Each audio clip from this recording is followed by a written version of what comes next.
Welcome to Drift Off. Tonight, I'd like to take you on a calm journey into the story of the Great Pyramid of Giza, a monument of stone, a shape against the desert sky, and the last surviving wonder of the ancient world. This is not a story of treasure or curses. It's a story of planning, labor, belief, landscape, and the human effort behind one of the most famous structures ever built. As you settle in, let your shoulders soften. Let your breathing slow. There is nothing to memorize tonight. Nothing to study. Nothing you need to keep hold of. You can simply listen and let the desert evening grow quiet around you. And if sleep arrives before we reach the end,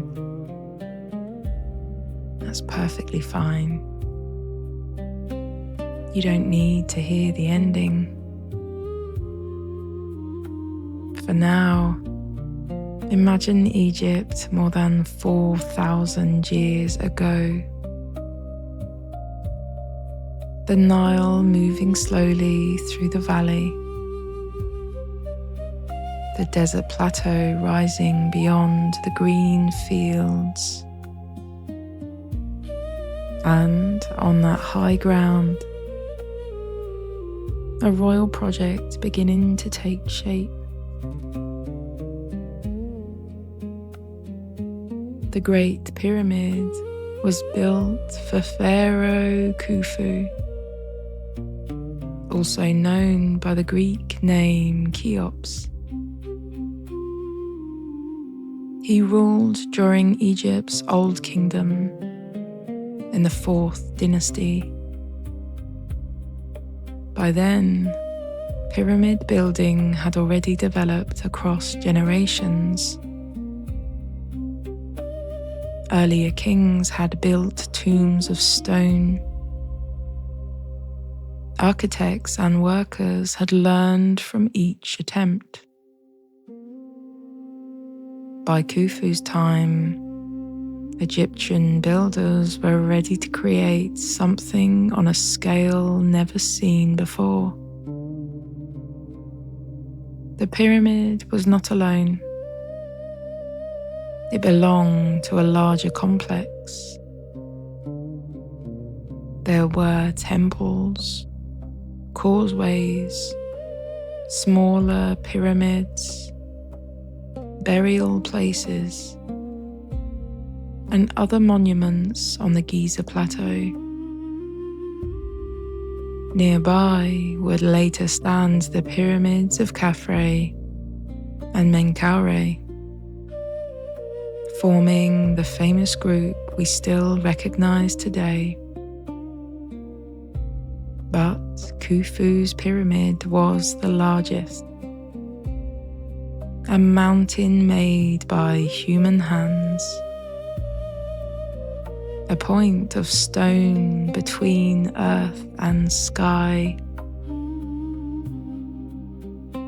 Imagine the building site at dawn, not silent, not mysterious in the way legends sometimes make it, but organized, busy, human. Groups of workers moving across the plateau, stone being cut, ropes being pulled, tools being carried, bread being baked. water being brought and orders being given. The Great Pyramid was not built by a handful of people. It required planning on a national scale. Farmers, labourers, craft workers, scribes, boat crews, stone cutters and skilled builders all played their part. For many years, people imagined enslaved workers dragging stones in misery. But modern archaeology gives a different picture. The builders were organised workforces, likely including skilled labourers and seasonal workers, supported with food, housing and supplies. Their work was hard, but it was also structured. A huge act of coordination, not only strength, but administration. The stones themselves came from different places. Much of the core limestone was quarried close to the pyramid. Fine white casing limestone came from Tura, across the Nile. Granite used inside the pyramid came from Aswan, far to the south. These materials had to be cut, moved, transported and set into place. The Nile made much of this possible. Waterways carried heavy stone closer to the site. Boats, ropes, sledges, ramps and human organisation turned raw material into monument. No single answer explains every detail of construction. Scholars still discuss the exact methods. But the mystery should not make us imagine impossibility. Ancient Egyptian builders were highly skilled. They understood stone, weight, angles, labour and time, and the patient repetition of work, block after block, layer after layer, season after season. The pyramid rose. When it was new, the Great Pyramid looked different from today. Its outer casing stones were smooth and pale. In sunlight, the pyramid would have shone brightly. Not the rough golden brown shape we see now, but a clean geometric form catching the desert light. Inside, narrow passages led into the structure. There was the grand gallery, the king's chamber, the queen's chamber, and a granite sarcophagus still resting within the pyramid. The inner spaces are quiet and spare. There are no grand painted walls like in later tombs. No long corridors covered with scenes. Instead, the power of the pyramid lies in its scale, its precision, its silence, its relationship to the sky. The sides were carefully aligned with the cardinal directions: north, south, east and west. The monument was part of an ancient Egyptian vision of kingship, death, and eternity.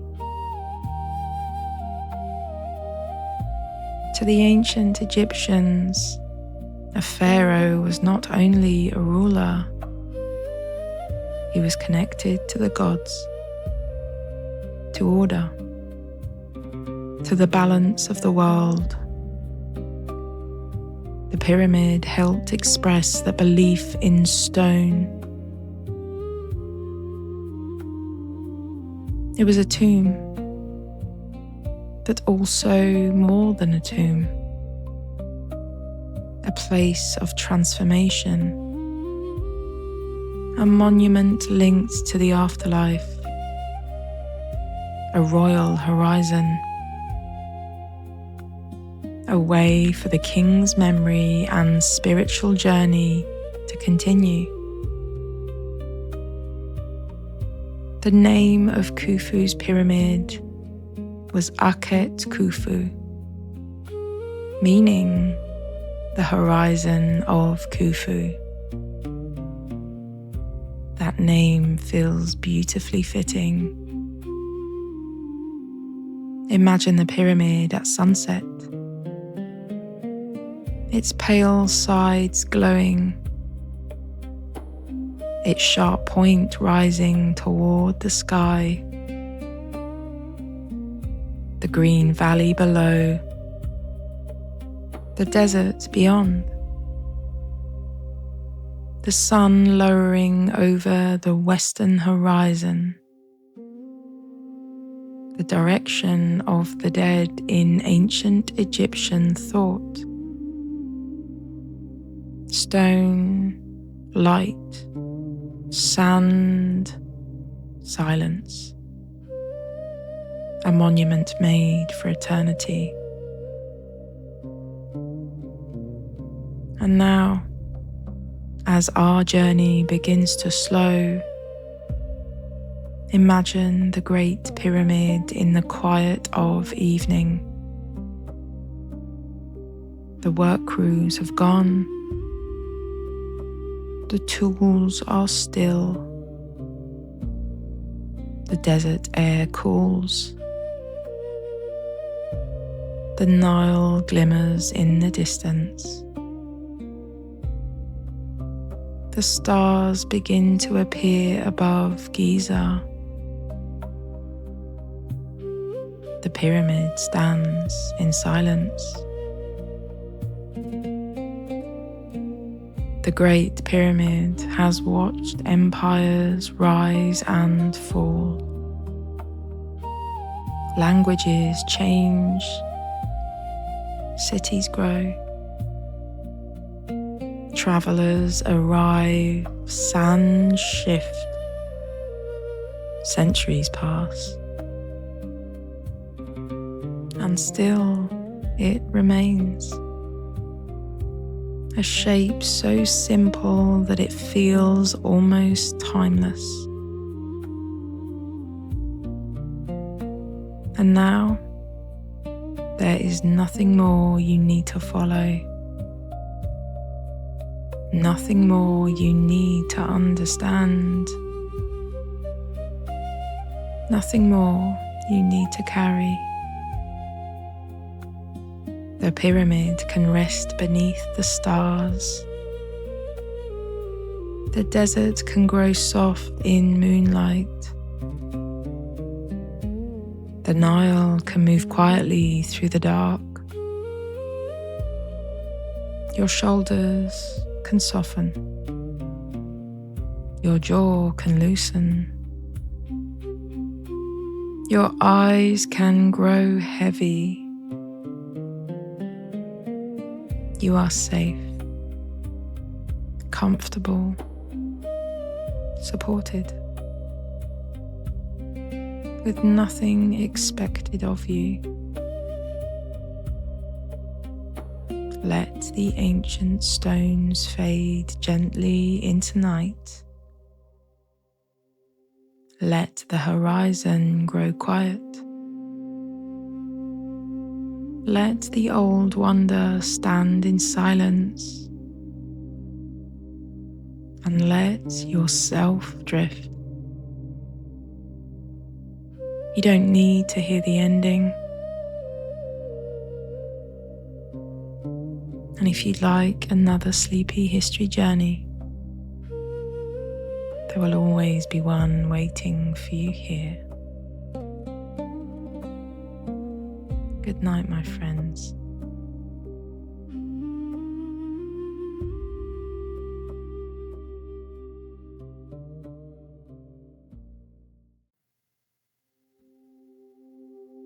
Welcome to Drift Off. Tonight I'd like to take you on a calm journey into the story of Cleopatra, a queen remembered for power, intelligence, politics, language, survival, and the final days of ancient Egypt's independence. Her story has often been told as romance, but tonight we will follow it more gently as history. A young ruler in a dangerous world, a kingdom between empires, a city of learning beside the sea, and a woman trying to protect Egypt as Rome grew stronger around her. As you settle in, let your shoulders soften. Let your breathing slow. There is nothing to memorize tonight, nothing to study, nothing you need to keep hold of. You can simply listen and let ancient Egypt appear quietly in your imagination. And if sleep arrives before we reach the end, that is perfectly fine. You don't need to hear the ending. For now, imagine Alexandria on Egypt's Mediterranean coast. White buildings, busy harbours, scrolls, temples, ships, scholars, merchants, and royal palaces. And somewhere within that bright city, a young queen preparing to rule. Cleopatra VII belonged to the Ptolemaic dynasty. The Ptolemies were Greek-speaking rulers who had governed Egypt since the time after Alexander the Great. By Cleopatra's day, their kingdom was old, wealthy, complicated, and under pressure. Rome was growing more powerful. Egypt was rich in grain, gold, trade, and history. And any ruler of Egypt had to think carefully about Rome. Cleopatra became queen in 51 BCE, after the death of her father, Ptolemy XII.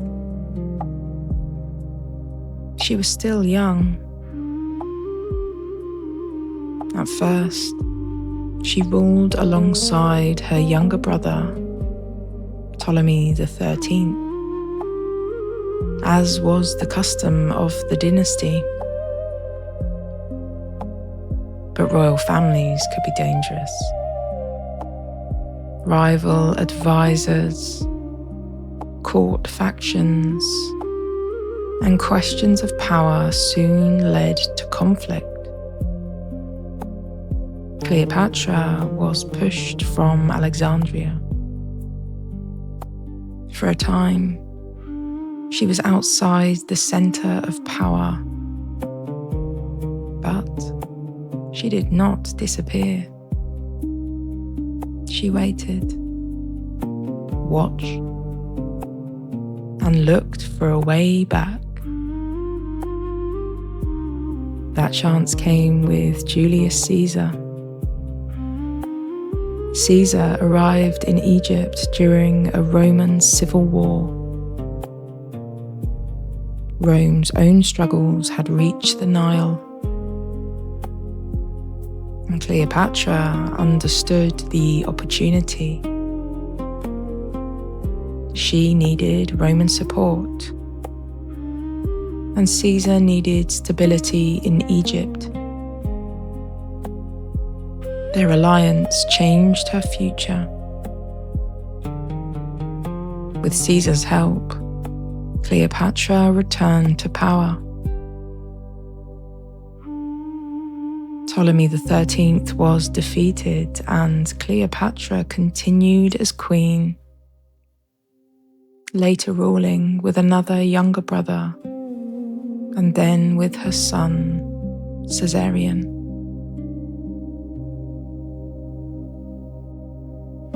For a time, Cleopatra even spent months in Rome. Imagine her there, a queen from Egypt in the center of Roman power, surrounded by senators, politics, ambition, curiosity, suspicion, and display. She must have seemed both fascinating and unsettling to Rome. A foreign queen, a ruler in her own right, a symbol of Egypt's wealth and independence. But Caesar was assassinated in 44 BCE. And once again, the world shifted. After Caesar's death, Rome entered another struggle for power. Among the strongest figures was Mark Antony, one of Caesar's former allies. Another was Octavian, Caesar's adopted heir, who would one day be known as Augustus. Cleopatra's position was delicate. Egypt could not stand apart from Roman politics. Its survival depended on careful alliances. Cleopatra and Mark Antony became partners, politically and personally. Together, they represented a powerful Eastern center of influence. Alexandria became a place of ceremony, wealth, strategy, and ambition. But Octavian used their relationship against them. In Rome, Cleopatra was portrayed as dangerous, foreign, too powerful, too influential over Antony. Propaganda turned politics into a story, and that story helped prepare the way for war. The turning point came at the Battle of Actium In 31 BCE, Antony and Cleopatra's forces faced Octavian at sea. They were defeated. After Actium, their power declined quickly. They returned to Egypt, but the future had narrowed. Octavian advanced. Antony died in 30 BCE. Cleopatra, facing capture and the loss of her kingdom, died soon after in Alexandria. The exact details of her death have been retold many times. The famous story speaks of an asp, a snake, but the full truth remains uncertain. What is certain is that with Cleopatra's death, an age ended. Egypt became part of the Roman Empire.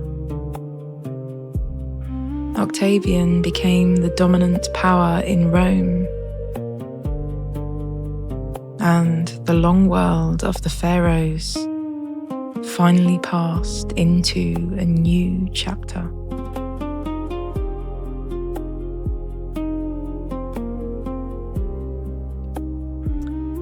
Cleopatra's memory did not remain simple. Roman writers shaped her image. Later, artists, poets, playwrights, and filmmakers reshaped it again. Sometimes she was shown as a seductress, sometimes as a tragic lover, sometimes as a dangerous queen.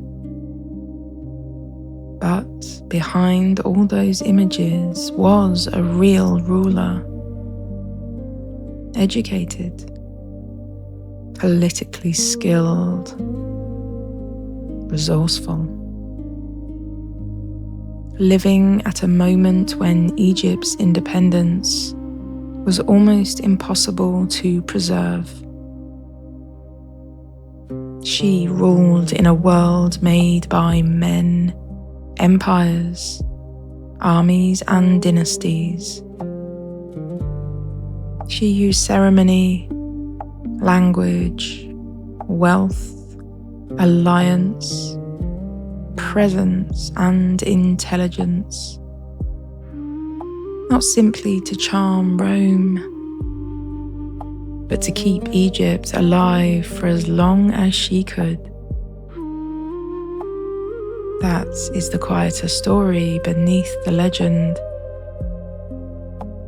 Cleopatra was not only the end of something, she was the last brilliant flicker of an ancient kingdom before Rome absorbed it. And now, as our journey begins to slow, imagine Alexandria at evening, the harbour turning gold, the sea darkening beneath the sky, a palace window glowing softly, scrolls resting in quiet rooms, the Nile moving far beyond the city, a queen standing between Egypt and Rome, between old gods and new powers, between memory and empire. Her story feels distant now, but it still carries something deeply human. The wish to hold on,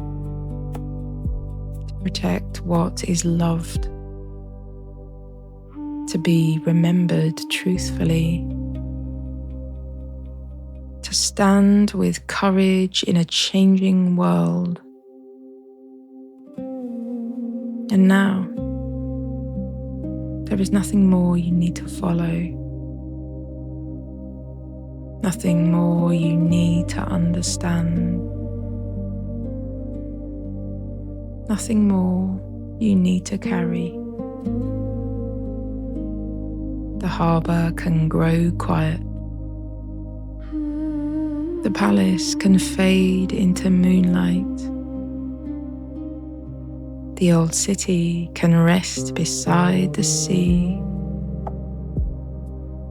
Your shoulders can soften. Your jaw can loosen. Your eyes can grow heavy. You are safe, comfortable and supported, with nothing expected of you. Let ancient Alexandria grow still. Let the lamps burn low. Let the Nile drift through the darkness. And let yourself drift too. You don't need to hear the ending. And if you'd like another sleepy history journey, there will always be one waiting for you here. Good night, my friends.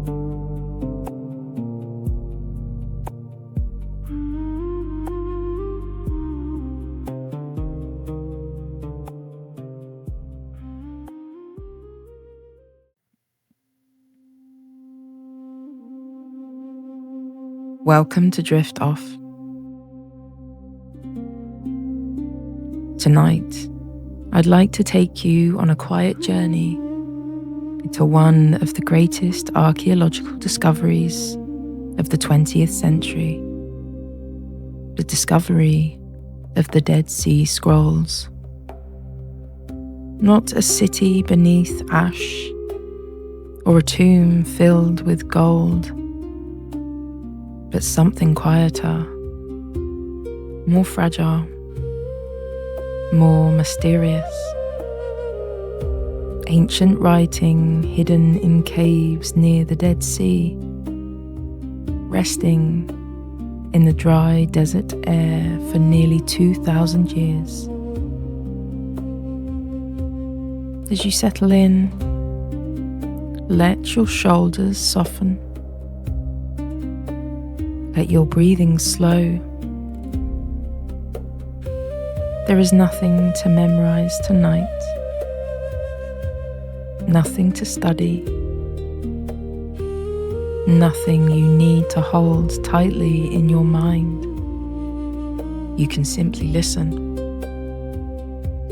and let the story unfold gently, like an old scroll being opened with patient hands. And if sleep arrives before we reach the end, that is perfectly fine. You don't need to hear the ending. For now, imagine the Judean desert in the late 1940s.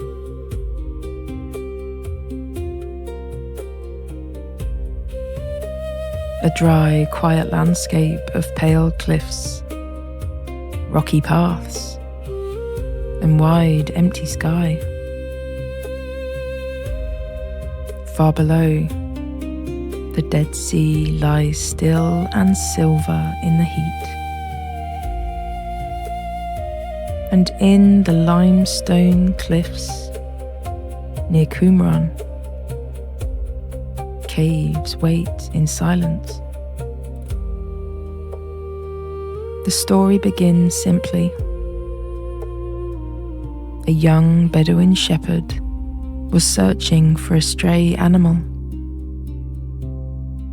The exact details have been retold in different ways, as happens with discoveries that become famous.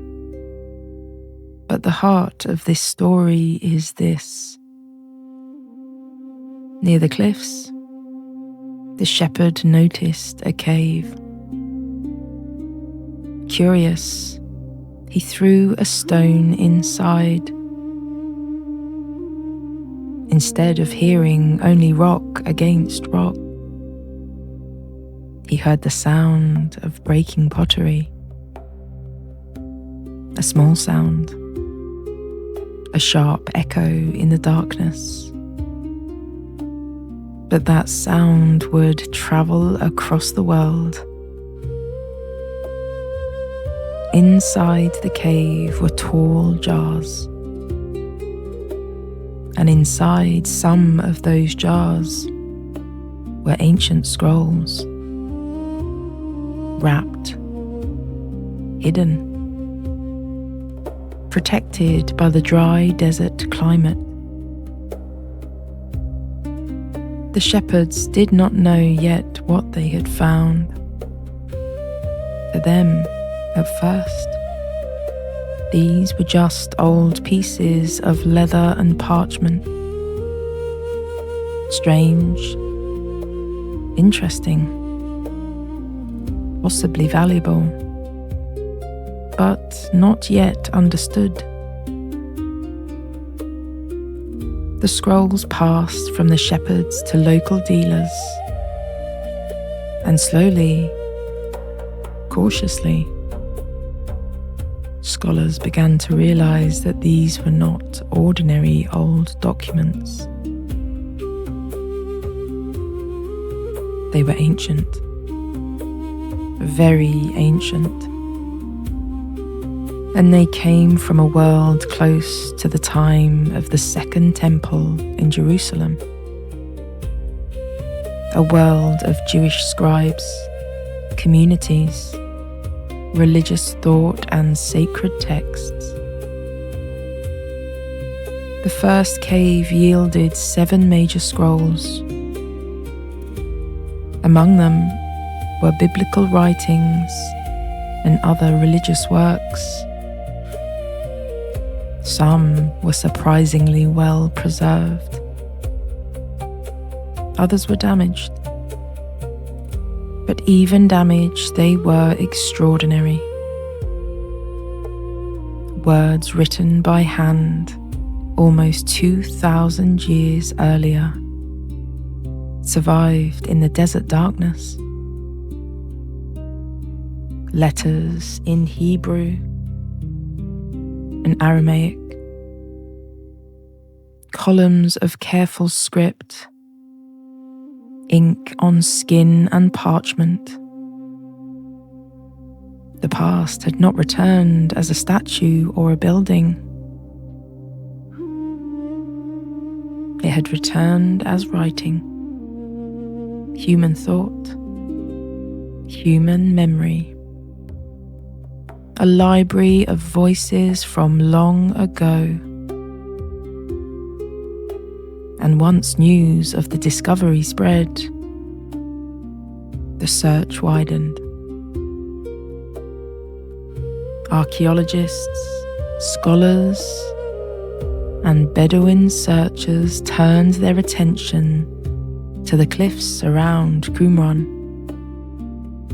More caves were explored, more fragments appeared. Some were large, many were tiny. Pieces of scrolls, scraps of text, lines, words, and letters. In time, discoveries from 11 caves revealed the remains of hundreds of manuscripts. A vast puzzle scattered across thousands of fragments. Imagine a table covered with tiny pieces of ancient writing, some darkened, some torn, some no bigger than a fingernail, each one fragile, each one carrying part of a sentence that had waited in silence for centuries. The Dead Sea Scrolls mattered because they opened a window into a world that had often been known only through later copies, traditions, and references. The scrolls included biblical manuscripts, religious rules, commentaries, hymns, prayers, and writings connected to the beliefs and concerns of Jewish communities in the late Second Temple period. Some texts were familiar. Some were unexpected. Some raised new questions. Some helped scholars see how carefully text had been copied and preserved across time. For the study of the Hebrew Bible, early Judaism, and the wider religious world of the ancient Near East, the scrolls were deeply important. But perhaps their emotional power comes from something simpler. They show people writing, copying, reading, preserving, trying to understand their world, trying to live faithfully within it, trying to pass words forward. The scrolls remind us that history is not only built from kings, wars, temples, or empires. Sometimes history survives because someone rolled up a manuscript, placed it in a jar, and left it in the dark. Near the caves stood the site of Qumran, a settlement with rooms, water installations, pottery, and traces of ancient life. For many years, scholars have debated who lived there and how they were connected to the scrolls. Some have associated the site with the Essenes, a Jewish group described by ancient writers. Others have suggested different possibilities. The full answer is still discussed, and that uncertainty is part of the story. The Dead Sea Scrolls did not solve every mystery. They created new ones. Who wrote them? Who copied them? Who owned them? Why were they hidden? Were they placed in the caves for protection during a time of danger? Were some already worn out sacred texts carefully stored away? Were the caves used by one community or by several groups across time? The desert gives answers slowly, and sometimes it keeps its silence. After their discovery, the scrolls needed years of study. Scholars worked carefully to read, sort, translate, and publish them. The task was enormous. Fragments had to be matched, letters identified, languages compared. texts reconstructed as far as possible. And the scrolls themselves had to be protected. They were fragile. Ancient leather and parchment cannot simply be handled like ordinary paper. Light, humidity, touch, and time can all cause damage. So the story of the Dead Sea Scrolls became not only a story of discovery, but of preservation. A story of how to care for the past once it has been found. Today, many of the scrolls and fragments are kept in controlled conditions, studied with modern methods, and shared through careful photography and digital archives. The work continues, quiet and patiently. And now, as our journey begins to slow, imagine the caves near Qumran in the evening, the cliffs turning gold, the Dead Sea lying still below, a wind moving lightly over the stones. Inside one cave, a jar rests in shadow. Within it, a scroll sleeps. Centuries pass. Empires rise and fall. Languages change. Cities grow and fade. But the scroll remains, waiting in the dark, until one day a stone is thrown, a jar breaks, and the ancient words begin their journey back into the world. And now, there is nothing more you need to follow. Nothing more you need to understand. Nothing more you need to carry. The desert can grow quiet again. The cliffs can fade into moonlight. The caves can rest beneath the stars.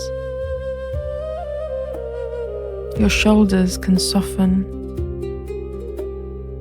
Your jaw can loosen. Your eyes can become heavy. You are safe, comfortable, supported. The story has done its work. You do not need to hear the ending.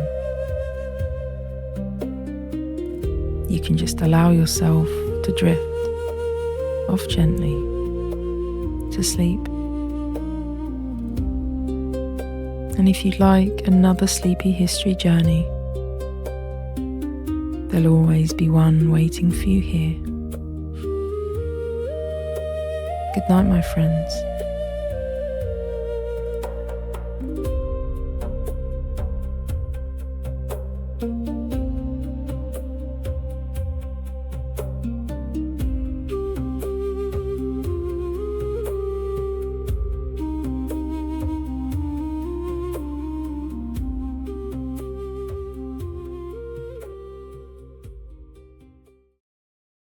Welcome to Drift Off. Tonight, I'd like to take you on a gentle journey into one of the most extraordinary discoveries in history. The discovery of Pompeii, a Roman city that vanished beneath ash and stone, and then, many centuries later, slowly returned to the light. Tonight, we are not rushing through. We are traveling calmly, carefully, softly, through the story of a city that slept beneath the earth, and the people who gradually uncovered its streets, houses, paintings, bakeries, bathhouses, and quiet traces of everyday life. As you settle in, let your body become a little heavier. Let your shoulders soften. Let your breathing slow. There is nothing you need to remember tonight. Nothing to study. Nothing to hold tightly in your mind. You can simply listen as the story unfolds, like dust being brushed gently from an ancient wall. And if sleep arrives before we reach the end, that is perfectly fine. You don't need to hear the ending.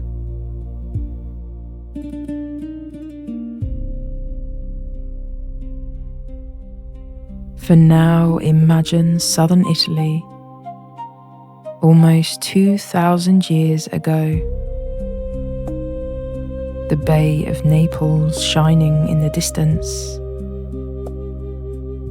The slopes of Mount Vesuvius rising quietly above the land. And beneath the warm sky, the Roman city of Pompeii. Pompeii was not a legendary place when it was alive.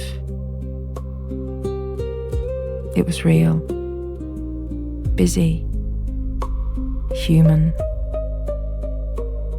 A town of streets, shops, homes, fountains, temples, bakeries, gardens, painted walls, and open courtyards. People bought bread there. They visited bathhouses. They repaired tools. They decorated homes. They walked on stone pavements. They wrote messages on walls. They poured wine. They lit lamps. And they worried and thought about ordinary things. Money, work, family, weather, neighbours, and the future. Pompeii was part of the Roman world, but it was also its own living place. Close to the sea, close to fertile land, close to the mountain. The mountain that seemed for many years simply to be part of the landscape. Then, in AD 79, Mount Vesuvius erupted. Ash, pumice, heat, and volcanic material fell across the surrounding towns. Pompeii was buried. Its streets disappeared. Its roofs collapsed. Its courtyards filled. Its painted rooms vanished from sight. And slowly, over time, the city passed out of daily memory. Above it, the world continued. Empires changed. Languages changed. Fields grew. people built, farmed, travelled and lived. But beneath the earth, Pompeii remained. Not alive, but preserved, waiting. For centuries, people did not truly know what lay beneath the ground. There were hints, fragments, stories, traces found by chance. But Pompeii was not yet understood as the city we know today. The great turning point came in the 18th century. By then, Europe had become fascinated by the ancient world. Kings, scholars, artists, collectors, architects, and travellers were drawn to Greek and Roman remains. The buried cities near Vesuvius became objects of curiosity and wonder. Excavations at nearby Herculaneum began before Pompeii. Then in 1748, explorations began at Pompeii itself, under the Bourbon rulers of Naples. At first, the work was not archaeology in the careful modern sense. It was often more like searching, digging, finding, removing. People wanted statues, paintings, objects and treasures. Things that could be displayed, studied, admired, or taken into royal collections. Workers cut into the earth. They opened tunnels. They found walls, frescoes, vessels and streets. But they did not yet fully understand the value of keeping everything in its place. The idea of a whole ancient city preserved as a complete environment, not yet fully formed. Still, even those early discoveries must have felt astonishing. Imagine a wall emerging from the soil, then a room, then another. A painted figure still bright with colour. A doorway, a courtyard, a street. The past was not appearing as a single broken object. It was appearing as a place. As the excavations continued, Pompeii began to change the way people imagined ancient Rome. Before Pompeii, much of the ancient world was known through grand ruins, marble statues, coins, inscriptions, and old books. But Pompeii was different. Pompeii showed daily life. A bakery with ovens, a shop counter, a painted dining room, a stepping stone across a street, a fountain at a corner, a political slogan painted on plaster, a kitchen, a courtyard. It was intimate, almost uncomfortably close. It reminded people that the Romans had not lived only in marble temples and imperial palaces. They had lived in houses. They had eaten meals, They had gone shopping. They had laughed, argued, worked, rested and hoped. Pompeii made the ancient world feel ordinary. And because of that, it made it feel real.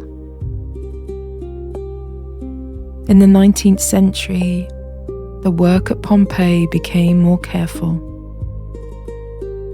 One of the most important figures in the history of the site was Giuseppe Fiorelli. He became director of the excavations in 1860. Fiorelli helped move Pompeii away from simple treasure hunting and toward a more systematic study of the city.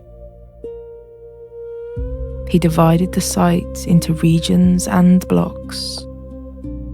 He recorded where things were found. He paid attention to the structure of streets and houses. He wanted Pompeii to be understood as a city, not merely as a source of beautiful objects. His most famous contribution came from the spaces left in the hardened ash. When organic material decayed, it sometimes left hollow spaces behind.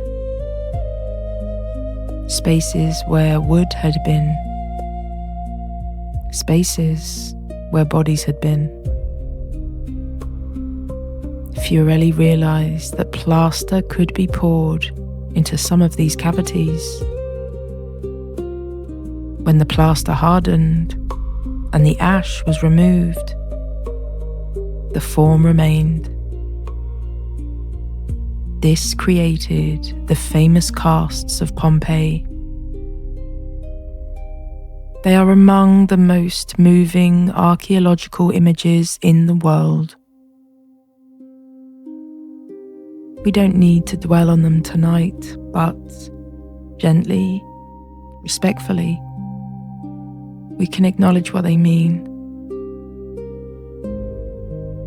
They remind us that Pompeii was not only an archaeological site, it was a human city. A place where real lives ended suddenly. A place where history must be approached with care. The casts gave the past a human shape,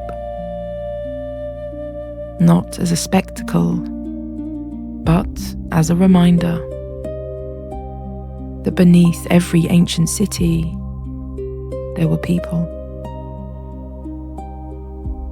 Over time, more of Pompeii was revealed. Street after street, public buildings, temples, bathhouses, villas, shops, gardens, murals, mosaics. Every discovery added another small piece to the picture. The city became one of the most important archaeological sites in the world. Visitors walked through its gates and found themselves inside a Roman city unlike any other. Not rebuilt from imagination, but standing there, preserved by the same eruption that destroyed it. That is the strange and delicate truth of Pompeii. Its loss preserved it. Its burial protected it. Its silence allowed later generations to hear it. Today, Pompeii is still being studied. It is not a finished story. Archaeologists continue to learn from its buildings, inscriptions, food remains, tools, and everyday objects. Modern work is often less about dramatic discovery and more about preservation, understanding how people lived, and caring for what has already been uncovered. Because Pompeii is fragile. Once a buried room is open to the air, it begins a new life. Sunlight, rain, movement, and time all affect it. So the discovery of Pompeii is not only about uncovering, it is also about looking after. About knowing that the past does not belong only to the people who first find it. It belongs to the future too. And now, as our journey begins to slow, imagine Pompeii in the evening. Not at the moment of eruption, but as it might have been on an ordinary peaceful day before everything changed. The streets are warm from the sun. A fountain trickles softly. A lamp is lit inside a painted room. The sky turns amber. Footsteps fade along the stones.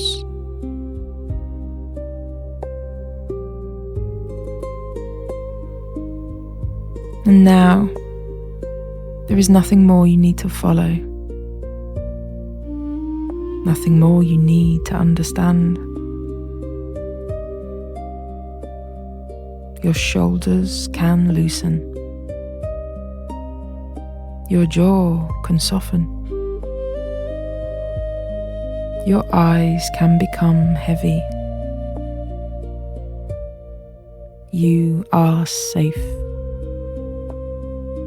comfortable, supported, with nothing expected of you. The story has done its work. The city can sleep again. And you can sleep too. And if you'd like another sleepy history journey, there'll always be one waiting for you here. Good night, my friends.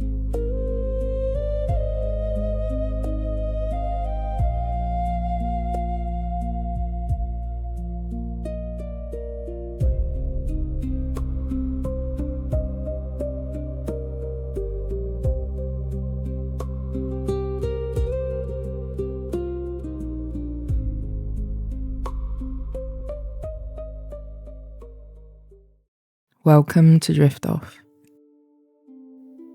Tonight, I'd like to invite you on a gentle journey into one of the most remarkable historical discoveries of modern times.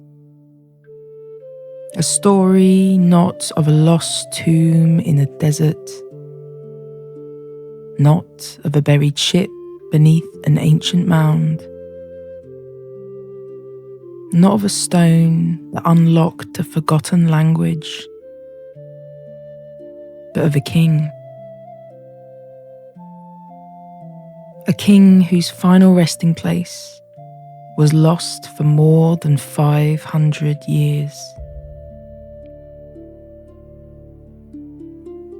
A king remembered in history, in legend, in argument, and in Shakespeare.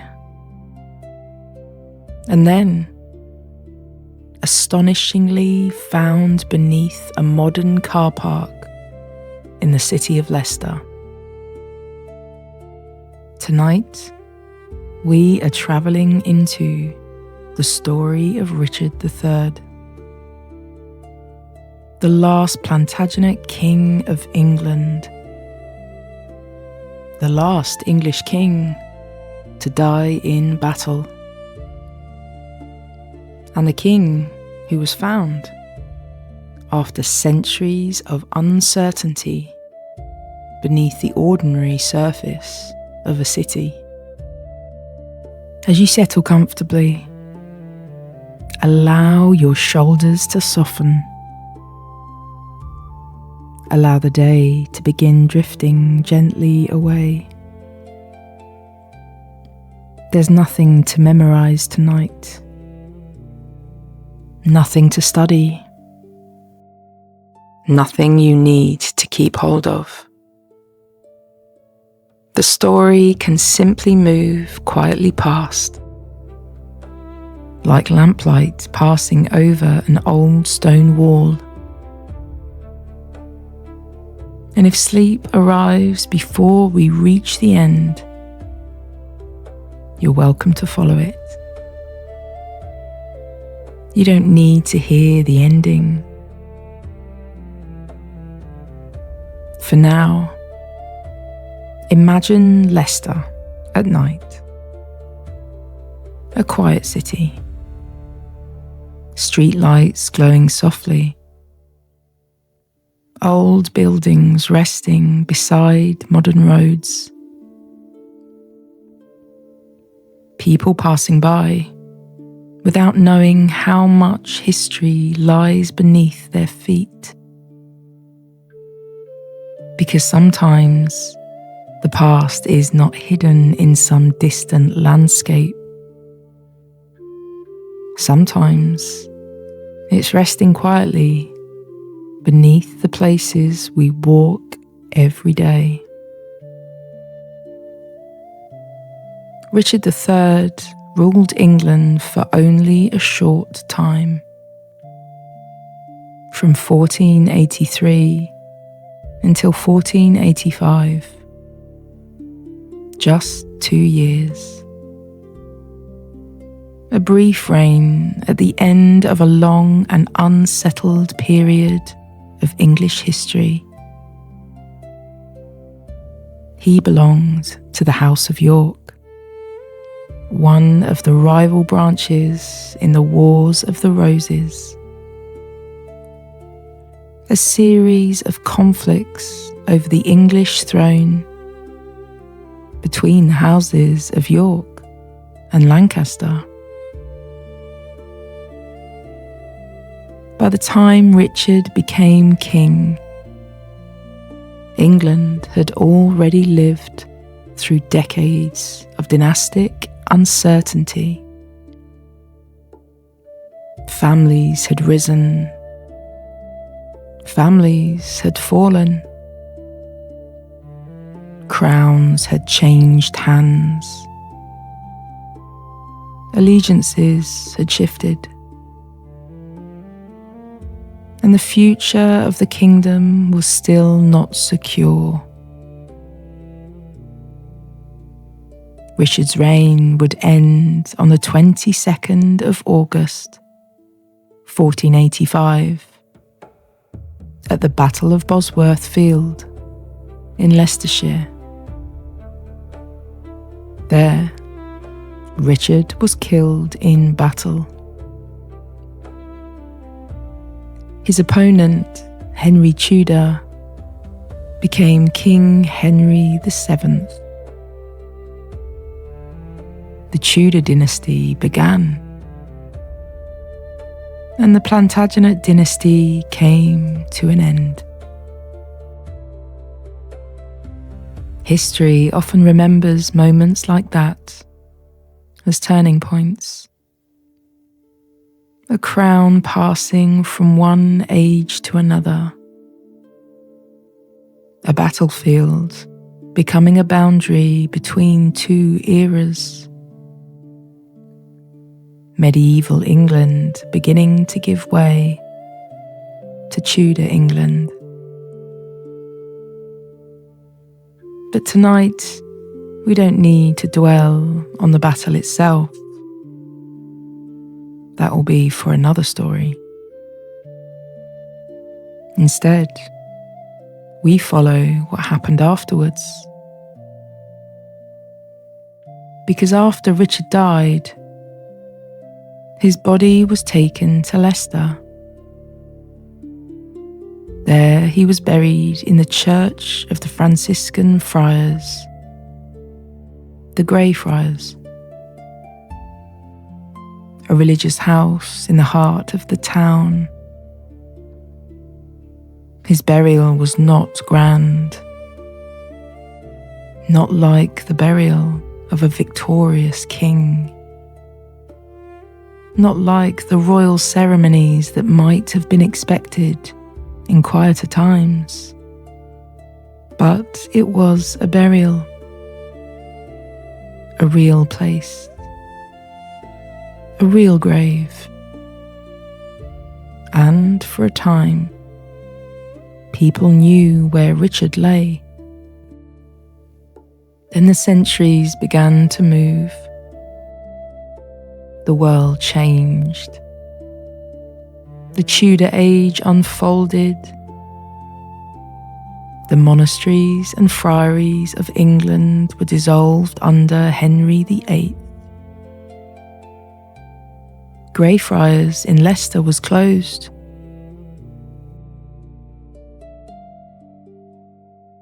Its church was eventually demolished. The buildings disappeared. The land changed hands. Streets shifted. New structures appeared. Old walls were forgotten. And slowly, Richard's grave was lost. Not in a single dramatic moment, not with a great mystery announced to the world, but gradually, quietly. As cities so often change, a wall removed, a building replaced, a boundary forgotten, a name fading from memory. At some point, the exact location of the friary church was no longer clear, and with it, the king's resting place disappeared from certainty. Over the centuries, stories grew. One rumour claimed that Richard's bones had been dug up and thrown into the River Soar. For a long time, many people accepted the idea that his remains were gone forever, washed away, lost beyond recovery. Yet not everyone was convinced. Some historians believe the story of the river was unlikely.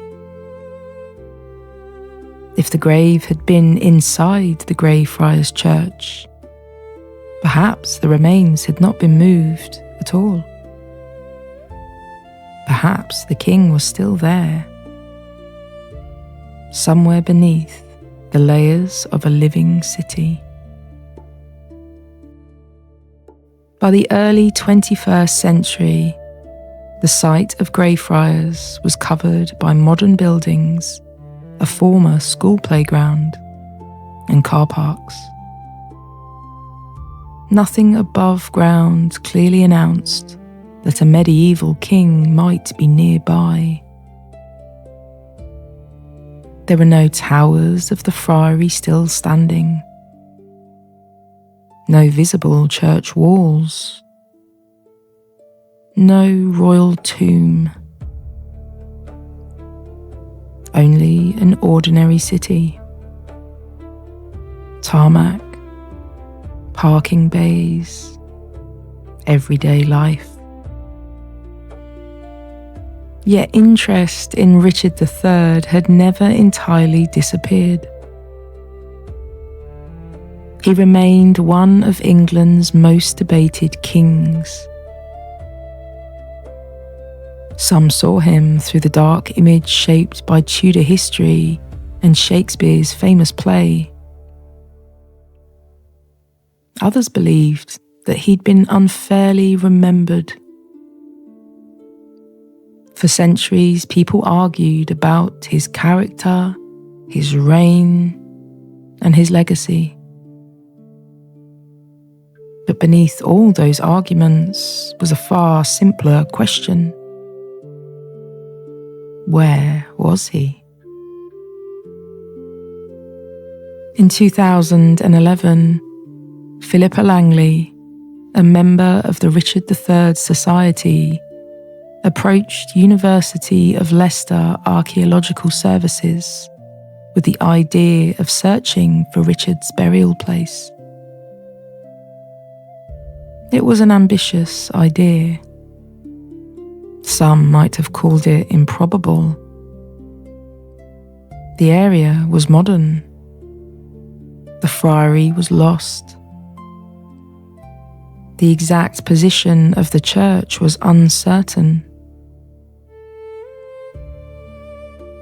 Even if archaeologists found the friary, finding the grave of Richard III would be far from guaranteed. Yet, archaeology often begins with questions like this. Patient questions. Where was the friary? Where was the church?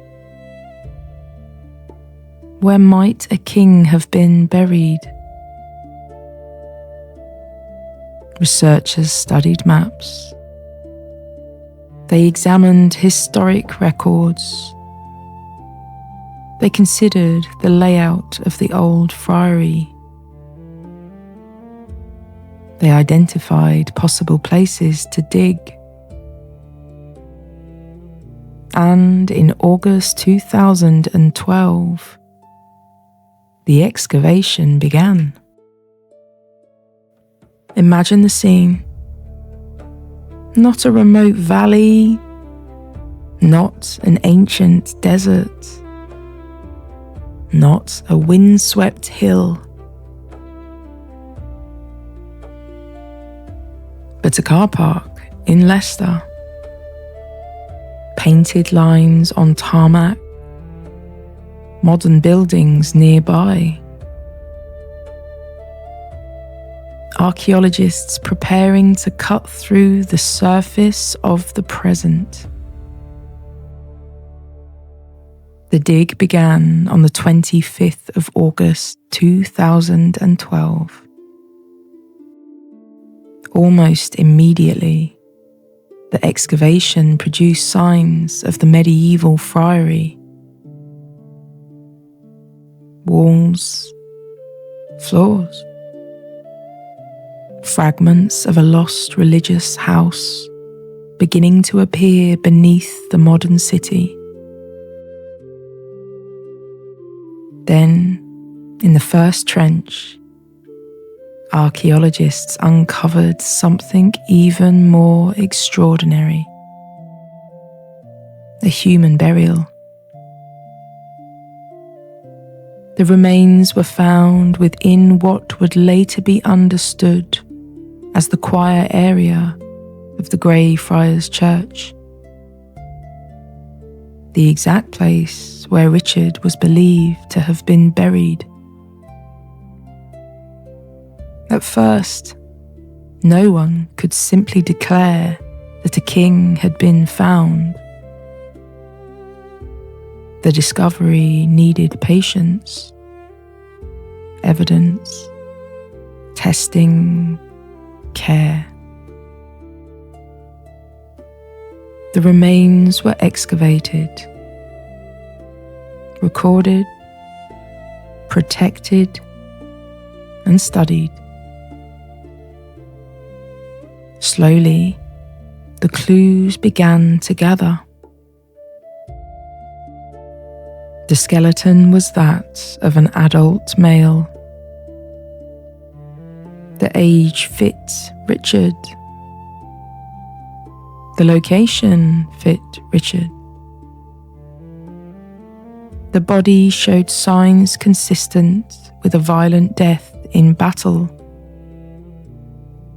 and the spine showed a pronounced curvature. For centuries, descriptions and depictions of Richard had referred to his physical appearance in ways that were often exaggerated or distorted. The evidence showed that he had scoliosis, a curvature of the spine,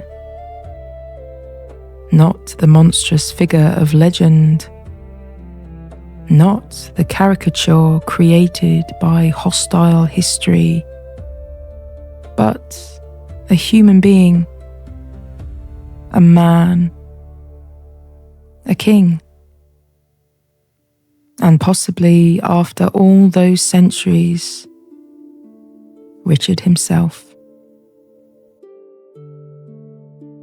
The investigation that followed brought together many different kinds of evidence. Osteology, the study of bones, radiocarbon dating, forensic analysis, stable isotope analysis, genealogy, DNA. Each piece mattered. No single clue stood alone. The location within Greyfriars mattered. The age and gender of the skeleton mattered. The spinal curvature, the battle injuries, the dating evidence mattered. And then came the genetic work.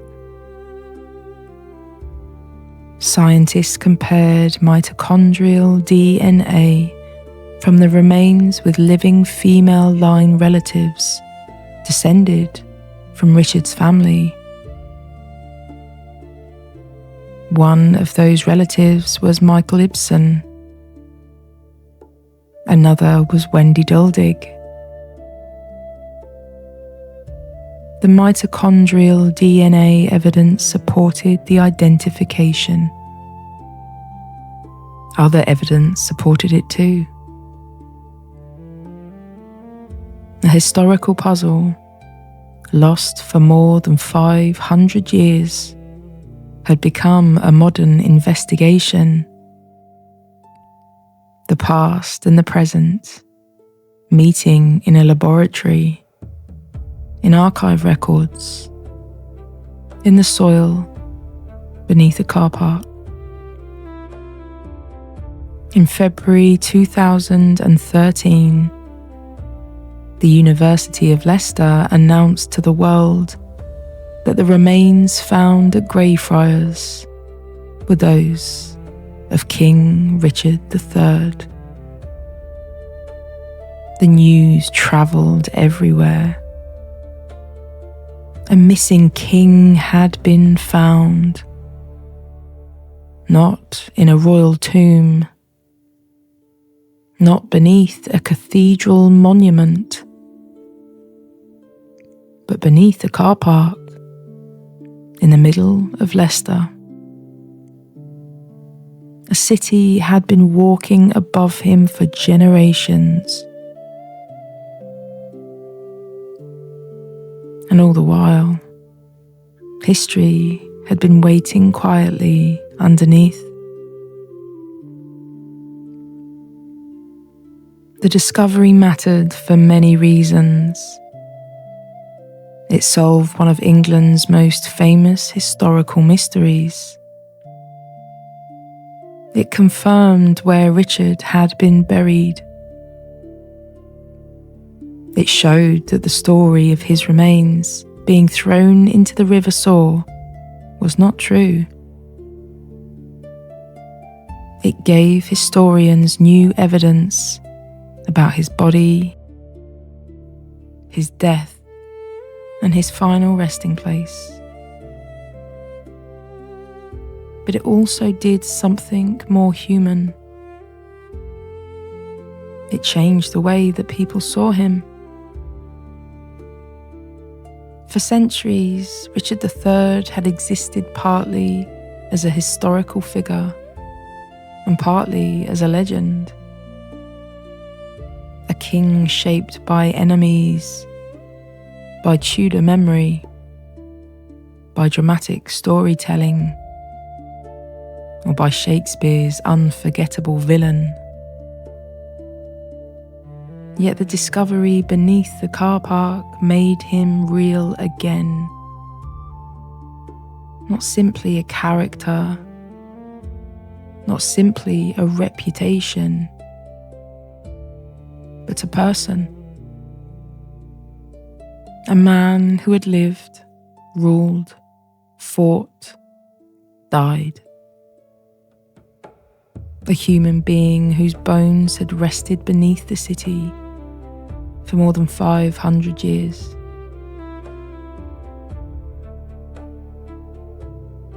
The discovery did not answer every question about Richard's life or reign,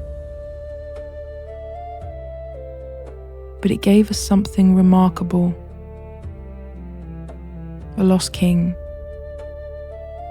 a lost grave, found again. After the identification, another question arose.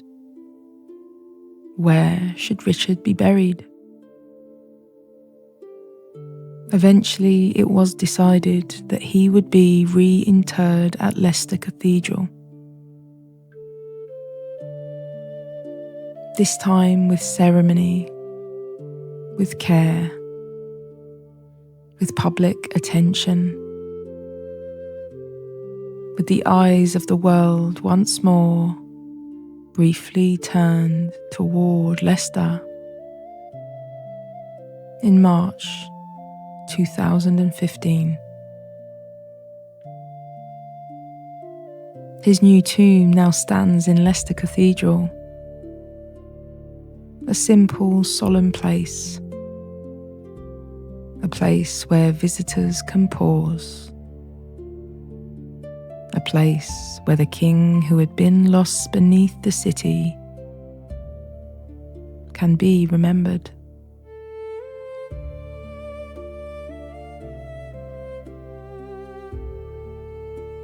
And now, as our journey begins to draw gently to a close,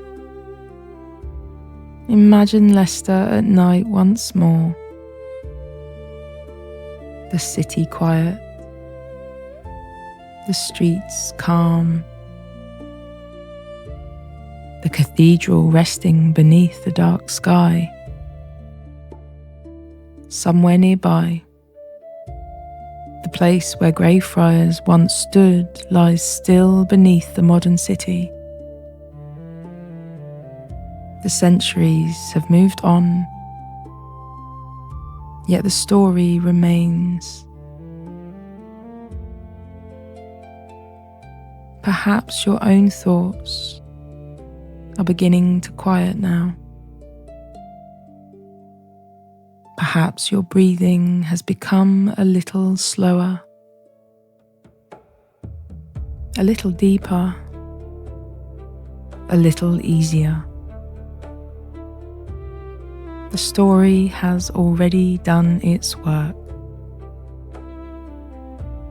There's nothing more you need to follow tonight. Nothing more you need to understand. Nothing more you need to carry. The city can continue resting without us. The cathedral can remain beneath the stars. And you can rest now, allowing your shoulders to soften, your jaw to loosen, and the muscles around your eyes to relax. You are safe, comfortable, supported. Nothing is expected of you. Nothing is required from you. You're allowed to simply let go, become sleepy. You don't need to hear the ending.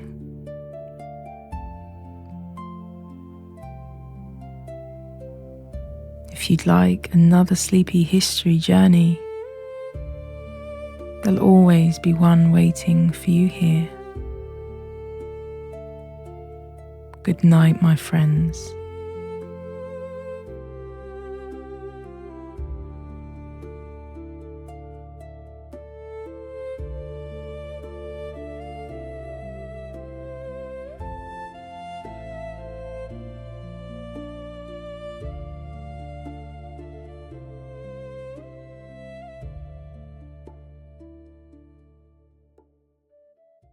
Welcome to Drift Off. Tonight, I'd like to take you on a calm journey into the story of Stonehenge, a circle of ancient stones standing on Salisbury Plain, silent, weathered, mysterious. A place shaped by human hands thousands of years ago, long before written history in Britain. As you settle in, let your shoulders soften. Let your breathing slow. There is nothing to memorize tonight. Nothing to study. Nothing you need to keep hold of. You can simply listen and let the ancient landscape appear gently in your imagination. And if sleep arrives before we reach the end, that is perfectly fine. You don't need to hear the ending. For now, imagine southern Britain more than 4,000 years ago. Wide chalk downland, open sky, long grass moving in the wind,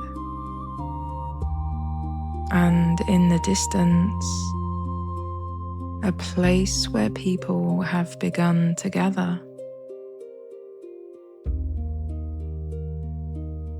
Stonehenge was not built all at once. It grew slowly, over generations.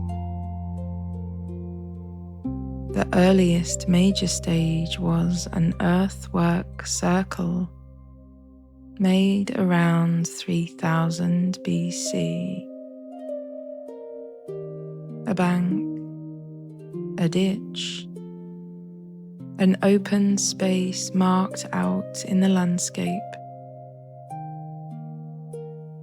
At first, it may not have looked like the stone monument we know today. It was already important, already chosen,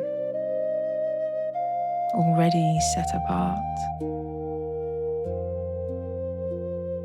Later, around 2500 BC, great stones were raised at the center of the monument. Some were enormous sarsen stones brought from a nearer source. Some were smaller bluestones brought from much farther away in Western Britain. How exactly they were moved remains one of the great questions. But whatever the method, the work was immense.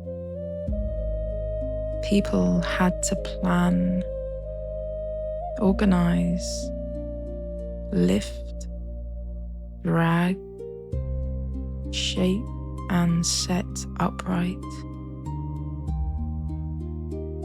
They had to return again and again to the same sacred place. Stonehenge was not only a structure, it was effort made visible. A monument built through memory, labor, and belief. Imagine the people who came there, not as shadows, but as real communities. Farmers, makers, families, leaders, and builders. People who knew the land, the seasons, the animals and rivers, the paths and the sky. They didn't leave us with written explanations, no clear instruction, no sentence saying exactly why Stonehenge was built. So, we have to listen to what the landscape tells us. The stones are aligned with the movements of the sun. At the summer solstice, the rising sun appears in a meaningful line with the monument. At the winter solstice, the setting sun was also important. This doesn't mean Stonehenge was simply a calendar. It was likely more than that. A place of ceremony, of gathering, a place connected with the dead. A place where the turning year could be marked. A place where sky, stone, and human life met. Stonehenge was part of a much wider sacred landscape. Around it were other monuments, barrows, avenues, timber circles, earthworks, paths, and settlements. People did not experience Stonehenge alone, as we often do in photographs. They experienced it as part of a living landscape, a place to approach, a place to move through, a place surrounded by other meanings.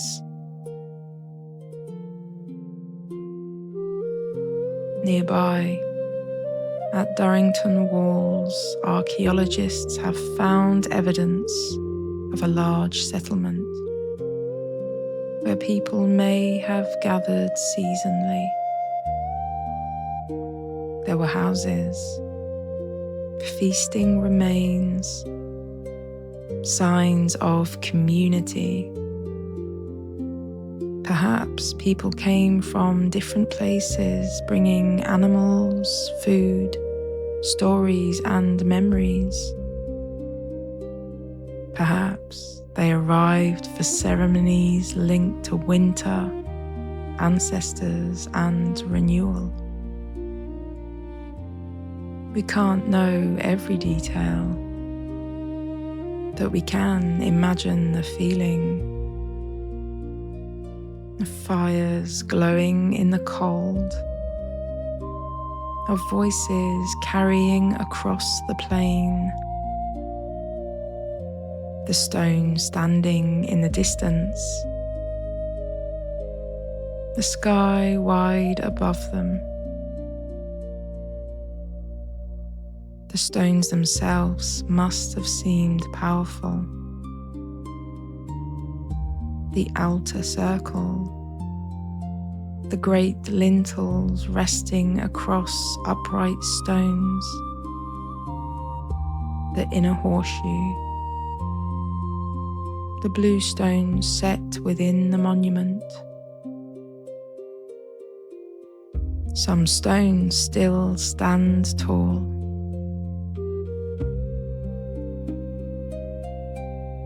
Others have fallen. Some are missing. But even in its incomplete state, Stonehenge has presence. It feels deliberate, careful, balanced. The people who built it understand weight, shape, direction, and space. They made something that would outlast them. Something that would still hold attention after thousands of years. And that may be part of its power. It reminds us that people in the deep past were not simple. They were capable of extraordinary shared work.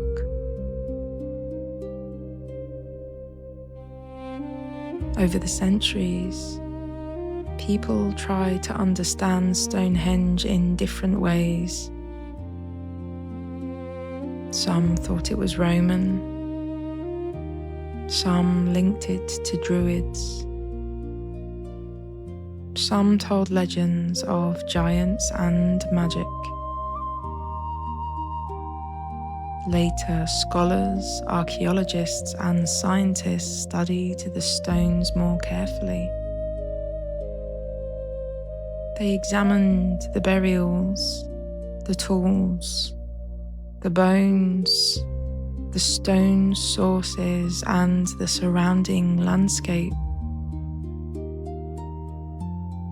And slowly, Stonehenge moved deeper into the past. Not Roman, not medieval, but Neolithic and Bronze Age. Older than many imagined. Still, mystery remains. And perhaps it should. Because Stonehenge is not powerful only because of what we know. It is powerful because of what we almost know. The sense of meaning just beyond reach. The feeling that something important happened there. Something remembered by people whose voices have disappeared. And now, as our journey begins to slow, imagine Stonehenge at dusk. The plain growing quiet. The stones dark against the fading sky.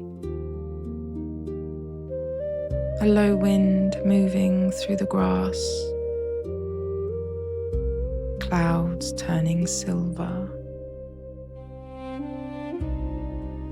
No crowds, no roads, no modern noise, only stone. sky and earth,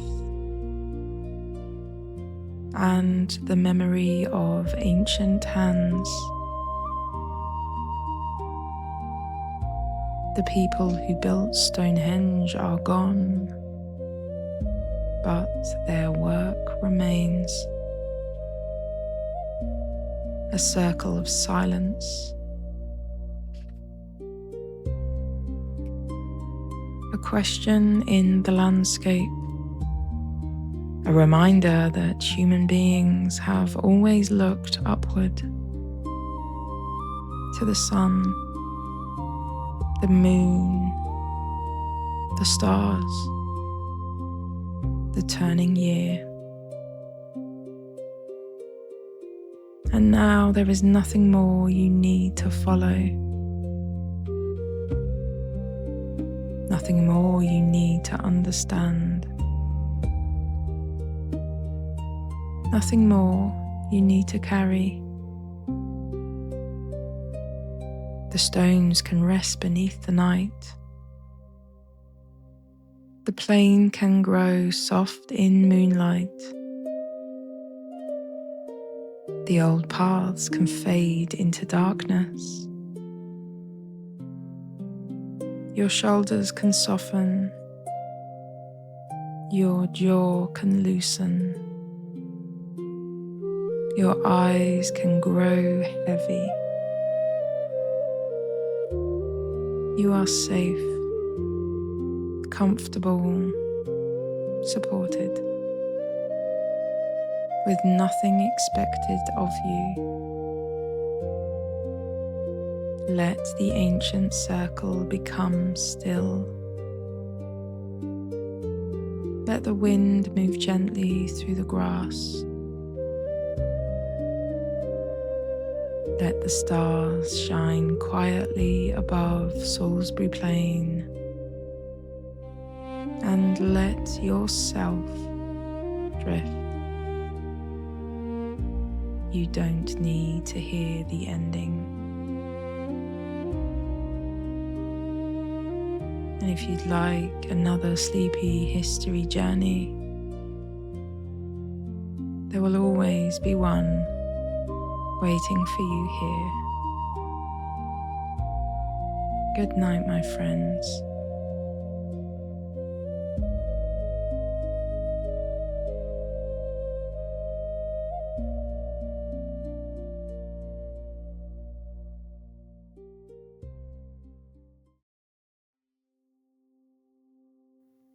Welcome to Drift Off.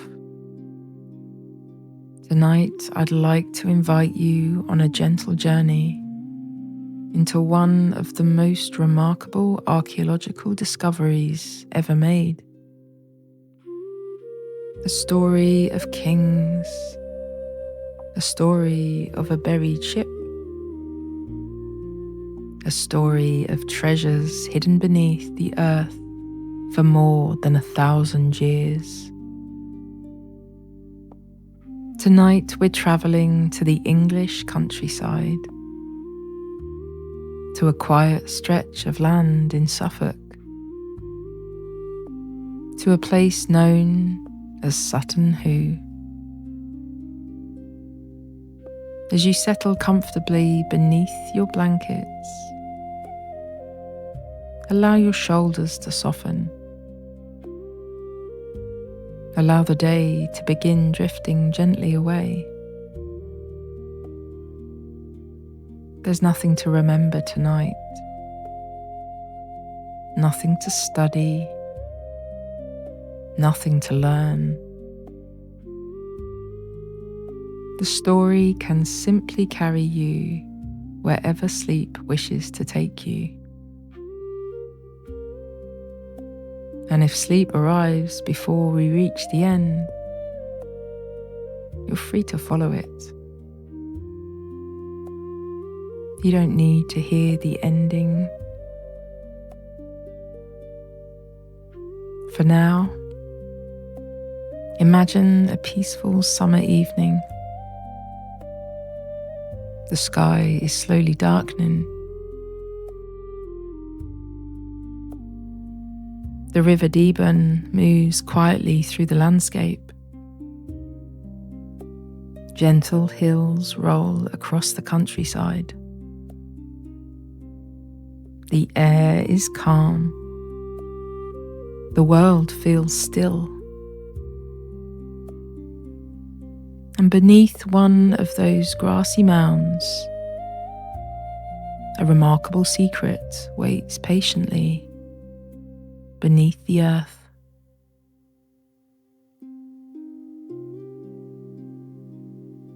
Our story begins more than 1,300 years ago,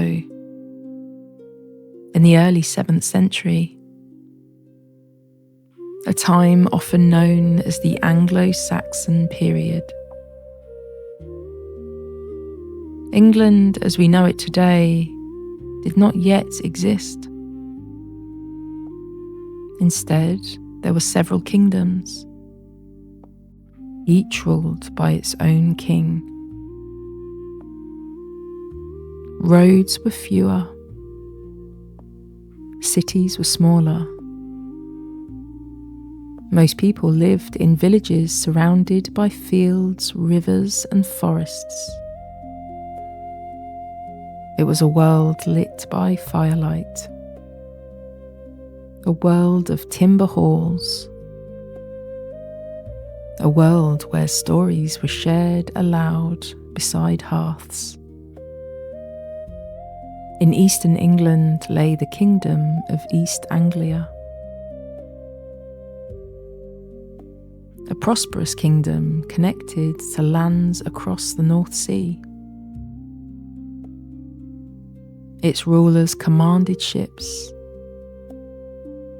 traded with distant places, and built great halls where feasts and ceremonies were held. One of those rulers may have been a king named Redwald. Many believe the burial discovered at Sutton Hoo may have belonged to him. At some point during the early 7th century, a remarkable event took place. A large ship was pulled onto a hill overlooking the River Deben. Imagine it for a moment. A vessel more than 27 meters long, resting upon the earth. Its wooden planks carefully crafted. Its shape designed for journeys across rivers and seas. Yet this ship was not preparing to sail. Its final voyage would take place on land, because the ship was being used as a burial chamber. Deep within the vessel, a burial was prepared. Extraordinary objects were placed inside. Weapons, jewellery, silver bowls, gold ornaments. Beautiful craftsmanship created by skilled hands. Objects intended to accompany someone of great importance. Perhaps a king. Perhaps one of the most powerful people in Anglo-Saxon England. When the burial was complete, the ship was covered. Earth was piled above it. A great mound was created. And slowly, the centuries began to pass. The years drifted by, then the centuries, then more centuries still. Kingdoms rose and fell, England changed. Castles appeared. Cathedrals were built. New rulers came and went. The world transformed again and again. Yet beneath the mound, the ship remained. The wood slowly disappeared into the soil. The shape of the vessel lingered within the earth, waiting, sleeping, protected by time itself. Imagine all those years passing overhead, summer after summer, winter after winter, rain falling gently upon the hillside, moonlight touching the grass, generations walking nearby without knowing what lay beneath their feet. More than 1,000 years passed in silence. In 1939, something remarkable happened.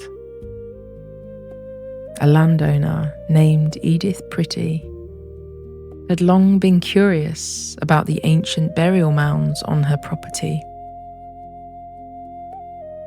She wondered what secrets they might contain. Eventually, she invited an archaeologist named Basil Brown to investigate. Brown began carefully excavating the site. At first, little seemed unusual, but slowly a pattern began to emerge. Lines in the soil, shapes in the earth, clues hidden beneath centuries of grass and weather. Then the outline became unmistakable. A ship. A vast ship buried beneath the mound. The discovery was extraordinary. As more of the site was uncovered, archaeologists realized they had found something unlike anything previously discovered in England.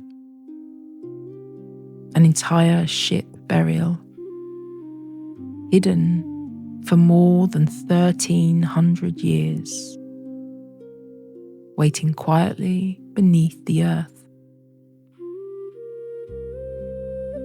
Inside the burial were some of the most remarkable objects ever found in Britain. A magnificent helmet, decorated with intricate metalwork, gold buckles, jeweled ornaments, beautiful weapons, silverware from distant lands, evidence of a kingdom connected to a wider world. Each object told part of a story of craftsmanship, trade, power, belief, and human creativity. Perhaps the most famous object of all was the helmet. Today it has become one of the best-known symbols of Anglo-Saxon England. Yet what makes Sutton Hoo remarkable is not simply the treasure. It's what the discovery revealed.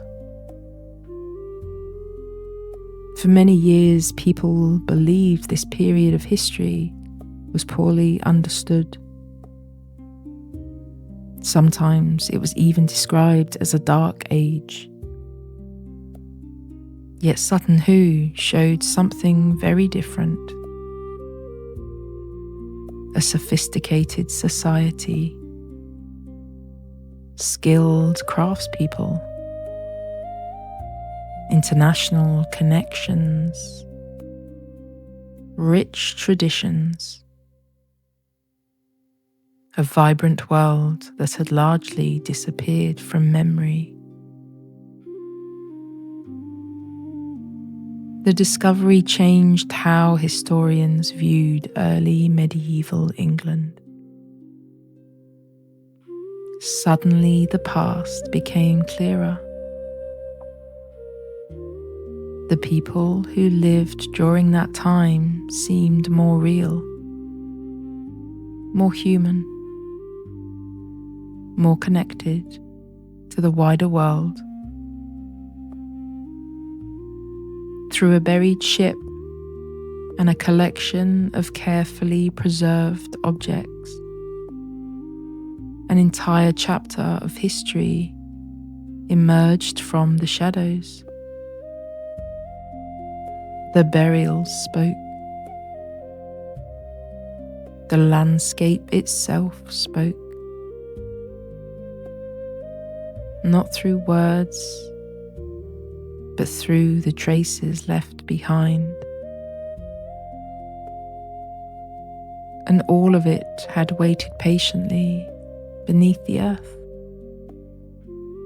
for more than 13 centuries.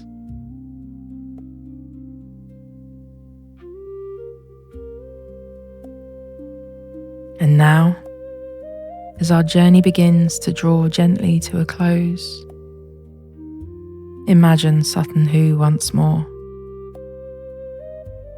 The grassy mounds resting peacefully beneath the night sky.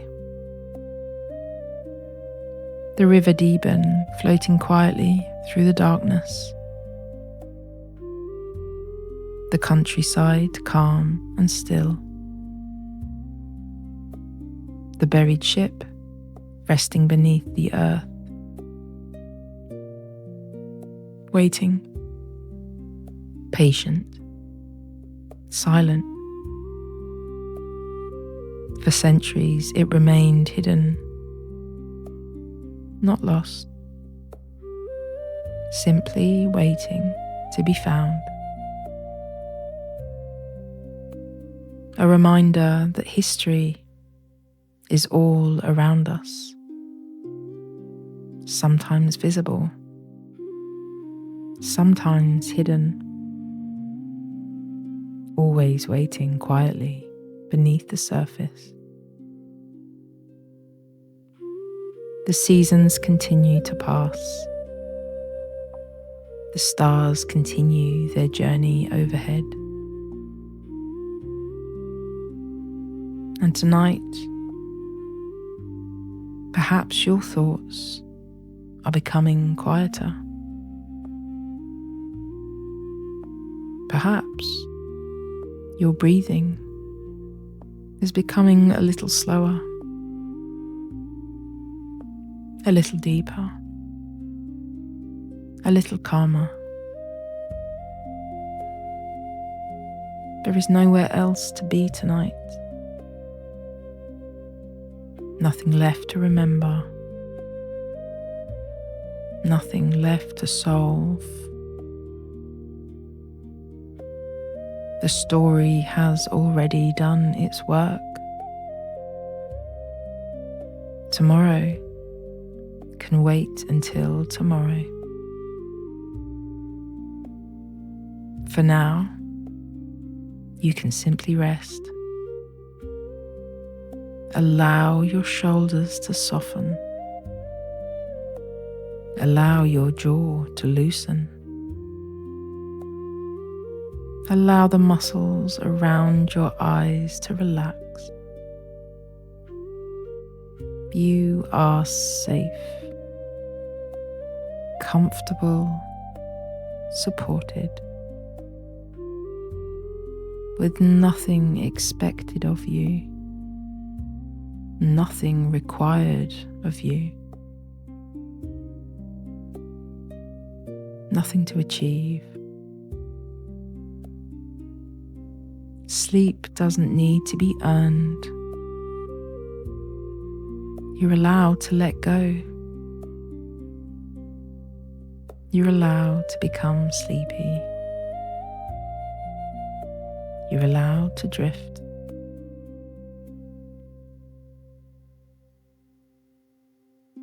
The river can continue flowing without us. The stars can continue shining overhead. The ancient ship can continue resting peacefully within history.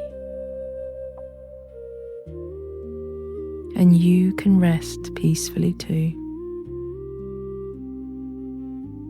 You don't need to hear the ending.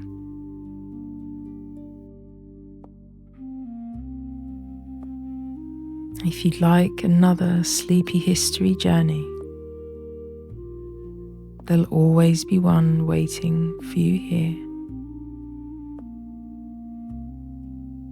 Good night, my friends.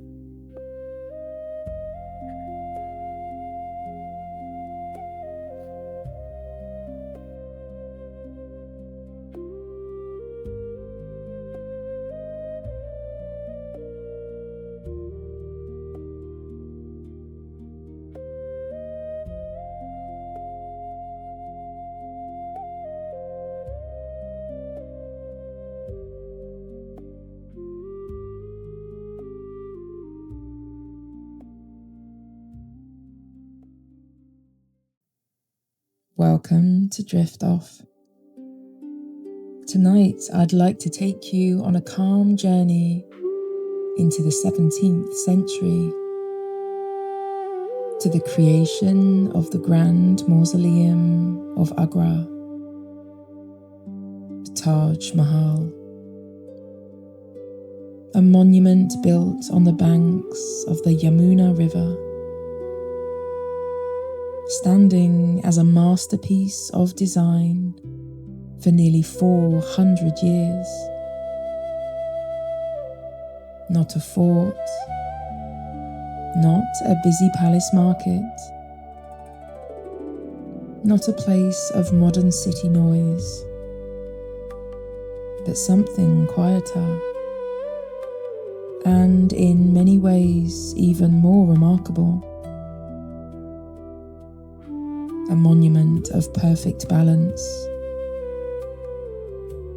with reflecting pools, gardens, archways, domes, minarets, white marble and precious stones, and the quiet, steady labour of the world's finest craftsmen. As you settle in, let your shoulders soften. Let your breathing slow. There is nothing to memorize tonight. Nothing to study. Nothing you need to keep hold of. You can simply listen. And let the cool evening breeze drift gently through the story. And if sleep arrives before we reach the end, that's perfectly fine. You don't need to hear the ending. For now, imagine the sweeping plains of Uttar Pradesh, the great river moving slowly in the dark, the soft mist rising from the water, the ancient structure resting beneath a vast star-filled sky. The monument belonged to the world of the Mughal Empire.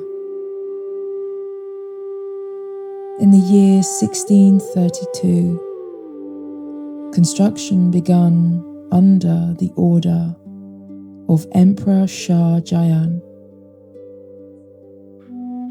His reign marked the golden age of Mughal architecture, wealth, and artistic expression. This was a period defined by immense stability, where design was treated as a reflection of cosmic order. The chief architect was a man named Ustad Ahmad Lahori. He envisioned a complex based on absolute flawless symmetry, a layout where the left side perfectly mirrors the right, down to the fraction of an inch.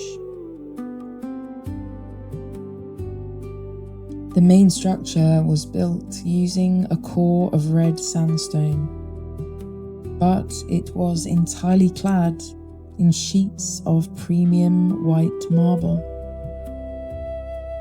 The marble was transported from the quarries of Mokrana, over 200 miles away. It travelled on heavy wooden carts, pulled across the rugged terrain by teams of oxen and elephants. The stone itself was rare, a dense, fine-grained marble that possessed a unique translucent quality. It acted like a mirror for the sky, absorbing the colours of the day. Soft pink in the early morning, dazzling white at midday, and a deep, silent violet as the sun dipped below the river. As construction progressed across more than 2 decades,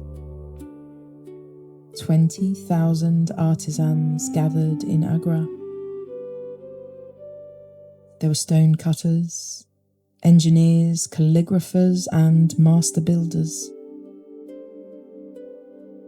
The most delicate work took place inside the main chamber, involving an ancient decorative art known as pietra dura or parchinkari. This was the process of inlaying highly polished precious stones directly into the hard face of the white marble. First, a master craftsman would use a fine iron tool to carve a shallow, swirling floral pattern into the marble panel. Then, using an incredibly precise bowstring saw, an artisan would shape tiny fragments of rare gemstones.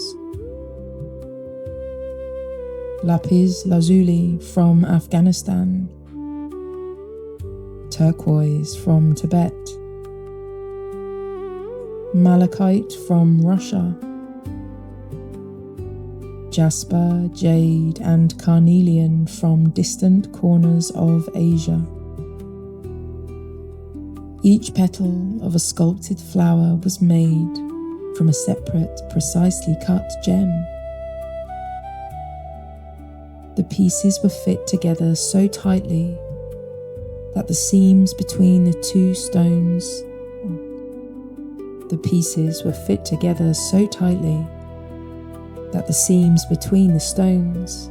were completely invisible to the naked eye. Passing a hand over the finished marble, the surface felt entirely smooth,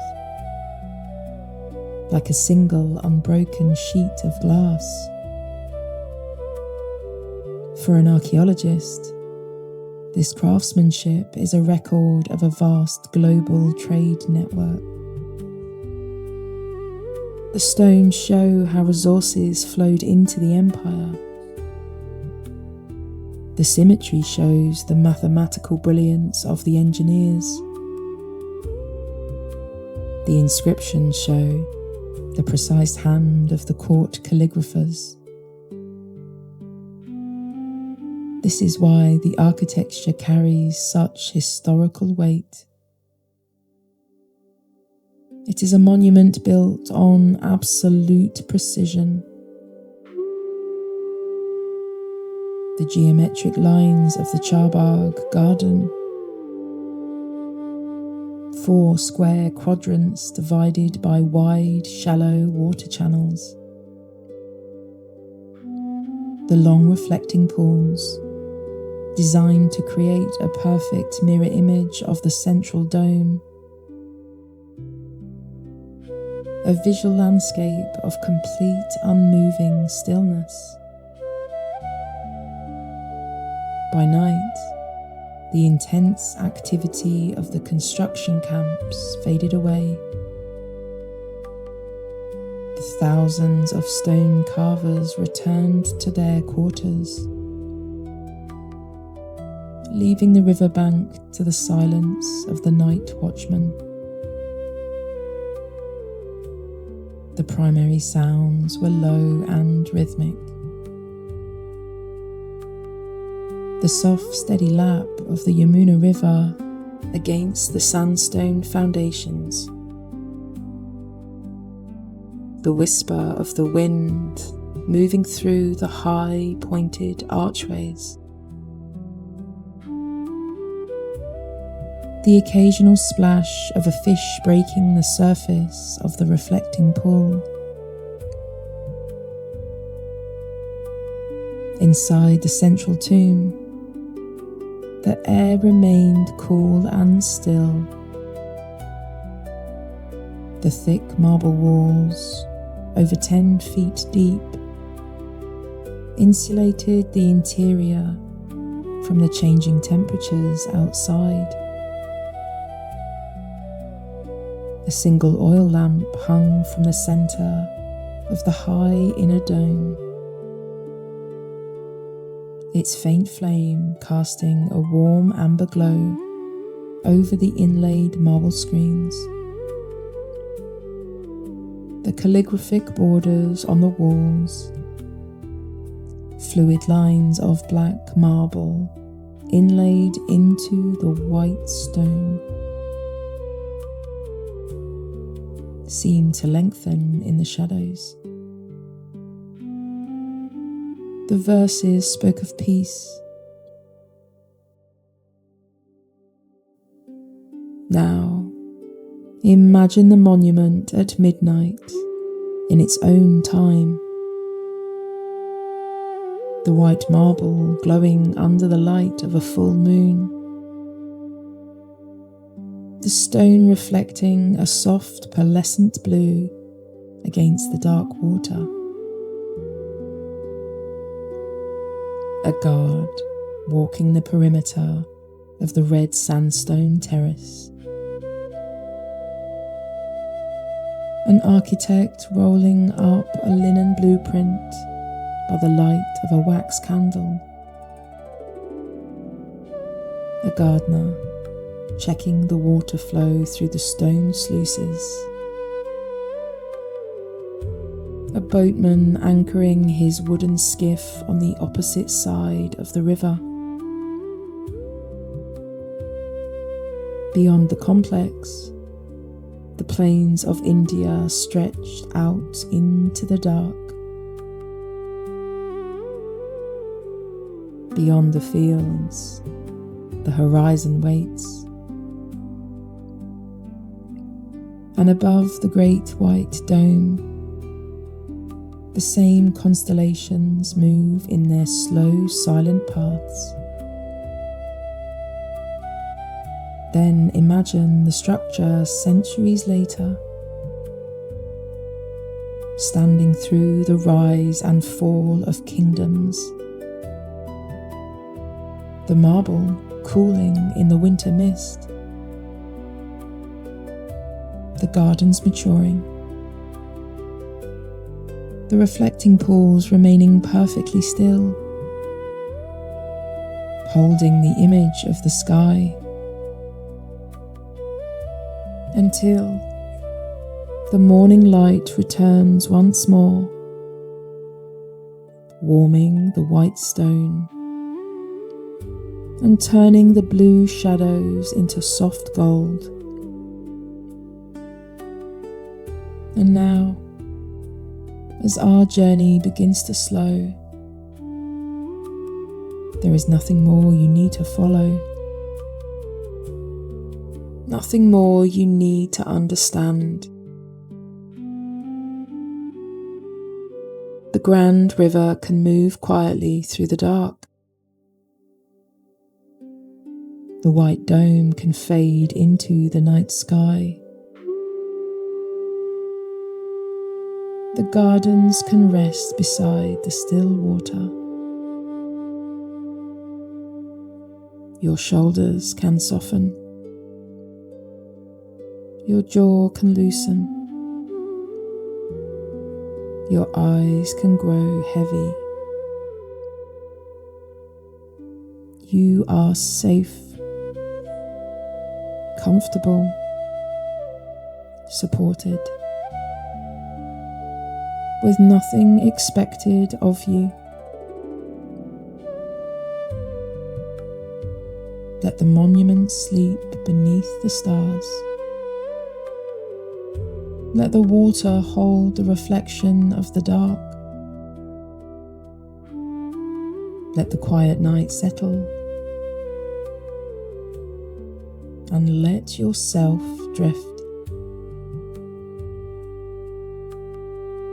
You don't need to hear the ending.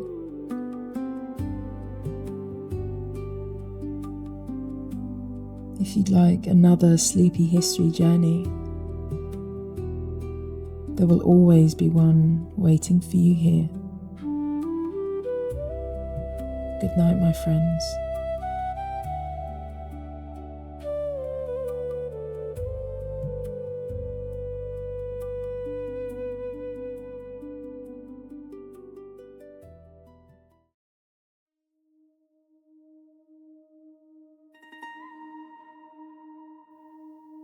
Tonight, I'd like to take you on a calm journey into ancient China, to the discovery of the Terracotta Army of Xi'an, an assembly of thousands of life-sized clay soldiers, hidden beneath the earth for more than 2,000 years.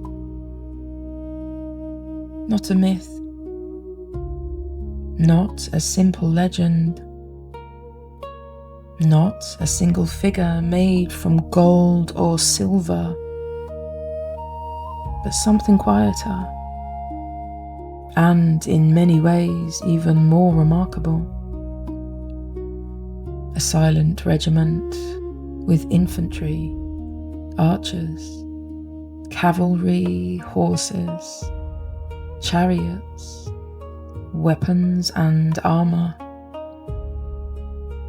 and the unique faces of individual men from one of China's most powerful ages.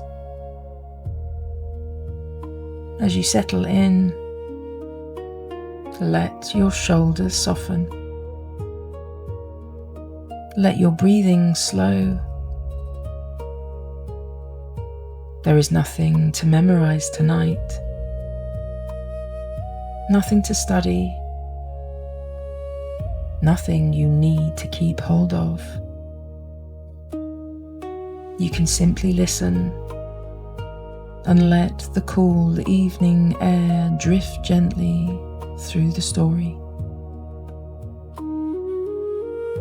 And if sleep does arrive before we reach the end, that is perfectly fine. You don't need to hear the ending. For now, imagine the fertile plains of Shanxi province near Mount Li. The hills glowing softly in the twilight. The fields quiet. the ancient earth resting beneath a wide Chinese sky. The army belonged to the world of Qin Shi Huang. He was the first emperor of a unified China, ruling in the 3rd century before the Common Era. His reign was a period remembered for monumental building, strict order, and massive transformation. This was the age that saw the stitching together of the very first sections of the Great Wall, the standardizing of currency, weights, and the written Chinese language. But the emperor's grandest project was not built above the ground. It was buried deep beneath it. His final resting place slipped out of sight, covered by layers of red soil and wild vegetation. Then, in the modern age, a group of local farmers began digging a water well during a severe drought. The year was 1974. But instead of finding water, the farmer's shovels struck hard baked clay, then fragments of a torso, then a beautifully sculpted head, a terracotta hand, fingers curled as if holding a vanished spear. And slowly, the outline of a massive underground military formation began to appear. The discovery stunned the archaeological world. It was revealed to be a vast necropolis, a literal city for the afterlife. The figures were not made from gold. They were crafted from local terracotta clay, baked in massive kilns at high temperatures. Imagine the first soldiers emerging from the dark earth. Straight ranks of silent warriors, some standing completely intact. The detail of a top knot of hair, the studs on a leather breastplate. For a historian, these details are not small at all. A hairstyle can tell a soldier's military rank. A buckle can show how ancient armour was fastened. The remaining pigments of paint can tell us the exact colours of the ancient uniform. Crimson, bright blue, purple and deep green. This is why the discovery mattered so much. The Terracotta Army was not just a monument to an emperor's ego. It was a masterclass in ancient manufacturing. The artists, the potters, the kiln operators, the metallurgists, the thousands of ordinary labourers who built this underground wonder. Ancient history often focuses entirely on the commands of kings and generals. But here was the physical evidence of monumental human effort. An entire industry of craftsmanship, preserved beneath the soil, As the excavations continued over the decades, the scale of the operation became clear. There were multiple massive pits. The largest pit held the main body of the infantry, thousands of soldiers standing 4 deep. There were specialized vanguard units, equipped with real deadly bronze crossbows. There were cavalry units, standing beside life-size terracotta horses, with flared nostrils and alert ears.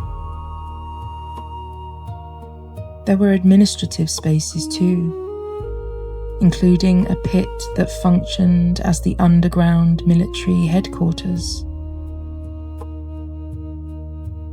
This was not a generic, mass-produced crowd of statues. Every single face was completely unique. Some warriors look young and determined. Others look older, with faint wrinkles etched around their eyes and thick, heavy moustaches. They represent a true cross-section of the diverse peoples who made up the newly unified empire. The army helps us imagine the practical world behind the emperor's grand vision. For every clay soldier, there was a master potter shaping the torso, an artist using a fine brush to apply lacquer, a metal worker sharpening a bronze sword, a labourer carefully lowering the heavy statue into its underground trench. The Terracotta Army gives those ancient craftsmen a voice in the story. The pits also sit at a fascinating moment in time. The Qin dynasty represented absolute central authority and military precision. Yet shortly after the emperor's death, the empire would fracture, giving rise to the long-lasting Han dynasty. For historians, this silent army illuminates the sheer organizational power that existed just before that great transition. The warriors do not speak, but they offer something precious. A snapshot, a moment frozen in time. A piece of China before a new dynasty altered the course of the nation. And perhaps that is part of its quiet power. It shows the incredible heights of ancient human capability left in the dark. Now imagine the underground chambers in their own time, just before the pits were sealed. The air thick with the smell of wet clay and fresh wood lacquer. A painter touching up the scarlet trim on an archer's tunic. A blacksmith checking the alignment of a bronze spearhead. A labourer carrying away the final wooden scaffolding. Beyond the underground corridors, the yellow river moves slowly through the valley. Beyond the river, the mountains wait. And above it all, the same stars begin to appear. Then imagine the army many centuries later, silent, buried, forgotten by the world above. The infantry still standing, the horses still waiting, the archers still kneeling, the unique faces still staring into the absolute blackness beneath the ground, until one day a shovel strikes clay, a face appears, a soldier returns, and an army that had slept for more than 2,000 years begins to wake.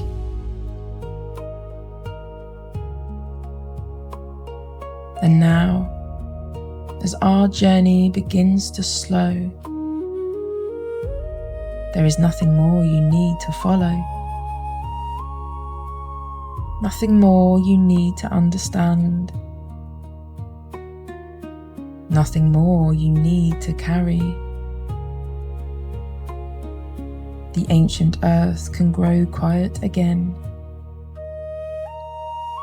The clay warriors can fade into shadow. The horses can rest beside the silent ranks. Your shoulders can soften. Your jaw can loosen. Your eyes can grow heavy. You are safe, comfortable, supported, with nothing expected of you. Let the army sleep beneath the stars. Let the river move gently through the dark. Let the quiet soil settle, and let yourself drift. You don't need to hear the ending. If you'd like another sleepy history journey, there will always be one waiting for you here. Good night, my friends.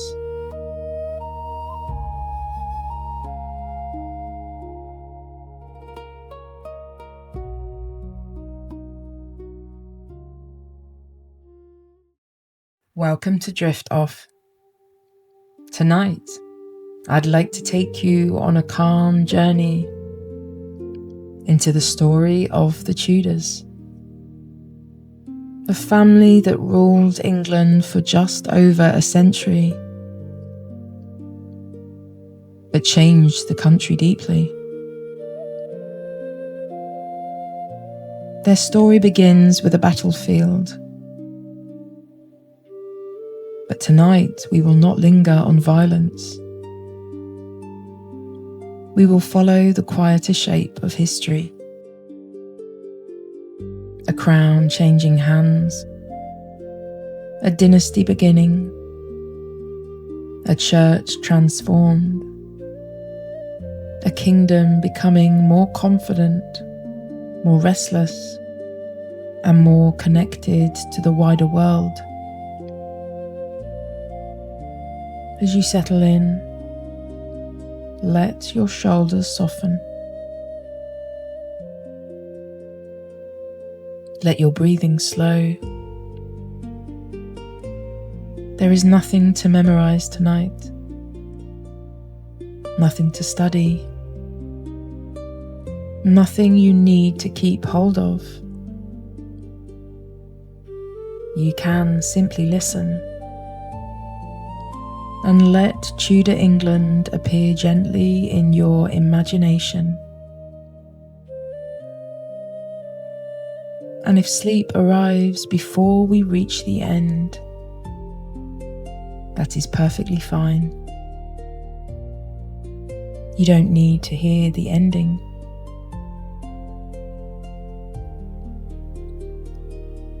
For now, imagine England in 1485.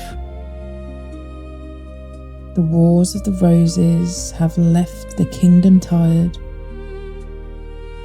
The great houses of Lancaster and York have struggled for the crown.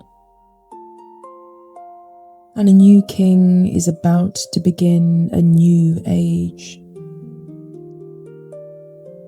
The first Tudor king was Henry VII. He became king after defeating Richard III at the Battle of Bosworth in 1485. Henry's claim to the throne was not the strongest by blood, so he worked carefully to make his rule secure. He married Elizabeth of York, joining the Red Rose of Lancaster and the White Rose of York. From this came the Tudor Rose, a symbol of unity after years of division. Henry VII was cautious.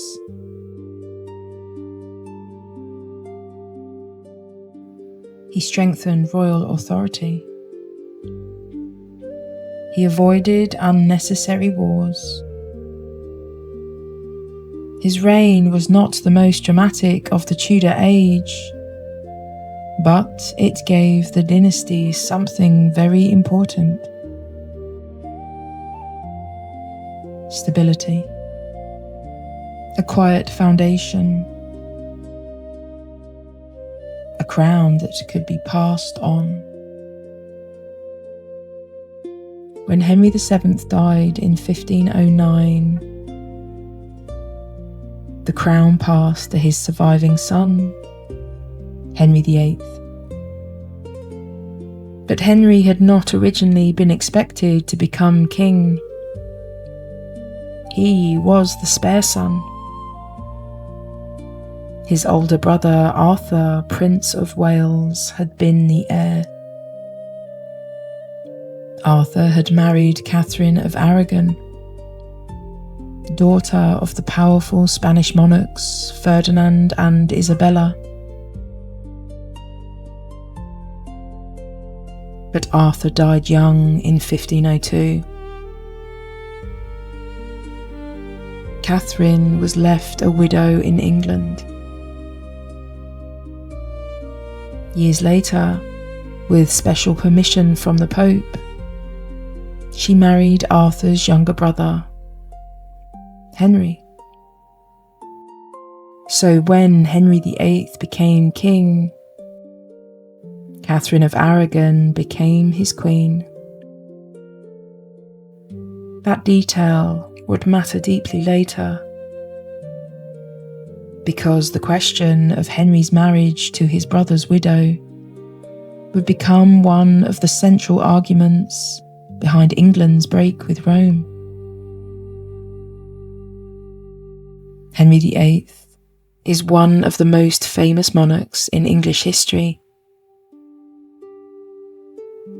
He was young, confident, athletic, and eager for glory when he came to the throne. He wanted to be remembered as a great king, a warrior, a scholar, a prince of Europe. But his reign became famous for something even greater than ambition: religious change. Henry wanted a male heir, and his marriage to Catherine had produced only one surviving child, Mary.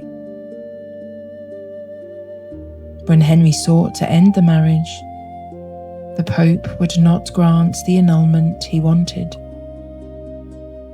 So, Henry broke with Rome.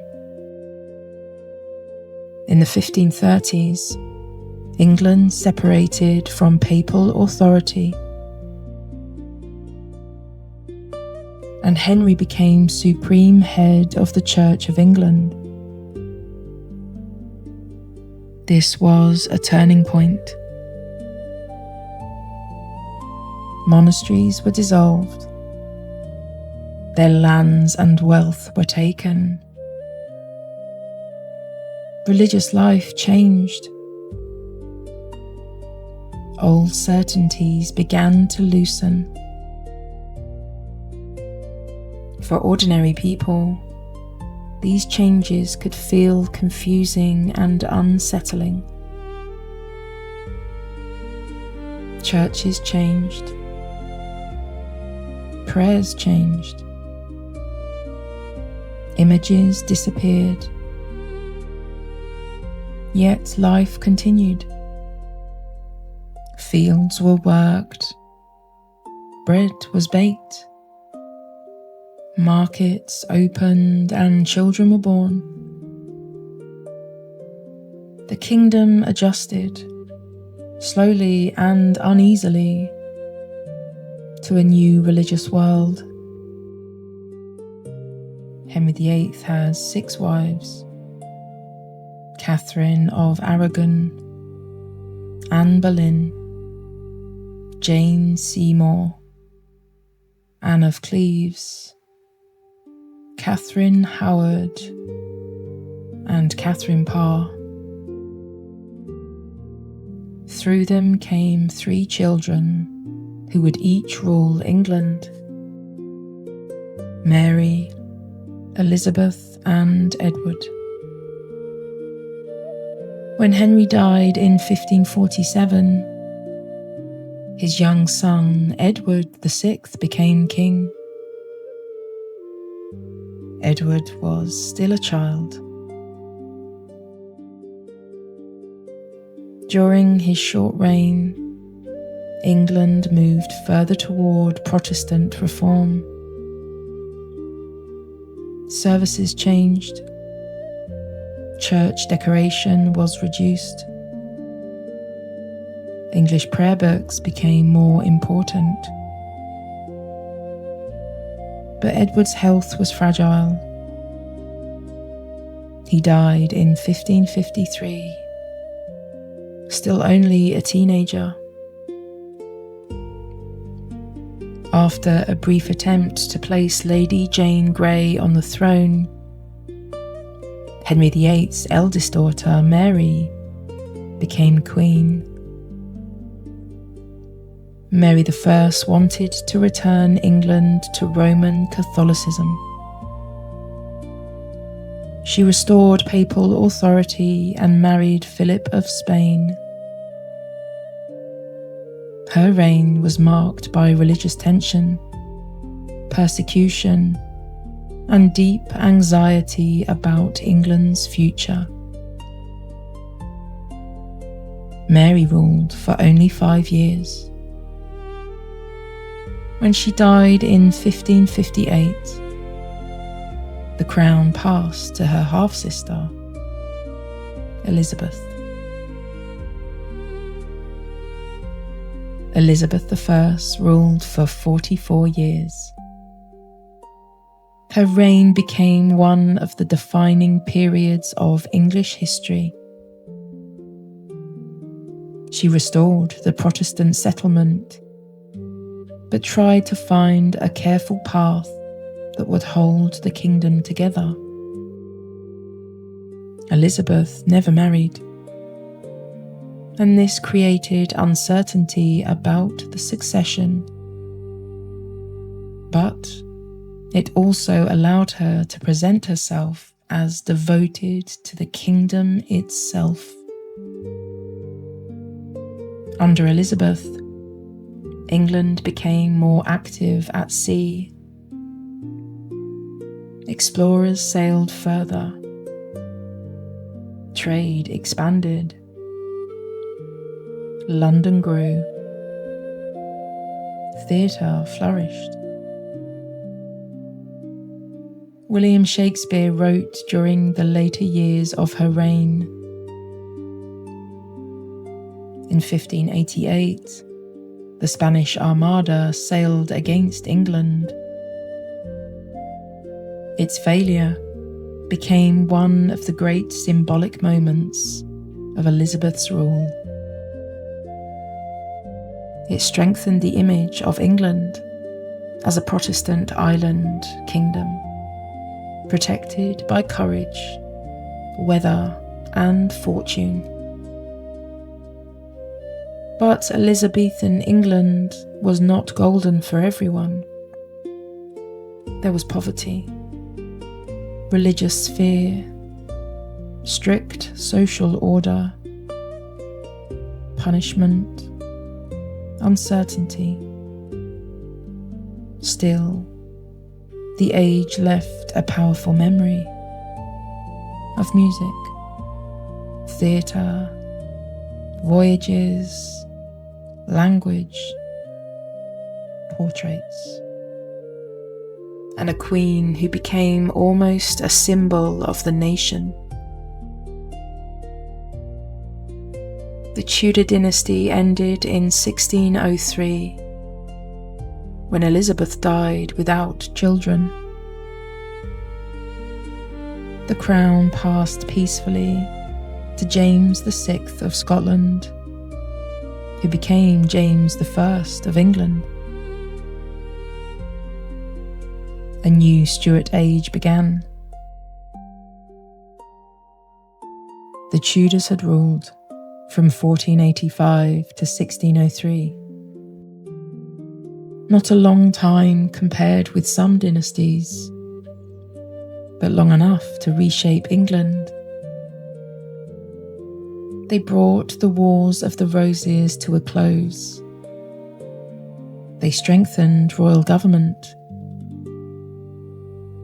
They broke with Rome. They changed the church. They oversaw the growth of English sea power. They lived through fear, reform, rebellion, splendour, poverty, pageantry, and change. Their world was bright with ceremony, but shadowed by uncertainty.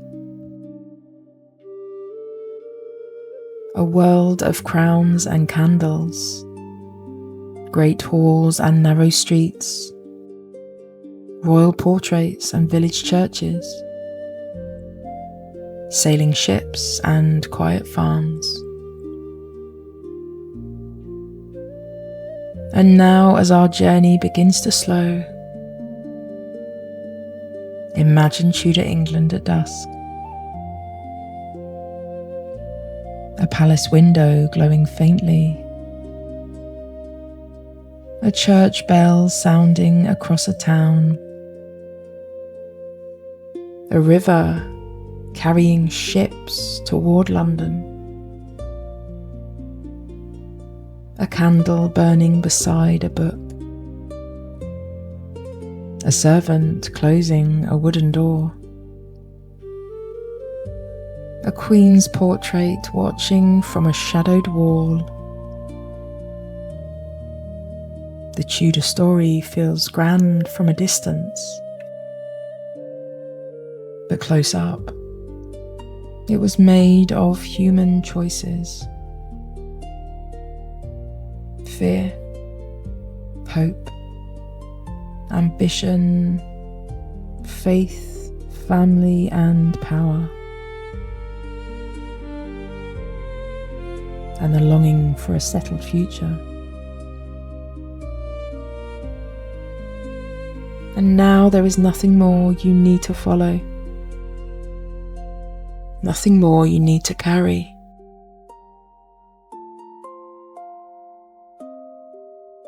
The palace can grow quiet. The river can darken. The candle can burn low. Your shoulders can soften. Your jaw can loosen. Your eyes can grow heavy. You are safe, comfortable, supported, with nothing expected of you. Let the Tudor world fade gently into the night. Let the old crown rest. And let yourself drift. You don't need to hear the ending. And if you'd like another sleepy history journey, there will always be one waiting for you here. Good night, my friends.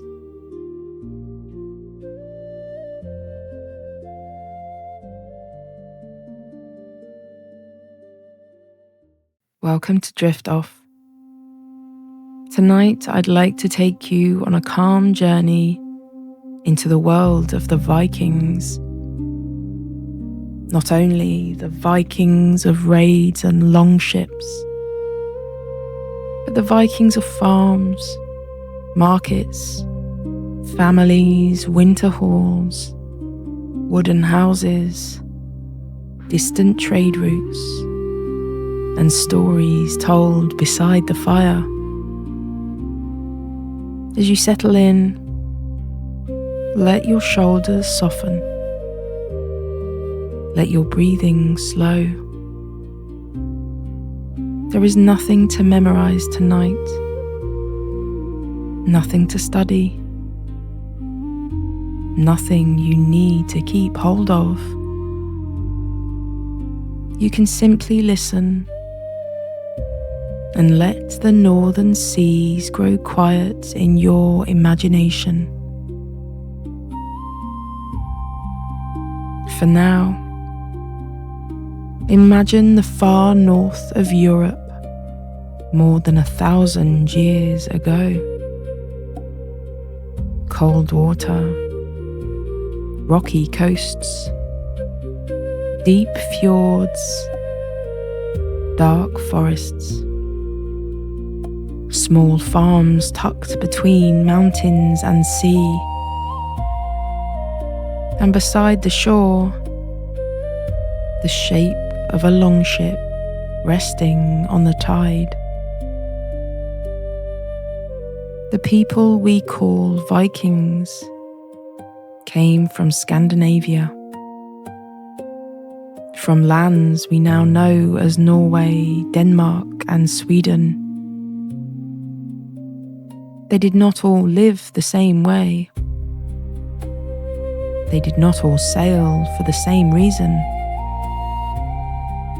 Some were farmers, traders, craftspeople. Some were explorers. And some were warriors. Many became settlers in new lands. The word Viking is often linked with raiding, and raids were certainly part of the story. But the Viking world was larger than that. It was a world of movement. Ships crossing seas, goods passing from hand to hand, silver coins travelling far from where they were made, amber, furs, wool, iron, glass beads, weapons, honey, and fine cloth moving through markets and harbours. The Vikings lived at the edge of the sea, and the sea became their road. The longship was one of the great tools of the Viking Age, light enough to be drawn up onto a beach, strong enough to cross open water, shallow enough to move along rivers. It gave Viking travellers a freedom few others had. They could appear suddenly along a coast, but they could also travel deep inland. They followed rivers, crossed seas, reached islands, towns, monasteries, markets, and distant kingdoms. Their ships carried fear, but also trade, news, people, ideas, and stories. The same kind of vessel that brought danger to one shore might bring merchants to another. This is one reason the Viking story is so difficult to reduce to a single image. They were not only destroyers, they were connectors. In Britain and Ireland, Viking raids began in the late 8th century. One of the most famous early attacks was on the monastery of Lindisfarne in AD 793. To the people who recorded it, it felt shocking. A holy place on a quiet island had been reached by strangers from the sea. In the years that followed, raids became more frequent. But over time, raiding turned into something more permanent. Vikings did not only arrive and leave, some stayed. They built homes, founded settlements, farmed land, married, raised families. They became part of the landscape they had once approached from the water. In England, the arrival of a large Viking army in the 9th century changed the balance of power. Parts of eastern and northern England came under Scandinavian influence. This region became known as the Danelaw. Its laws, place names, speech, farming, trade, and settlement patterns carried traces of Norse life. York, known to the Vikings as Jorvik, became one of the most important towns of Viking England. A busy place of workshops, merchants, river traffic, and everyday life. Imagine Jorvik at dusk, the river moving slowly, wooden buildings close together, smoke rising from hearths, a craftsperson carving bone or antler, a trader weighing silver, voices in different accents, Old English and Old Norse meeting in the same streets. The Viking world was not silent or empty. It was crowded with ordinary life. People needed food, warmth, shelter, work, belonging. They repaired tools, sharpened blades, spun wool, baked breads, tended animals, made jewelry, and traded goods. They listened to stories through the long, dark months. In winter, the hall became the heart of the home. Firelight moved across wooden beams. The wind pressed against the walls. People gathered close. Stories were told of gods, journeys, ancestors, heroes, monsters, and faraway lands. Some stories were remembered for generations. Some were reshaped over time. Some were eventually written down. But before they were written, they lived in voices, in song, spoken and sung aloud, passed from person to person, carried like warmth through the dark. The Vikings travelled far beyond Britain, west to Iceland, Greenland, and eventually North America. East along river routes toward the trading worlds of the Baltic, Byzantium and beyond.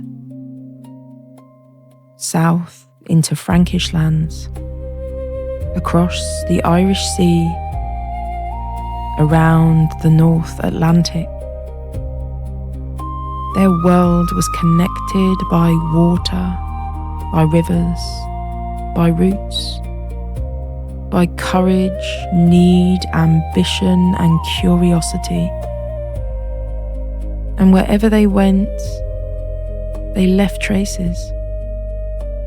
Place names, coins, burials, tools, ships, jewelry, language, and stories. The Viking Age did not end all at once. In England, one powerful later figure was Canute, a Danish king who ruled England in the early 11th century. But by the later 11th century, the world was changing. Kingdoms were becoming more organized. Christianity had spread through Scandinavia. Old raiding patterns faded. The Viking Age slowly passed into memory, but its influence remained in the names of places, in words still spoken, in the shape of old towns, and in the imagination. And now, as our journey begins to slow, imagine a quiet northern shore. The sea is dark and calm. A longship rests beside the water. The oars are still. The sail is folded. A lantern glows inside a wooden hall. Smoke rises gently into the cold night air. And somewhere, a story is being told beside the fire. And now, there is nothing more you need to follow. Nothing more you need to understand. The longship can drift into darkness. The northern sea can grow still. The fire in the hall can burn low. Your shoulders can soften. Your jaw can loosen. Your eyes can grow heavy. You are safe, comfortable, supported, with nothing expected of you. Let the old stories fade into the night. Let the water move softly against the shore. Let the lantern glow become smaller, and let yourself drift. You don't need to hear the ending. And if you'd like another sleepy history journey, there'll always be one waiting for you here. Good night, my friends.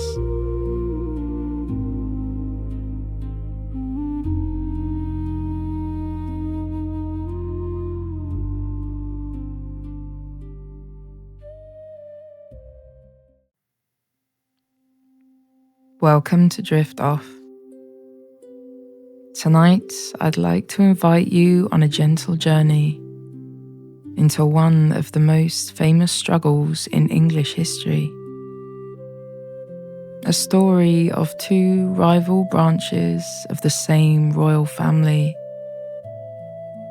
A story of crowns, cousins, alliances, uncertainty and change. Tonight, we are travelling into the Wars of the Roses. Not to dwell on battles, not to make the past feel harsh or heavy, but to understand how England moved from the medieval world of the Plantagenets toward the beginning of the Tudor Age.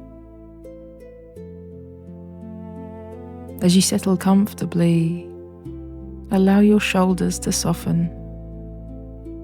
Allow your breathing to become a little slower. There is nothing to memorize tonight, nothing to study, nothing you need to hold tightly in your mind. The story can simply move quietly past, like candlelight across an old royal map. And if sleep arrives before we reach the end, you're welcome to follow it. You don't need to hear the ending.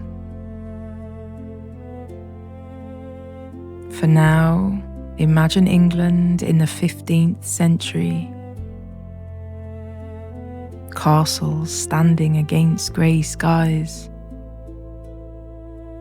Narrow streets winding through old towns. Noble families watching the throne carefully. And a crown that no longer feels completely secure. The Wars of the Roses were not a war between strangers. They were a struggle within one extended royal family. The House of Lancaster and the House of York were both branches of the Plantagenet dynasty. Both could trace their ancestry back to King Edward III. And because of that shared royal blood, both sides believed they had a claim to power. The names came to be remembered through roses. Lancaster associated with the red rose, York with the white rose. The phrase Wars of the Roses became famous later, but the image remains powerful. Two roses, two branches, one crown. At the centre of the early story was King Henry VI.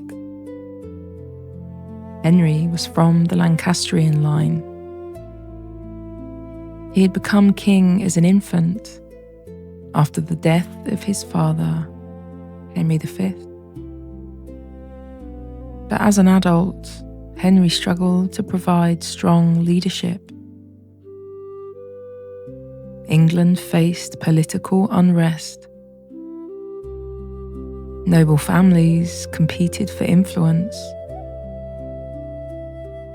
and the king's periods of illness created uncertainty over who should govern. Into this uncertainty stepped Richard, Duke of York. He was powerful, well connected, and believed he had a strong claim to authority. At first, the struggle was not simply about replacing the king. It was about influence, protection, and control of government. But slowly the conflict deepened. The first major clash came in 1455 at St. Albans. It was a turning point. After years of tension, disagreement had become open conflict. The Duke of York and his supporters gained influence, but the peace did not last. England did not suddenly fall into constant warfare. The Wars of the Roses were not one continuous battle. They were a series of crises. Periods of fighting, periods of uneasy calm, sudden changes in power, and repeated attempts to settle the question of who should rule. One of the most important figures on the Lancastrian side was Queen Margaret of Anjou. She was Henry VI's wife. Determined, politically active, and fiercely protective of her husband's position and their son's inheritance. As Henry's authority weakened, Margaret became central to the Lancastrian cause. On the Yorkist side, the Duke of York continued to press his claim. But in 1460, he was killed. But his cause did not die with him. It passed to his son, Edward, Earl of March, soon to become Edward IV. Edward was young, tall, confident, and charismatic. In 1461, after the Yorkist victory at Towton, he became King Edward IV. Towton was one of the largest and most devastating battles fought on English soil. It placed York on the throne. For the first time, the crown had passed decisively from Lancaster to York. Henry VI was eventually captured. The Lancastrian cause weakened, and Edward seemed secure. Yet even then, peace remained fragile. Edward's reign was shaped by powerful nobles, especially Richard Neville, Earl of Warwick. Warwick became known as the Kingmaker because of his role in helping Edward take the throne. But alliances in this period could shift. Warwick and Edward eventually fell out. In 1470, Warwick helped restore Henry VI for a brief time. Then Edward returned. In 1471, Edward defeated his enemies at Barnet and Tewkesbury. Warwick was killed. Henry VI's son, Edward of Westminster, was killed after Tewkesbury, and Henry VI himself died soon afterwards in the Tower of London. After that, Edward IV's reign was more secure. For a time, the Wars of the Roses seemed almost settled. Edward IV died unexpectedly in 1483. His eldest son was only 12 years old. The boy became Edward V. But before he could be crowned, events moved quickly. Edward and his younger brother, Richard, Duke of York, were placed in the Tower of London. Their uncle, Richard, Duke of Gloucester, was made protector. Then the boys were declared illegitimate. Their uncle took the throne as Richard III, and the two young princes were never seen again in public. Their fate remains one of the most famous mysteries in English history. For centuries, people have argued about what happened. There are theories, accusations, unanswered questions. But certainty remains out of reach. What is clear is that Richard III's reign began under a shadow. He ruled for only 2 years, and during those 2 years, opposition gathered around a distant Lancastrian claimant, Henry Tudor. Henry Tudor had spent much of his life away from England. His claim to the throne came through the Lancastrian line, though it was not straightforward. But by 1485, he had become the focus for those who opposed Richard III. In August of that year, Henry landed in Wales. He gathered support as he moved inland. Richard marched to meet him, and on the 22nd of August, 1485, the two sides met at Bosworth Field in Leicestershire. There, Richard III was killed. He became the last English king to die in battle. Henry Tudor became King Henry VII, and with him, the Tudor dynasty began. The traditional story often treats Bosworth as the ending of the Wars of the Roses, a final turning point, a crown changing hands. one age closing and another beginning.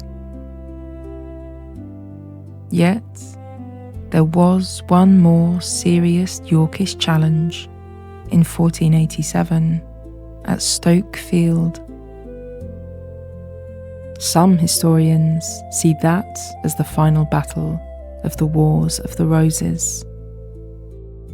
Either way, by the late 1480s, Henry VII had secured his throne. He married Elizabeth of York, daughter of Edward IV. In that marriage, the rival claims of Lancaster and York were symbolically brought together. The red rose and the white rose became the Tudor rose, a new emblem for a new dynasty. The Wars of the Roses changed England because they weakened the old Plantagenet order. They showed how dangerous uncertain succession could be.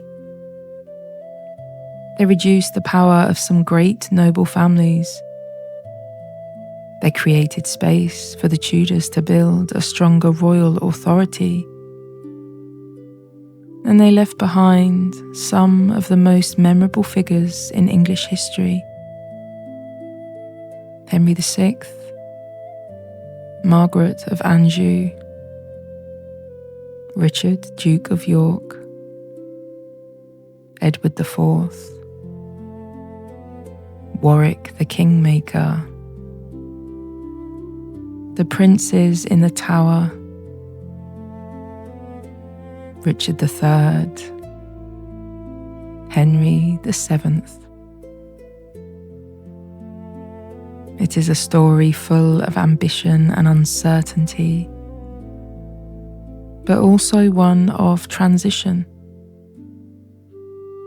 A country moving through instability towards something new.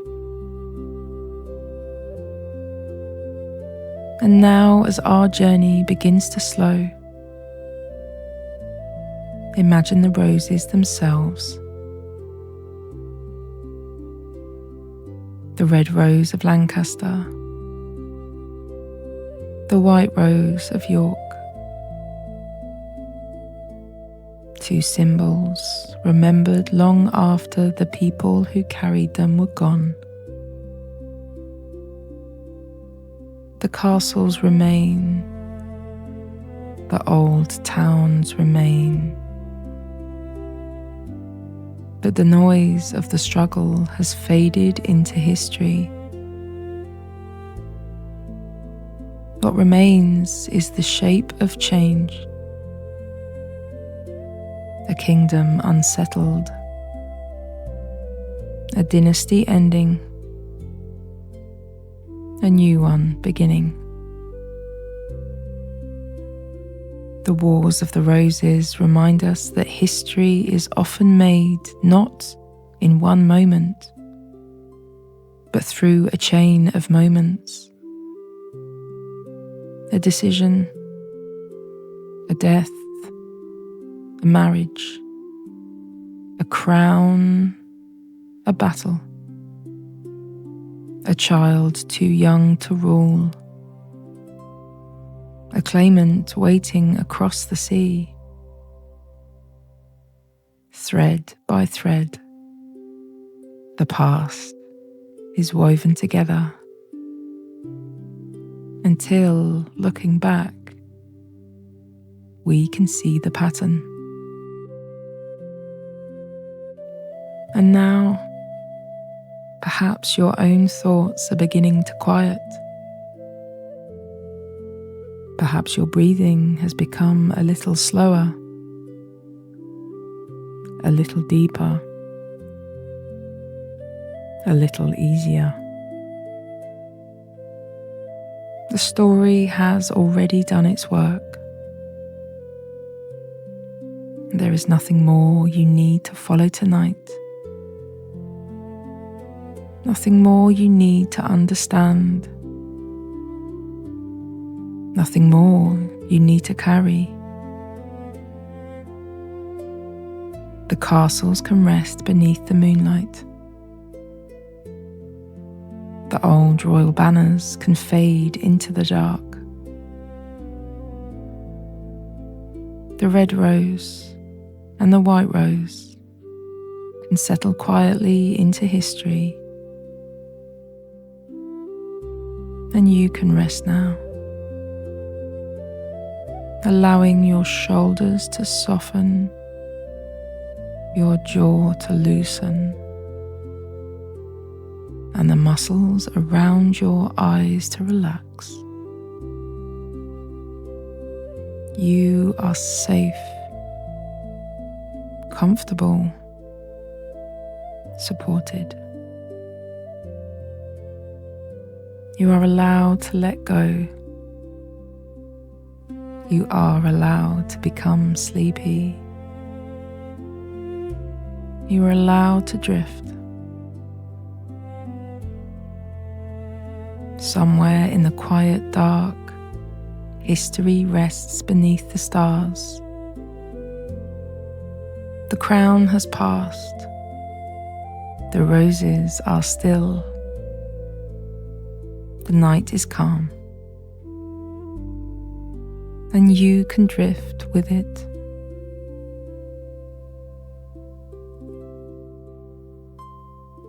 If you'd like another sleepy history journey, there'll always be one waiting for you here. Good night, my friends.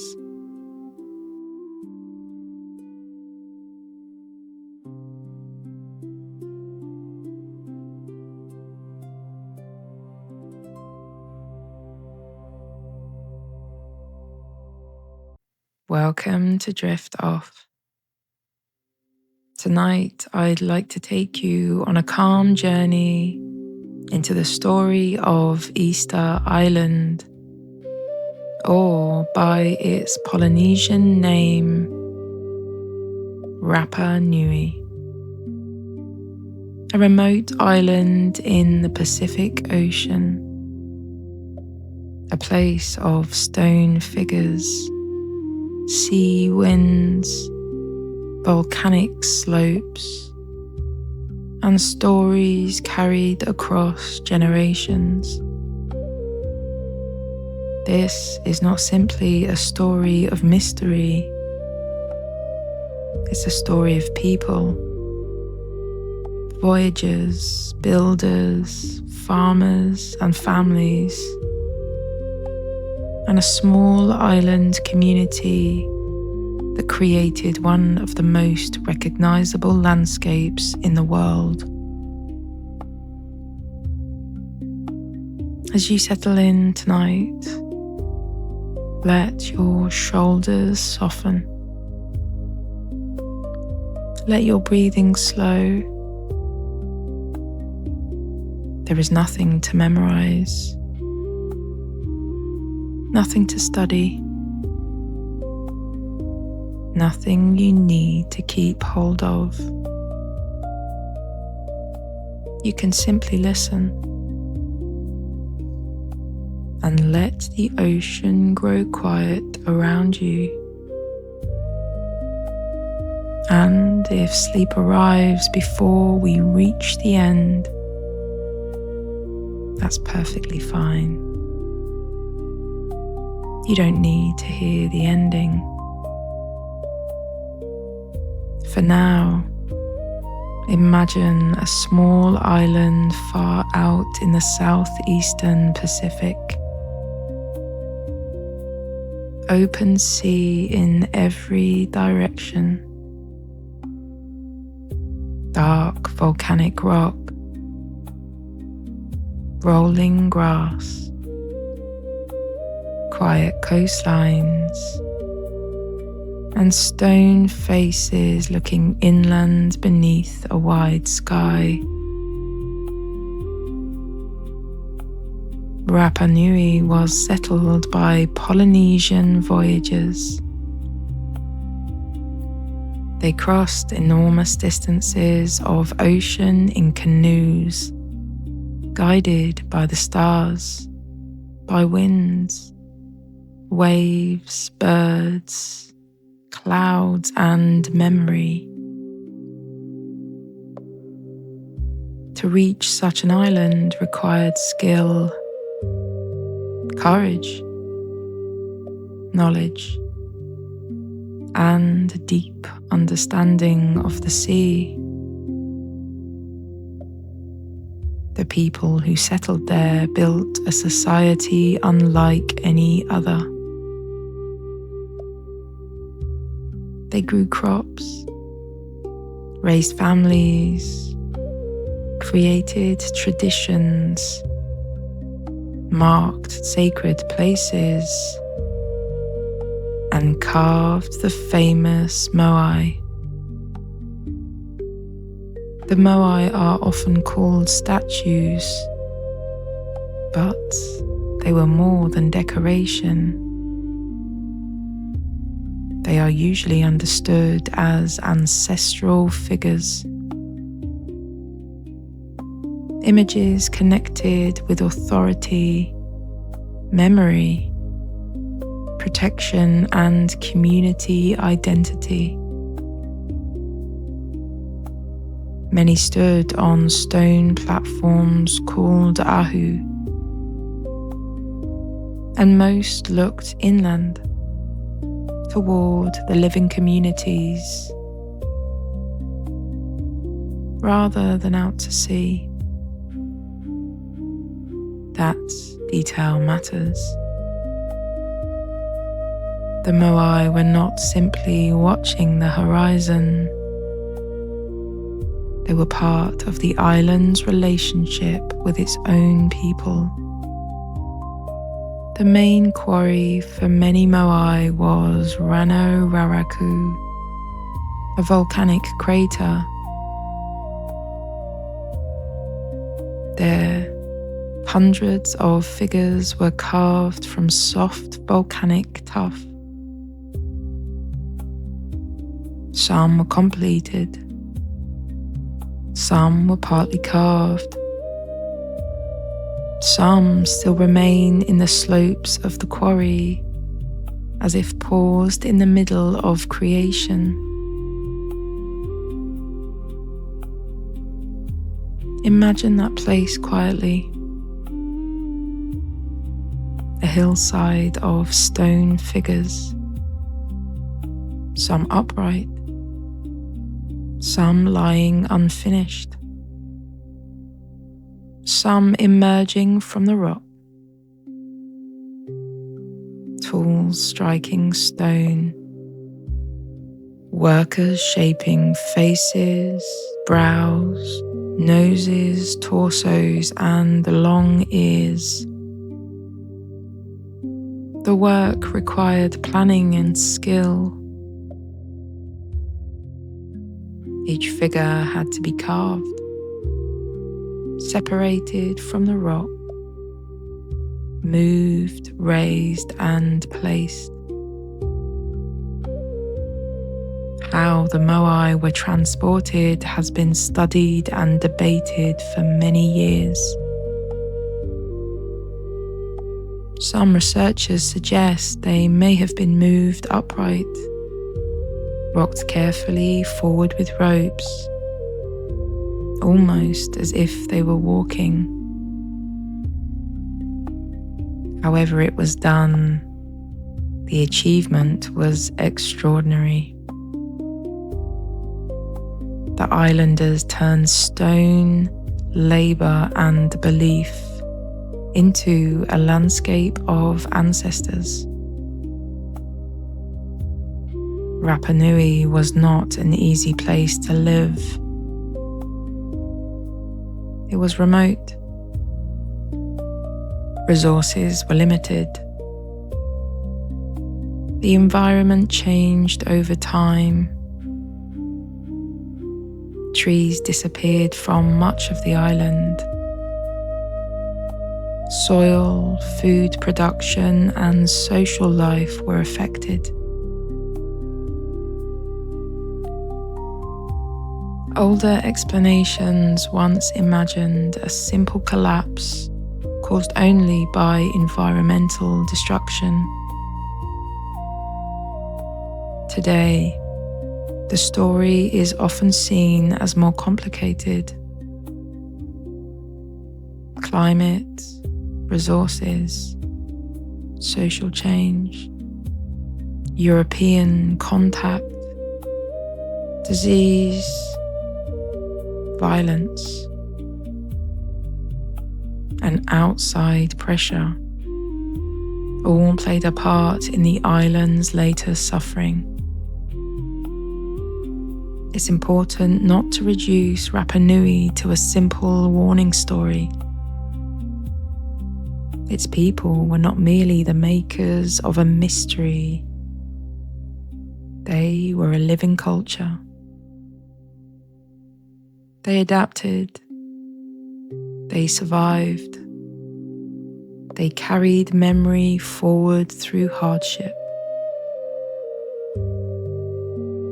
The first recorded European arrival came in 1722. The Dutch explorer Jacob Roggeveen reached the island on Easter Sunday.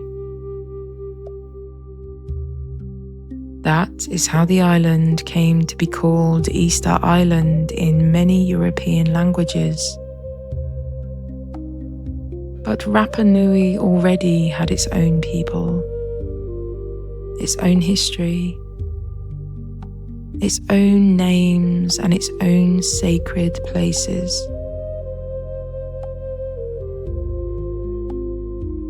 European visitors were often astonished by the moai. They wondered how such large figures had been made and moved. But they did not always understand the culture that created them. Over the centuries that followed, contact with the outside world brought severe disruption. Disease, exploitation, population loss, forced labour, and the loss of many traditions.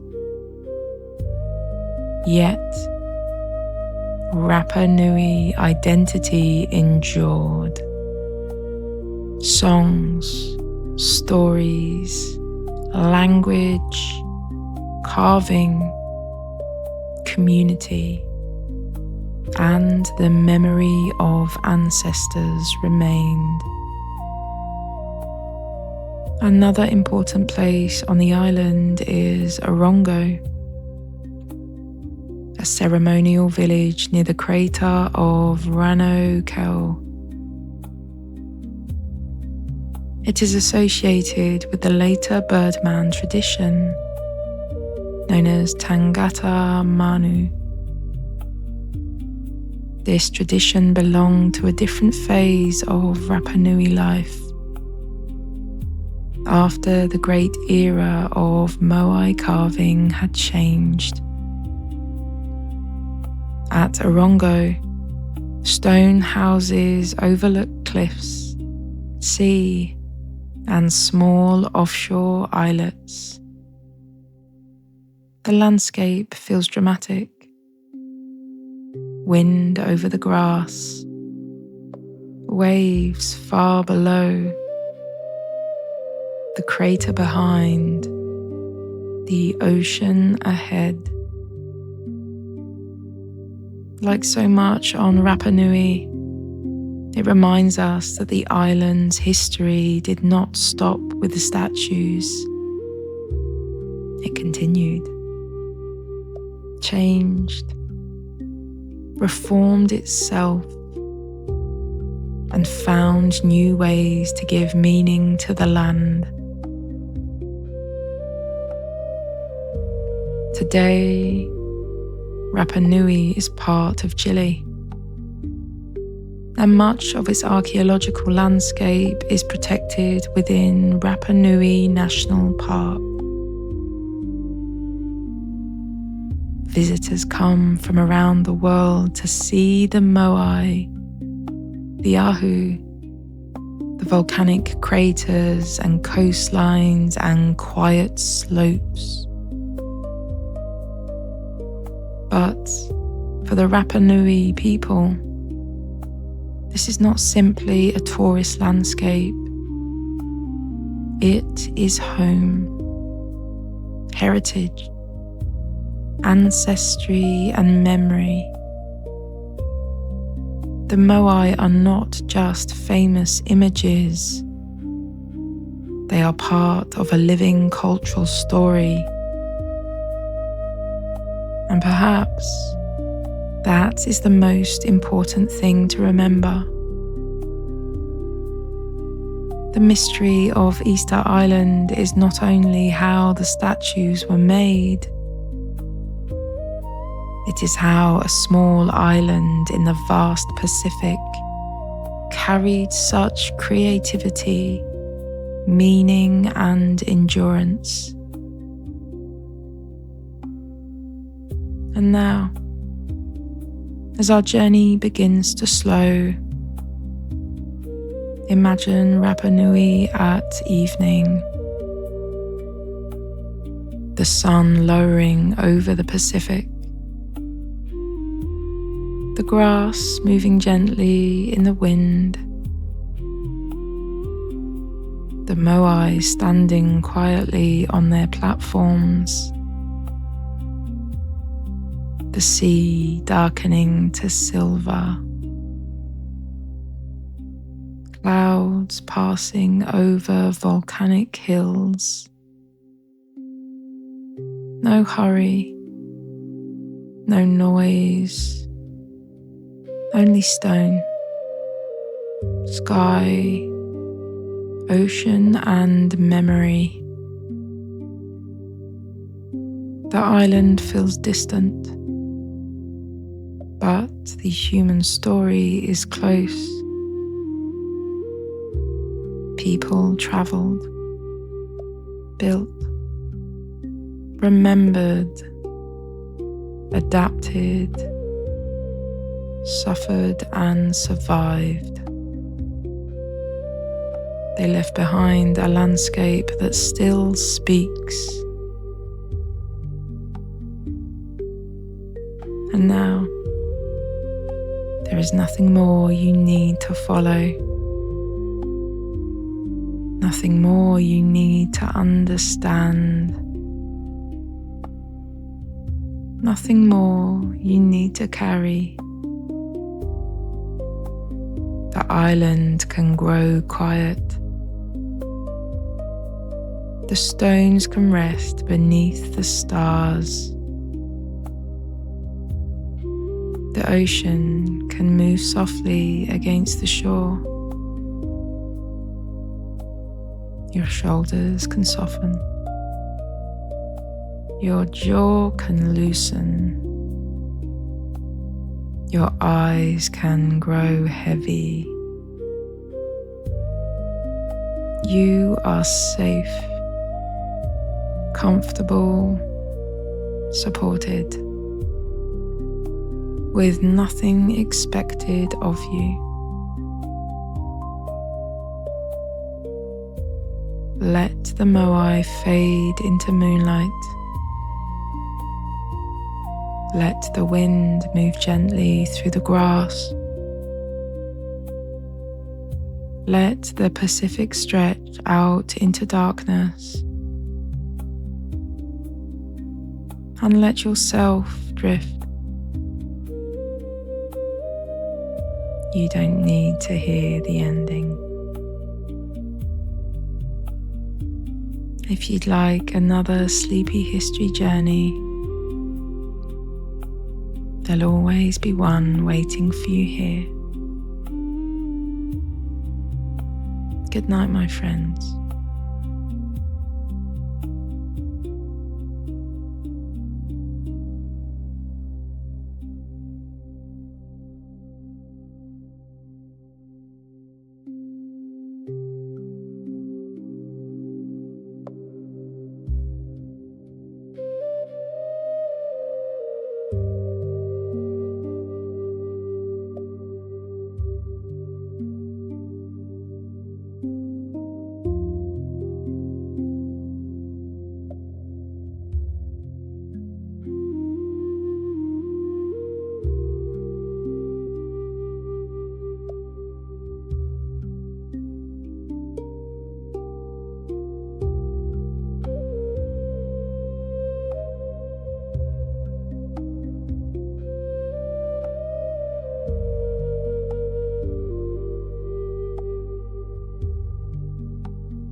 Welcome to Drift Off.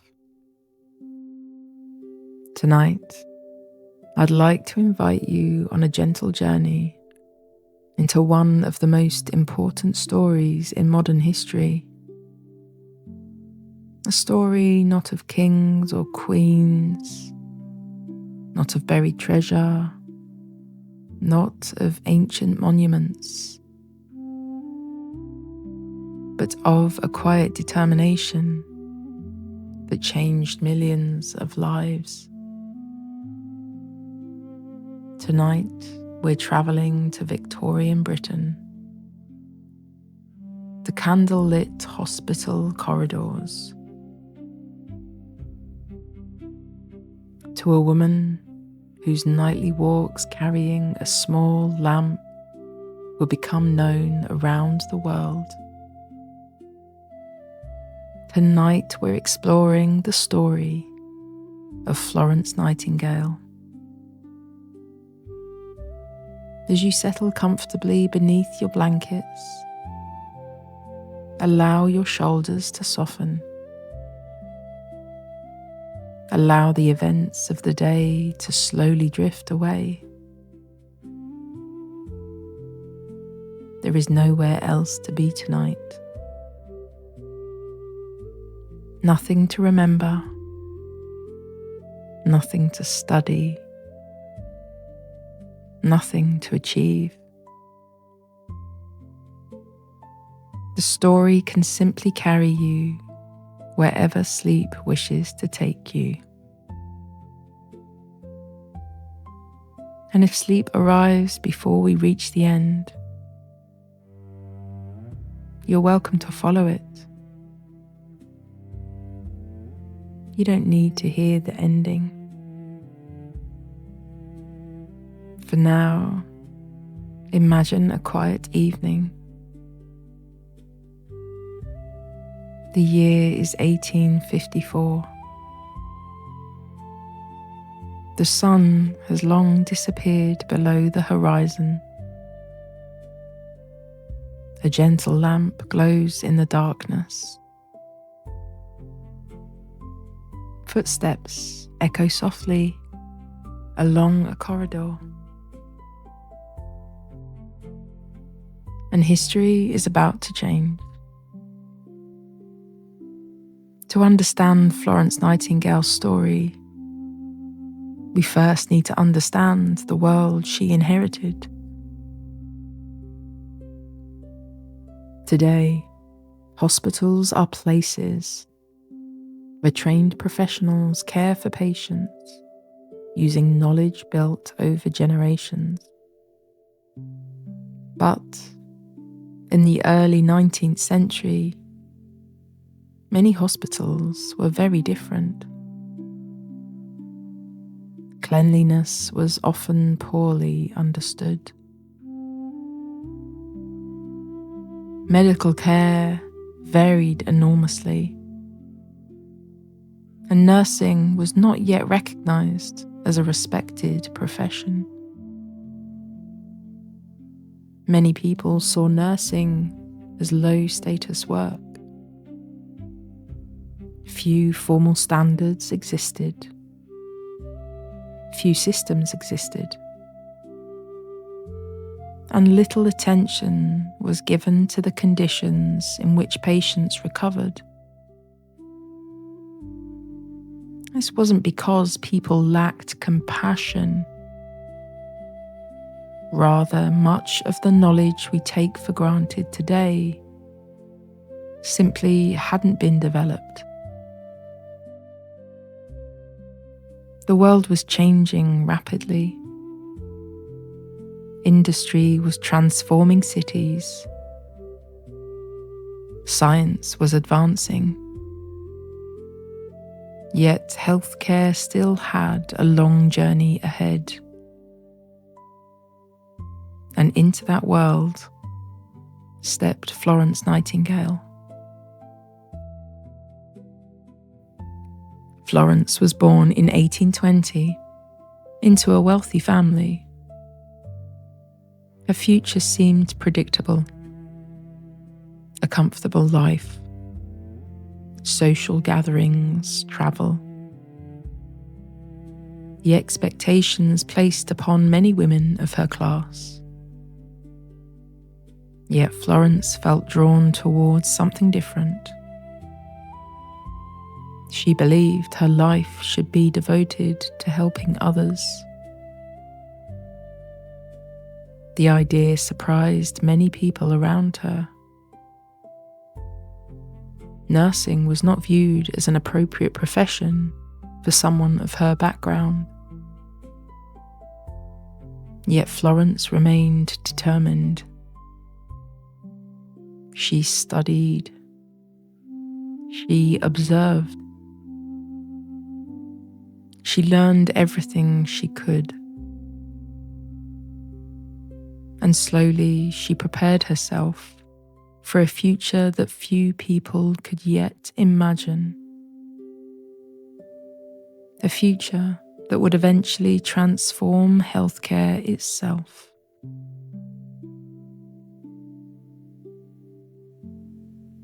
In 1854, Britain became involved in the Crimean War. As reports returned home, concern began to grow about the conditions faced by wounded soldiers. Newspapers described overcrowded hospitals, poor sanitation,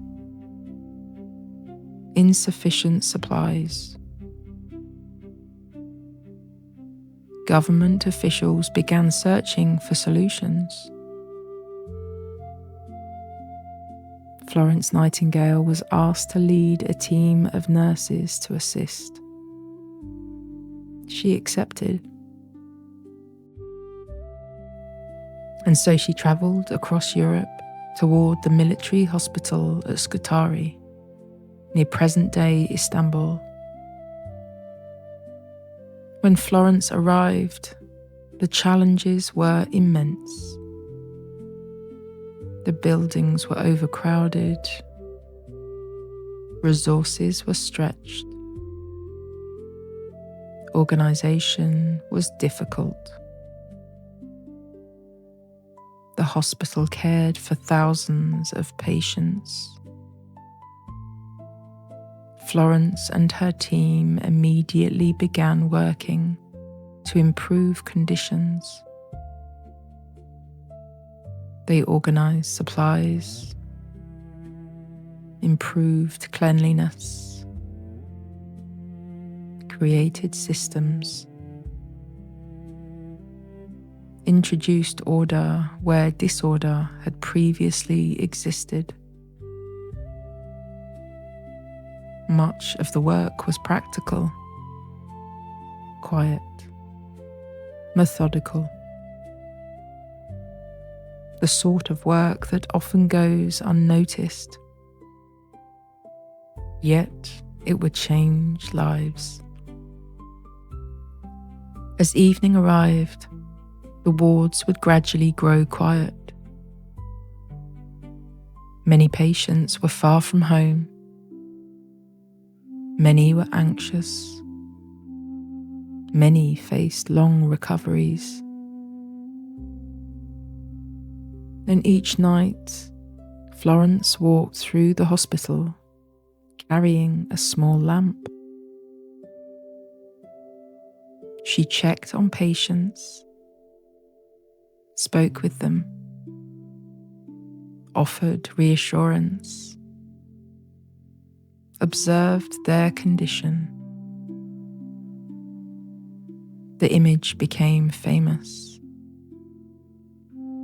A solitary figure moving through dark corridors. A small light glowing in the night.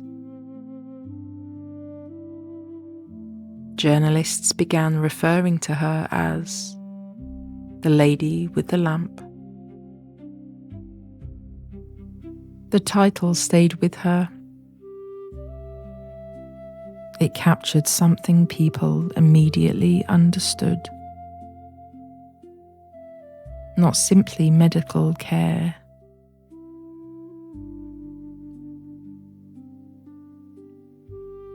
not simply administration, but human kindness, compassion, presence. The reassurance of knowing that someone cared enough to return long after the day's work was done. The lamp became a symbol, not only of Florence herself, but of nursing, of care, of service, of quietly helping others through difficult moments. Florence's greatest achievement did not end when the war ended. After returning home, she continued her work. She studied records, collected information, examined outcomes, used statistics in ways that were innovative for the time. She believed that evidence mattered, that careful observation mattered, that healthcare could be improved through knowledge and organisation. Her reports influenced governments. Her ideas influenced hospitals. Her training programs influenced future nurses. Gradually, nursing began changing. Standards improved. Training improved. Professional recognition grew. The work that Florence and others began would eventually shape modern nursing around the world. Millions of patients would benefit from changes she helped to inspire. And it all began with a determination to improve care, one patient at a time, one ward at a time, one lamplit corridor at a time. Perhaps that's why Florence Nightingale's story remains so powerful today. Not because she commanded armies, not because she ruled a kingdom, not because she discovered hidden treasure, but because she saw a problem and devoted her life to improving it. The changes she helped create spread far beyond her own lifetime, across countries, across generations, across centuries. A small lamp carried through dark hospital corridors became a symbol recognized around the world. And even today, her influence can still be felt wherever people care for others. And now, as our journey begins to draw gently to a close, imagine those quiet corridors once more. The hospital settling into silence. The soft glow of a lamp moving through the darkness. The gentle rhythm of footsteps. The calm reassurance that someone is watching over those in their care. Outside, the night sky stretches overhead. The stars continue their journey. The world grows quieter. And perhaps your own thoughts are becoming quieter too. Perhaps your breathing has become slower. Perhaps your body feels a little heavier. There's nowhere else you need to be tonight. Nothing left to remember. Nothing left to solve. The story has already done its work. Tomorrow can wait until tomorrow. For now, you can simply rest. Allow your shoulders to soften, your jaw to loosen. Allow the muscles around your eyes to relax. You are safe, comfortable, supported, with nothing expected of you, nothing required of you, nothing to achieve. Sleep doesn't need to be earned. You're allowed to let go. You're allowed to become sleepy. You're allowed to drift. The lamp can continue glowing softly in the distance. The corridors can remain peaceful and still. And you can rest peacefully too. You don't need to hear the ending. You can sleep.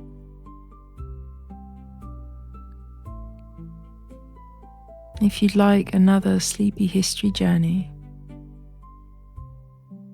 there'll always be one waiting for you here. Good night, my friends.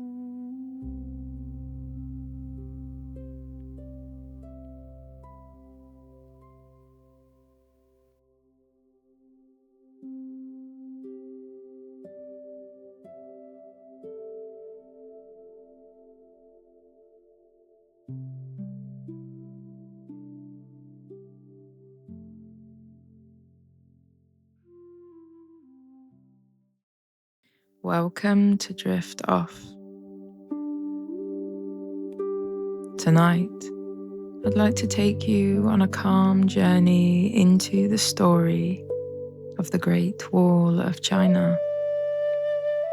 A wall that is not really one single wall, but a long chain of walls, towers, passes, paths, and frontier defences built across many centuries. It crosses mountains, deserts, valleys, and open land. As you settle in, let your shoulders soften. Let your breathing slow. There is nothing to memorize tonight. Nothing to study, nothing you need to keep hold of. You can simply listen and let the ancient frontier appear gently in your imagination. And if sleep arrives before we reach the end, that's perfectly fine. You don't need to hear the ending. For now, imagine northern China long ago. Wide plains, cold winds, mountain ridges, and stone paths rising and falling along the edge of the sky. The Great Wall was built over a very long time. Different Chinese states built early walls to protect their borders.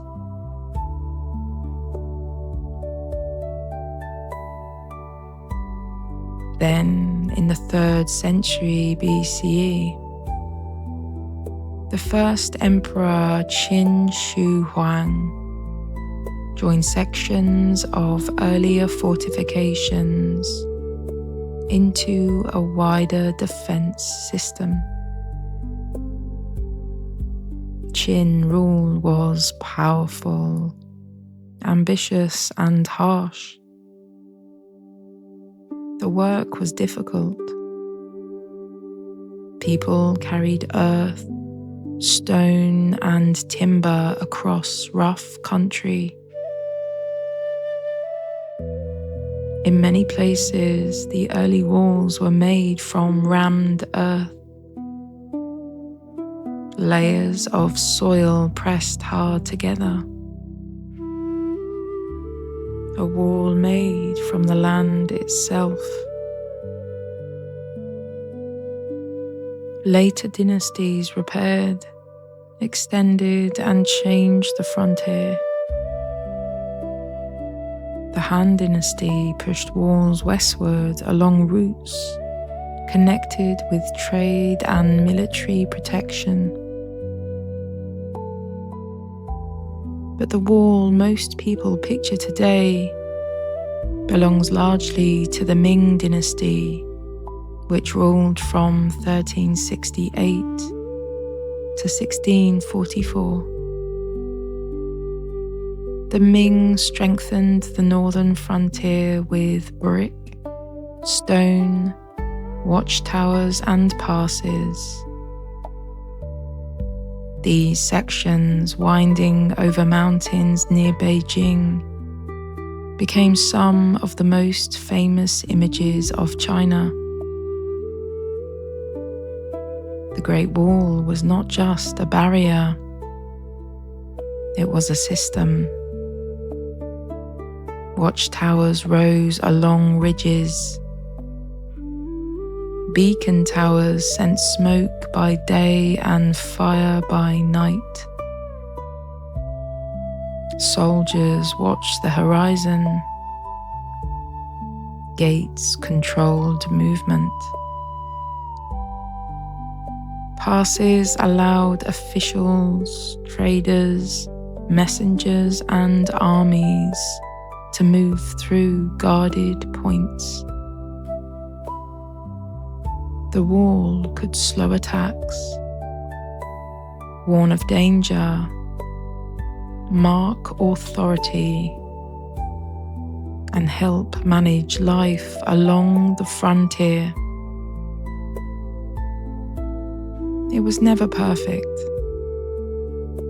No wall can stop history completely. People still crossed. Armies still found ways around or through. Trade still continued, and diplomacy still mattered. But the wall gave shape to the northern edge of empire. It turned distance into a line of stone, earth, labour, signal fires, and human watchfulness. Imagine a Ming watchtower at dusk. The wind moves along the battlements. A soldier looks out across darkening hills. Below him, the wall climbs one ridge, drops into a valley, and rises again beyond sight. Inside the tower, There may be simple food, weapons, blankets, a brazier for warmth. The work is not glorious. It is cold, repetitive, and patient. Waiting is part of frontier life. Waiting for messages, weather to pass, footsteps on the path. Far away in the capital, emperors and officials make decisions. But here on the wall, history feels quieter. A guard tightening his cloak, a cook stirring a pot, a messenger arriving breathless at a gate, a lantern glowing inside stone walls. The Great Wall crossed many kinds of landscape. Near Shanghai Pass, it reached toward the sea. In the west, near Jiayuguan, it guarded a great desert gateway.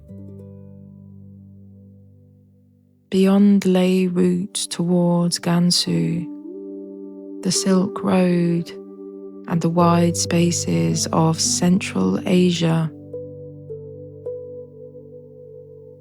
The wall was never only about isolation. It stood near routes of exchange.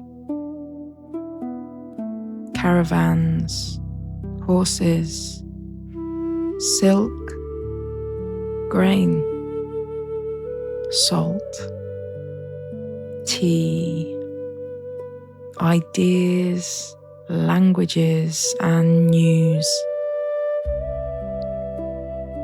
The frontier was a place where worlds met, sometimes peacefully, sometimes violently, but always with movement. The wall seems still, a line across mountains, but its history is full of motion. Builders, soldiers, traders, travelers, and families, all leaving small traces along a vast structure. The wall also tells a story about effort. Not one moment, not one king, not one generation, but centuries of work. Many people who built or guarded it left no famous name. Yet, without them, there would be no wall. Great monuments can make us think of emperors, but they are also made by ordinary people,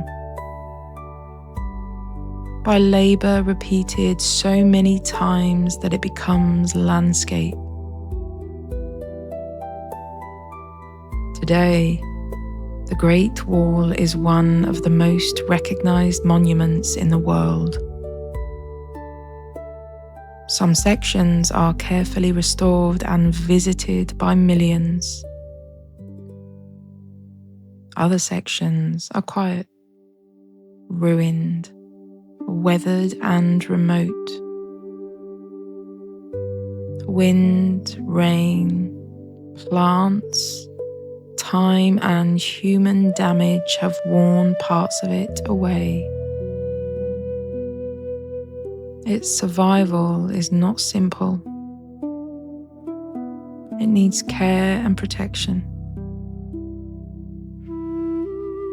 The wall has become a symbol of China, but it is also architecture, history, memory. A long record of fear, ambition, defense, contact and endurance. A monument so vast that no single view can hold it all. And now, as our journey begins to slow, imagine the Great Wall at night. The mountains are dark. The stones hold the last warmth of the day. A watchtower stands beneath the stars. No signal fires burn now. No footsteps hurry along the path. Only wind, moonlight, and the wall moving silently over the ridges. It doesn't feel like one line anymore. It feels like time made visible. Centuries of hands, of watching, of weather, resting beneath the ancient sky. And now, there is nothing more you need to follow. Nothing more you need to understand. Nothing more you need to carry. The wall can fade into moonlight. The towers can grow still. The mountains can soften into darkness. Your jaw can loosen. Your eyes can grow heavy. You are safe, comfortable, supported, with nothing expected of you. Let the old frontier drift away. Let the night settle gently over the stones, and let yourself drift. You don't need to hear the ending. And if you'd like another sleepy history journey, there will always be one waiting for you here. Good night, my friends.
Welcome to Drift Off. Tonight, I'd like to take you on a calm journey into the story of the Library of Alexandria a place that has become almost dreamlike in the imagination. A library beside the sea, a city of scholars, scrolls gathered from across the known world, and the quiet mystery of knowledge that was collected, copied, studied, and eventually lost. As you settle in, let your shoulders soften. Let your breathing slow. There is nothing to memorize tonight, nothing to study, nothing you need to keep hold of. You can simply listen and let the ancient city appear gently in your imagination.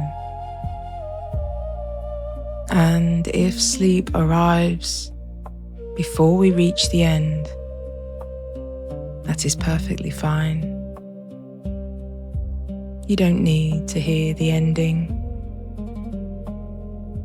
For now, imagine Alexandria in Egypt,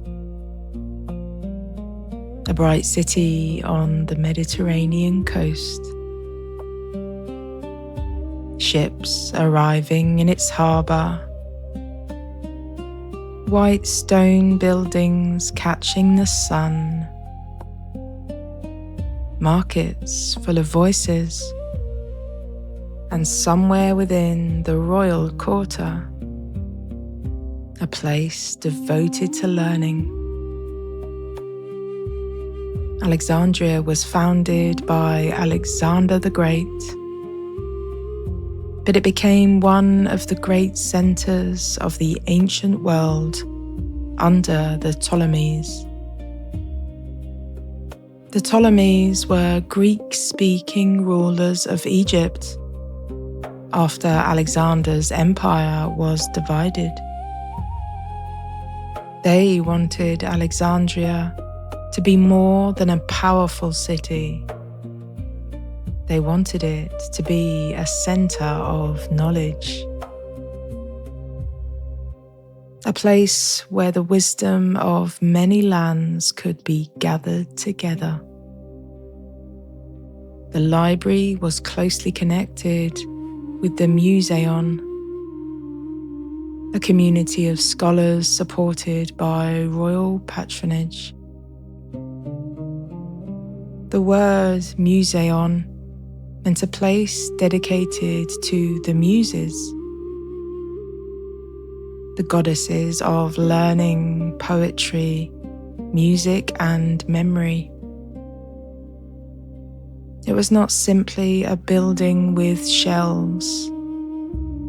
It was a research centre, a scholarly world, a place for reading, writing, copying, comparing, calculating, arguing, and discovering.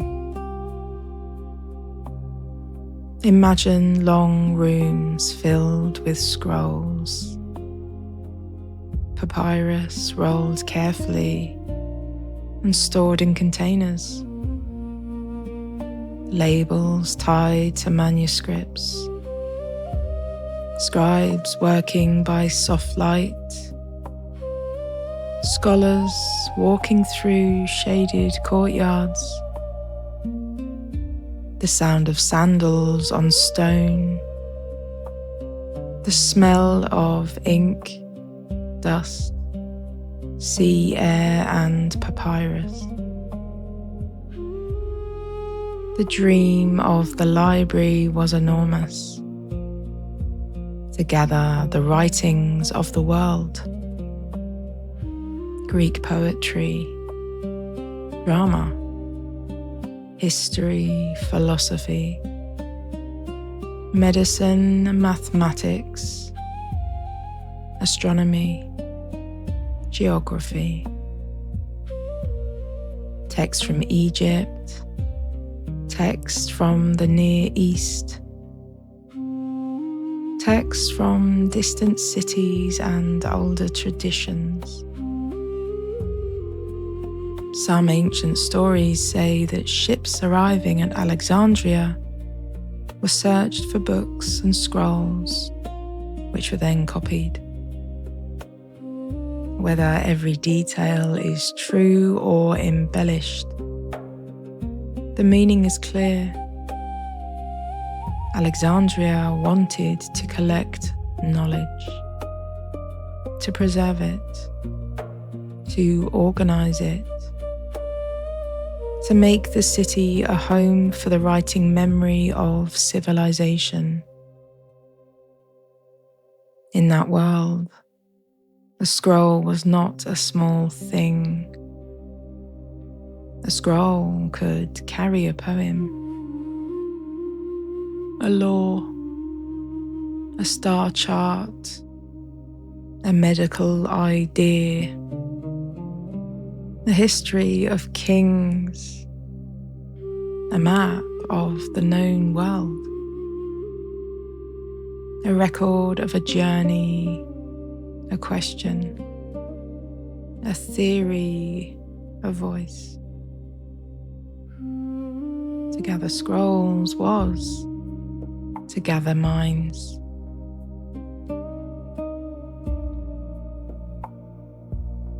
Many great scholars were connected with Alexandria. Some worked in the city itself. Others were part of the wider intellectual world it inspired. There was Callimachus, who helped organize knowledge and is associated with a great catalogue of authors and works. There was Eratosthenes, who famously calculated the size of the earth with remarkable insight. There were mathematicians, astronomers, poets, physicians, philosophers. They studied the heavens. They edited ancient texts. They compared manuscripts. They measured.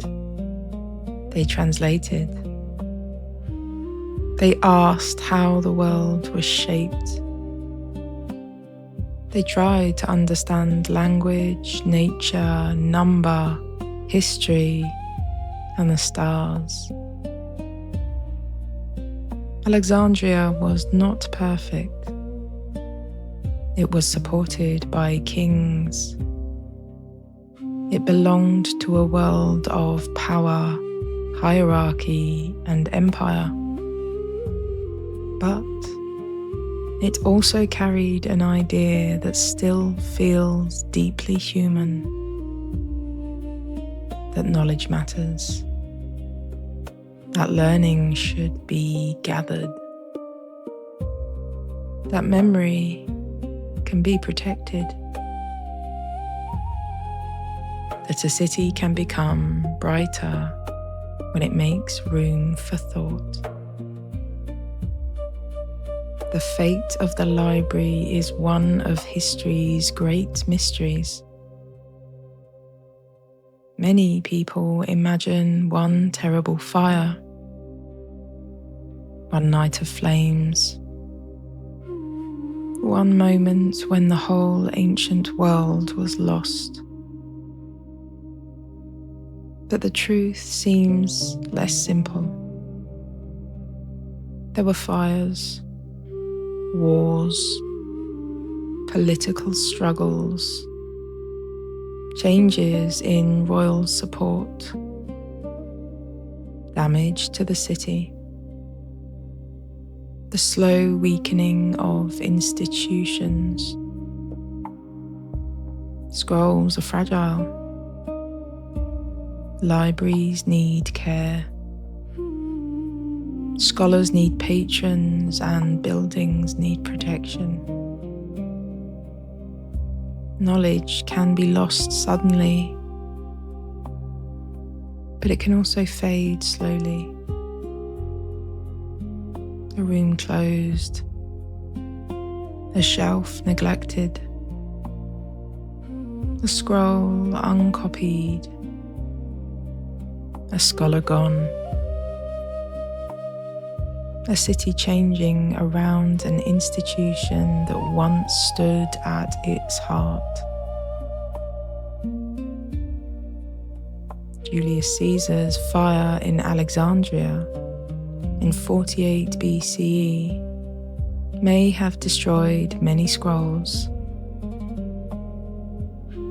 Later centuries brought more conflict, decline, and uncertainty.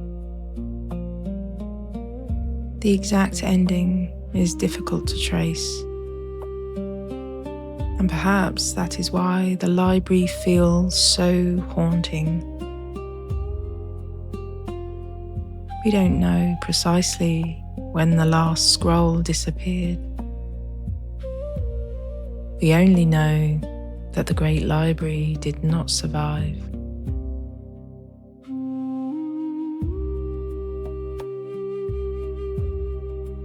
And yet, the Library of Alexandria was not a failure. Even lost, it left behind an idea. The dream of collecting human knowledge. The dream of preserving memory. The dream of bringing different voices into one place. Every library carries a little of Alexandria within it. Every archive, every manuscript room, every quiet shelf where someone has tried to keep words safe for the future. The library reminds us that knowledge is precious because it is fragile. It must be cared for, copied, shared, protected, and remembered. And perhaps that is why its story has lasted so long. Not because we know every detail, but because we understand the feeling. The ache of lost knowledge, and the hope that what we learn can still be carried forward. Now, as our journey begins to slow, imagine Alexandria at evening, the harbour growing quiet, the sea darkening to blue, a scholar rolling up a scroll, a scribe placing a manuscript carefully beside a lamp, courtyards cooling after the heat of the day, footsteps fading along stone corridors, the library resting in the soft light. Somewhere, a scroll waits to be read. Somewhere, an idea is being written down. Somewhere, a question is being asked. And now, there is nothing more you need to follow. Nothing more you need to understand.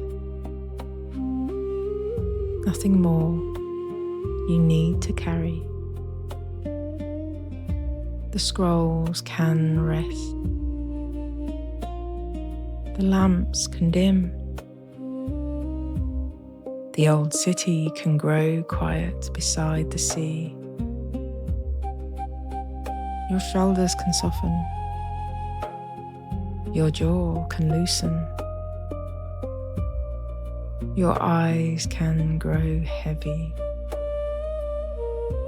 You are safe, comfortable, supported, with nothing expected of you.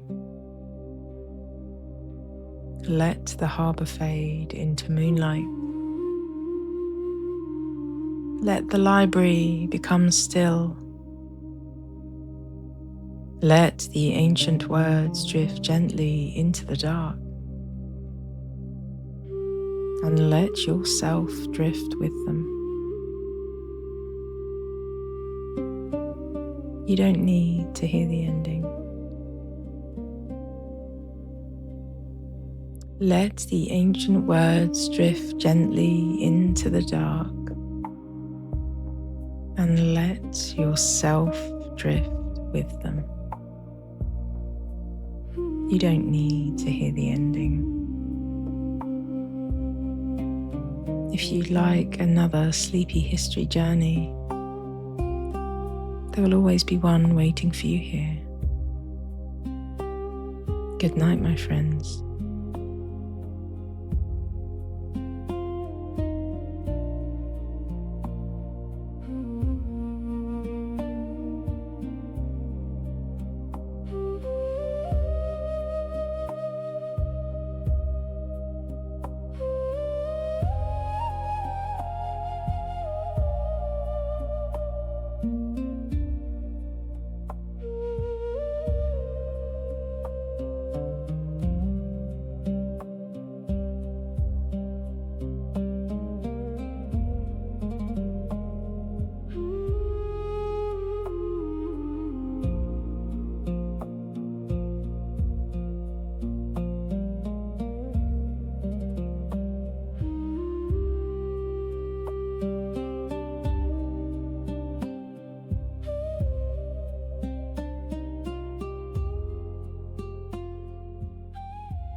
Welcome to Drift Off. Tonight I'd like to take you on a calm journey into ancient Egypt, to the discovery of the lost golden city of Luxor, a city hidden beneath the sand for more than 3,000 years. Not a tomb, not a pyramid, not a single golden treasure, but something quieter, and in many ways even more remarkable. A living city with streets, walls, workshops, kitchens, houses and tools, and traces of everyday life from one of Egypt's richest ages. As you settle in, let your shoulders soften. Let your breathing slow. There is nothing to memorize tonight, nothing to study, nothing you need to keep hold of. You can simply listen and let the warm desert light drift gently through the story. And if sleep arrives before we reach the end, that's perfectly fine. You don't need to hear the ending. For now, imagine the west bank of the Nile near Luxor. The cliffs glowing gold, the desert quiet, the old land of Thebes resting beneath a wide Egyptian sky. The city belonged to the world. The city belonged to the world of Amenhotep III. He ruled during the 18th dynasty, in a period often remembered for wealth, building, beauty and power. This was the age before Akhenaten moved the royal court away to Amarna. Before Tutankhamun became one of the most famous names in ancient history. But the city itself was not famous for many centuries. It disappeared beneath sand. Its streets were covered. Its walls were hidden. Its daily life slipped out of sight. Then, in the modern age, archaeologists began searching in this part of Luxor for something else entirely. They were looking for the mortuary temple of Tutankhamun. The expedition was led by the Egyptian archaeologist Zahi Hawass. But instead of finding only a temple, the team began to uncover mud brick walls, then rooms, then streets, and slowly the outline of a whole city began to appear. The discovery was announced to the world in 2021. It was called the Lost Golden City, also known as the Rise of Aten. Not because the walls were made of gold, but because it dated to the reign of Amenhotep III, a golden age of ancient Egypt. Imagine the first walls emerging from the sand, straight lines of ancient brick, some standing surprisingly high, a shape where a room had once been, a doorway, a street, a jar, a small object left behind. For an archaeologist, such things are not small at all. They are voices. A clay seal can tell a name.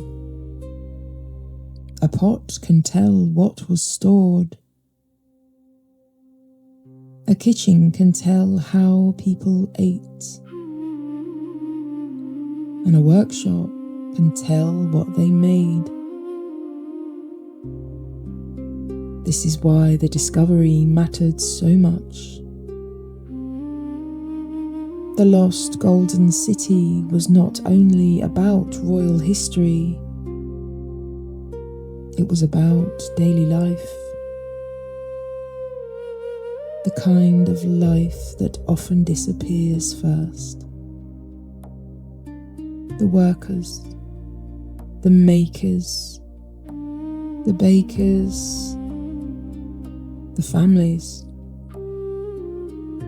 the people who lived behind the monuments. Ancient Egypt is often remembered through kings, queens, temples and tombs. But here was something different. A city of ordinary human activity, preserved beneath the desert. As the excavation continued, more details appeared. There were areas linked to food production, bakeries, kitchens and ovens. There were workshops where craftspeople may have produced objects for royal buildings, temples and tombs. There were signs of weaving, tool making, and the shaping of decorative items. There were residential areas, places where people may have lived, worked, eaten, and rested. There were administrative spaces too, the kind of places where goods were counted, sealed, and organized. This was not a silent ceremonial landscape. It was a working city, a place of movement, hands carrying clay, bread cooling after baking, workers passing through narrow streets, artisans shaping small objects by lamplight. The city helps us imagine the practical world behind Egypt's grandeur. The city helps us imagine the practical world behind Egypt's grandeur. For every temple there were builders. For every tomb there were craftspeople. For every royal project there were administrators, bakers, labourers and makers. The lost golden city gives those people a place in the story. The city also sits at a fascinating moment in history. Amenhotep III represented splendour, stability, and royal magnificence. His son Akhenaten would later change Egypt dramatically.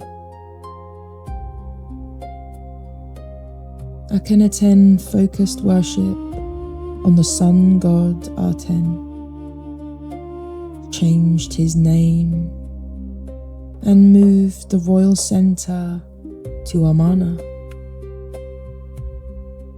For historians, the lost golden city may help illuminate the world that came just before that great change. The city may not answer every question, but it offers something precious.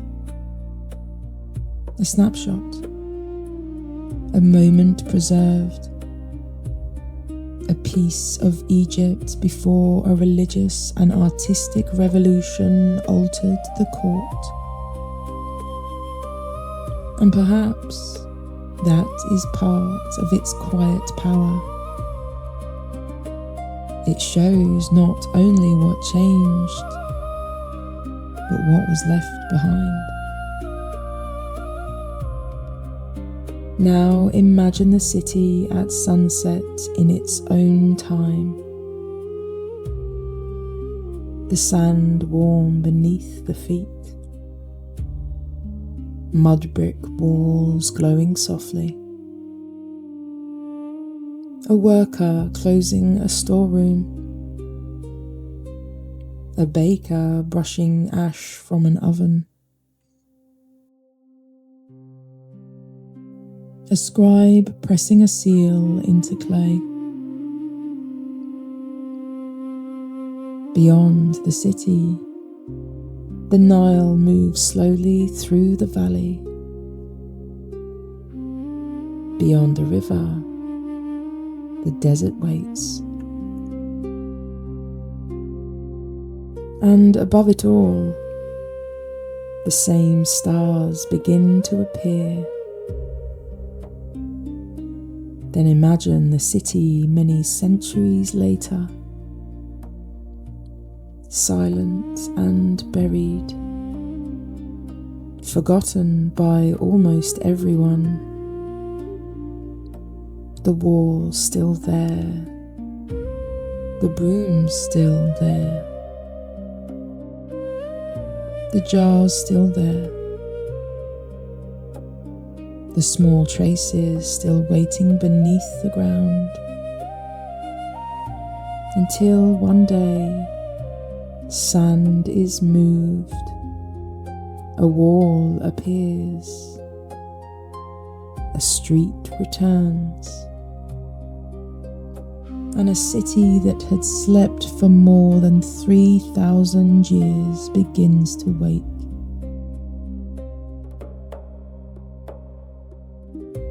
And now, as our journey begins to slow, there is nothing more you need to follow, nothing more you need to understand. The desert can grow quiet again.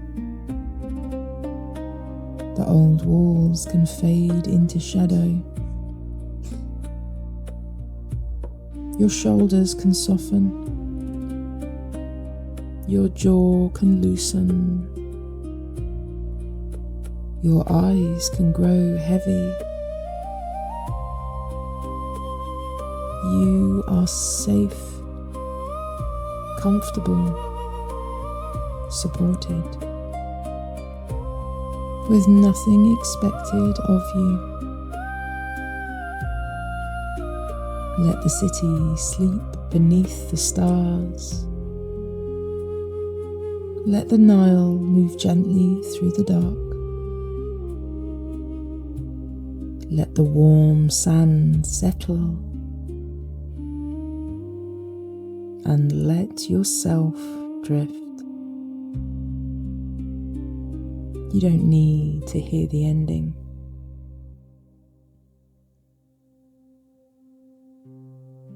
If you'd like another sleepy history journey, there will always be one waiting for you here. Good night, my friends.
Welcome to Drift Off. Tonight, I'd like to take you on a calm journey into medieval life in Britain. Not only the world of castles, kings, and battles, but the quieter world beneath it. The world of villages, fields, market towns, churches, workshops, cottages, bells, bread ovens, wool, smoke, rain, harvest, and firelight. As you settle in, let your shoulders soften. Let your breathing slow. There is nothing to memorize tonight,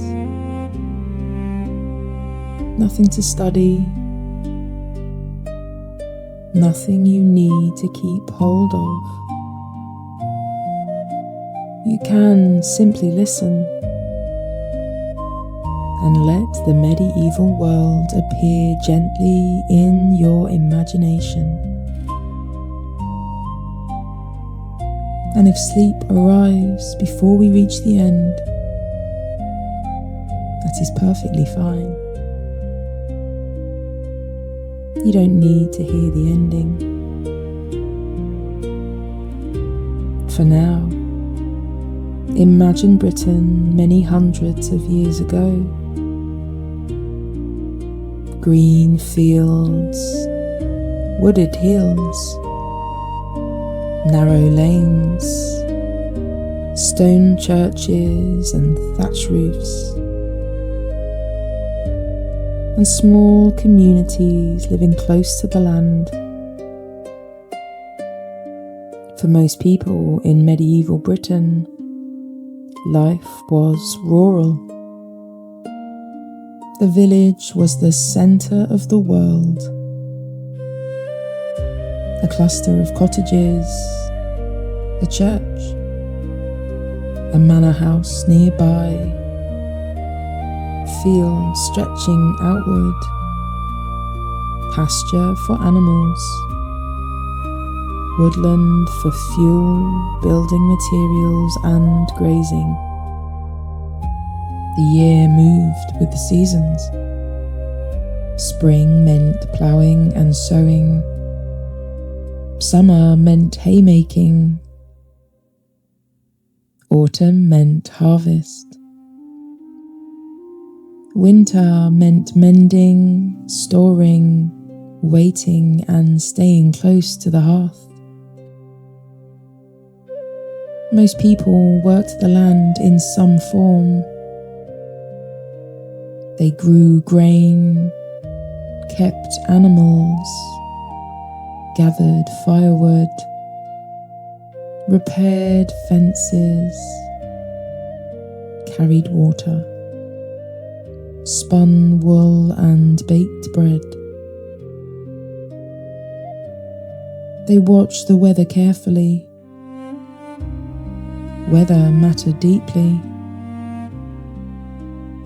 Too much rain could spoil crops. Too little could weaken them. A good harvest brought relief, and a poor harvest brought fear. In medieval life, food was not simply comfort. It was survival. The manor shaped many rural communities. Land belonged to a lord, a monastery, a bishop, or another powerful landholder. Some people were free tenants.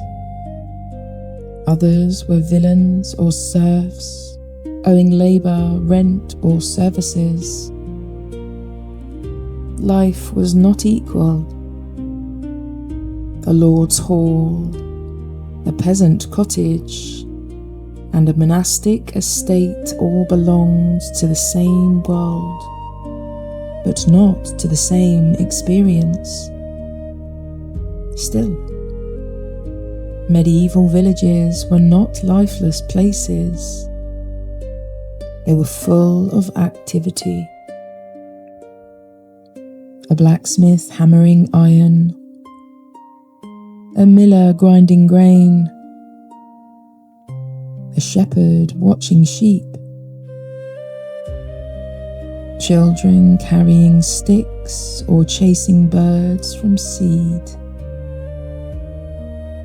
women brewing ale, preparing food, spinning thread, tending gardens, and working at harvest. A cart creaking along the lane, a bell ringing from the church tower, a neighbour calling across a yard. The days were hard, but they had rhythm. And rhythm can be its own kind of order. Food was usually simple. Bread was central. Pottage was common. A thick stew of grains, vegetables, beans, peas, herbs, and whatever was available. People might eat onions, leeks, cheese, eggs, oats, barley, and seasonal produce. Meat was less common for ordinary people, though it appeared more often at feasts or special times. Ale was widely drunk. The cottage smelled of smoke, damp wool, earth, animals, and cooking. There might be one main room, a hearth, a table, stools, wooden bowls, bundles of straw or bedding. By modern standards, it was plain, but to the people who lived there, it was home. A place of warmth, work, noise, rest, and family. Beyond the villages were towns. Medieval towns in Britain could be crowded, noisy, colourful and busy. Markets brought people together. Farmers sold produce. Traders offered cloth, salt, fish, leather, tools, spices, ribbons, pottery, and metal goods. Craftspeople worked in narrow streets. Bakers and brewers, tanners and weavers, carpenters, shoemakers and masons. Town smelled of bread, smoke, animals, river water, leather, fish, and open drains. It was not always pleasant, but it was alive. Towns offered opportunity. A person might learn a trade, join a guild, sell goods, hear news, meet travellers, or see something from far beyond their own village. In a world where many people stayed close to home, towns felt like movement.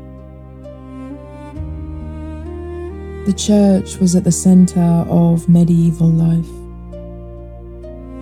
Its bells marked time. Its calendar shaped the year.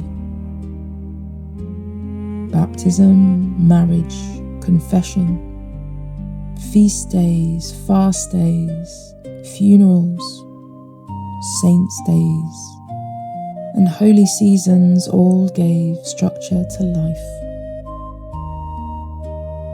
For many people, the church was the most impressive building they knew. Painted walls and candles, carved stone and coloured glass, music and ritual, stories of heaven, judgment, mercy and hope. Monasteries and abbeys were also important. They were places of prayer, learning, land holding, writing, farming, and hospitality. Monks and nuns followed ordered lives of worship and work. In some places, manuscripts were copied, herbs were grown, travellers were received. The medieval world was deeply religious. The spiritual and everyday worlds were never far apart. A blessing over crops, a prayer in illness, a candle for the dead. Faith was woven through ordinary time. There were castles too. Some were royal. Some belonged to powerful nobles. They were places of defense and authority, administration and display. A castle could dominate the surrounding land. Its walls reminded people who held power. But even castles were not only stone and command. They were also households, with kitchens and stables, storerooms and chaplains, servants and guards, clerks, children, dogs. Smoke from the fires, footsteps on stairs, the clatter of work in courtyards. Medieval Britain was a layered world.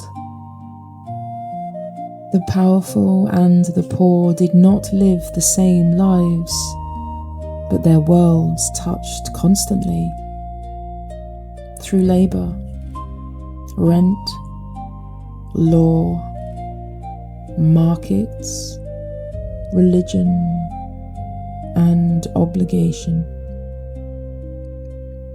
Life could be uncertain. Illness came often. Travel was slow and food could fail. War, taxation, bad weather and disease could reach even quiet places. The Black Death in the 14th century changed life profoundly, bringing terrible loss and altering the relationships between workers and landowners in the generations that followed. But medieval life was not only suffering. People celebrated. They sang, they told stories, they drank ale, they played games and marked festivals. They watched processions and they gathered at fairs. They laughed with neighbours and made beauty where they could. A carved doorway, a woven cloth, a painted wall, a song remembered, and a loaf shared at the end of the day. And now, as our journey begins to slow, imagine medieval Britain at dusk. A village settling into evening, smoke lifting from cottages, a cart left beside a lane, a church tower dark against the sky, a market town growing quiet after a busy day, a castle window glowing faintly on a hill, a monk closing a book by candlelight, a child falling asleep near the hearth. The medieval world feels far away, and yet its people wanted many things we still understand: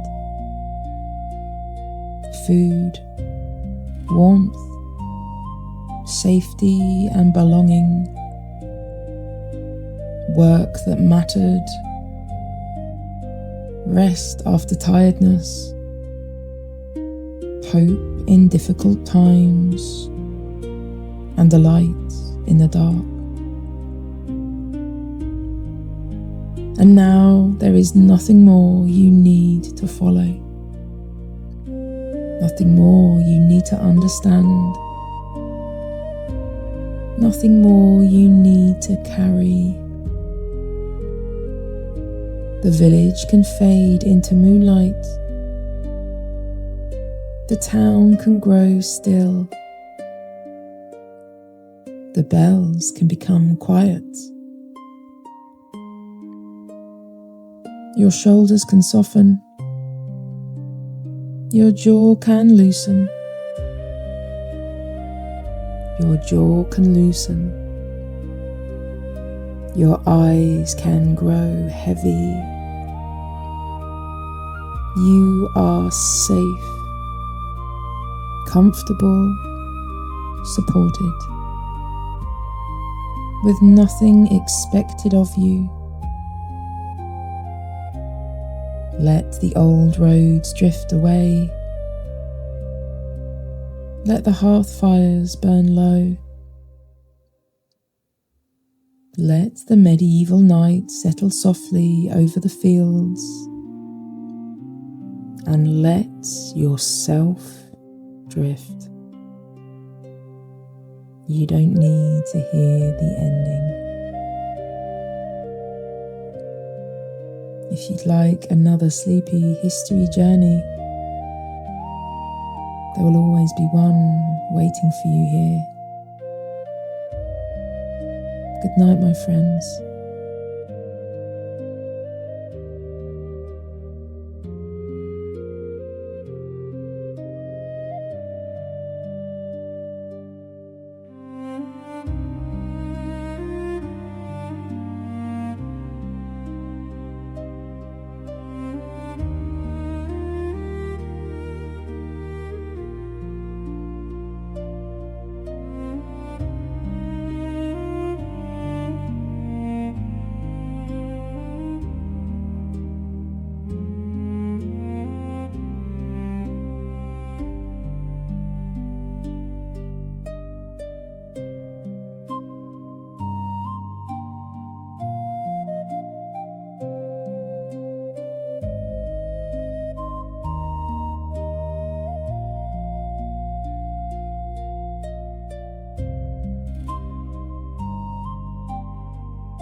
Welcome to Drift Off. Tonight I'd like to invite you on a gentle journey into Roman Britain. Not only the Britain of emperors and soldiers, but the Britain of roads, towns, villas, bathhouses, markets, workshops, farms, letters, lamps, coins, and daily life. Tonight we are travelling back almost 2,000 years to a time when Britain stood at the northwestern edge of the Roman Empire, a distant province, a meeting place, a landscape where local traditions and Roman customs slowly began to blend. As you settle comfortably, allow your shoulders to soften. Allow your breathing to become a little slower. There is nothing to memorize tonight, nothing to study, nothing you need to hold tightly in your mind. The story can simply move quietly past, like lamplights along an old Roman road. And if sleep arrives before we reach the end, you're welcome to follow it. For now, imagine Britain in the 1st century AD. Green hills, wide rivers, woodland tracks, Iron Age settlements, and far across the sea, the power of Rome slowly turning its attention north. The Roman conquest of Britain began in AD 43 under the Emperor Claudius. Roman armies crossed the Channel and gradually extended control over much of what is now England and Wales. Over time, a new Roman province emerged, Britannia. But Roman Britain was never simply Rome copied onto British soil. It was more complicated than that. Some communities resisted Roman rule. Some adapted. Some benefited. Some suffered. Some kept older customs while adopting new ones. And across the centuries, Britain became a place where cultures met. Roman law, local traditions, Latin inscriptions, British gods, imported pottery, native farms, stone towns, timber houses, all existed side by side. That is what makes Roman Britain so fascinating. It was not one simple story. It was a changing world. One of the clearest signs of Roman Britain was the road. Before Rome, Britain already had trackways and routes across the landscape. But the Romans built roads on a new scale. Straight, engineered, durable. Designed to move people, messages, goods, and officials across the province. Roads connected towns, forts, ports, and settlements. They helped the army move quickly. They helped trade expand. They helped government function. Some of those roots still echo in Britain's landscape today. Watling Street, Ermine Street, Fosse Way. Names that seem to carry the past inside them. Imagine travelling along one of those roads at dusk. Fields on either side. A cart moving slowly ahead. The sound of hooves. A milestone beside the way. A distant town beginning to glow with lamplight. For many people, Roman Britain was experienced not as an empire on a map, but as a road beneath their feet. Roman Britain also saw the growth of towns. Some developed from earlier settlements. Some grew around forts. Some became centres of administration, trade, and daily life. Londinium, Roman London, became one of the most important towns in the province. There were others too. Verulamium, near modern St Albans. Camulodunum, modern Colchester. Eboracum, modern York. Aquae Sulis, modern Bath. Each place had its own character. Streets, shops, markets, workshops, temples, public buildings, people buying and selling, people speaking different languages,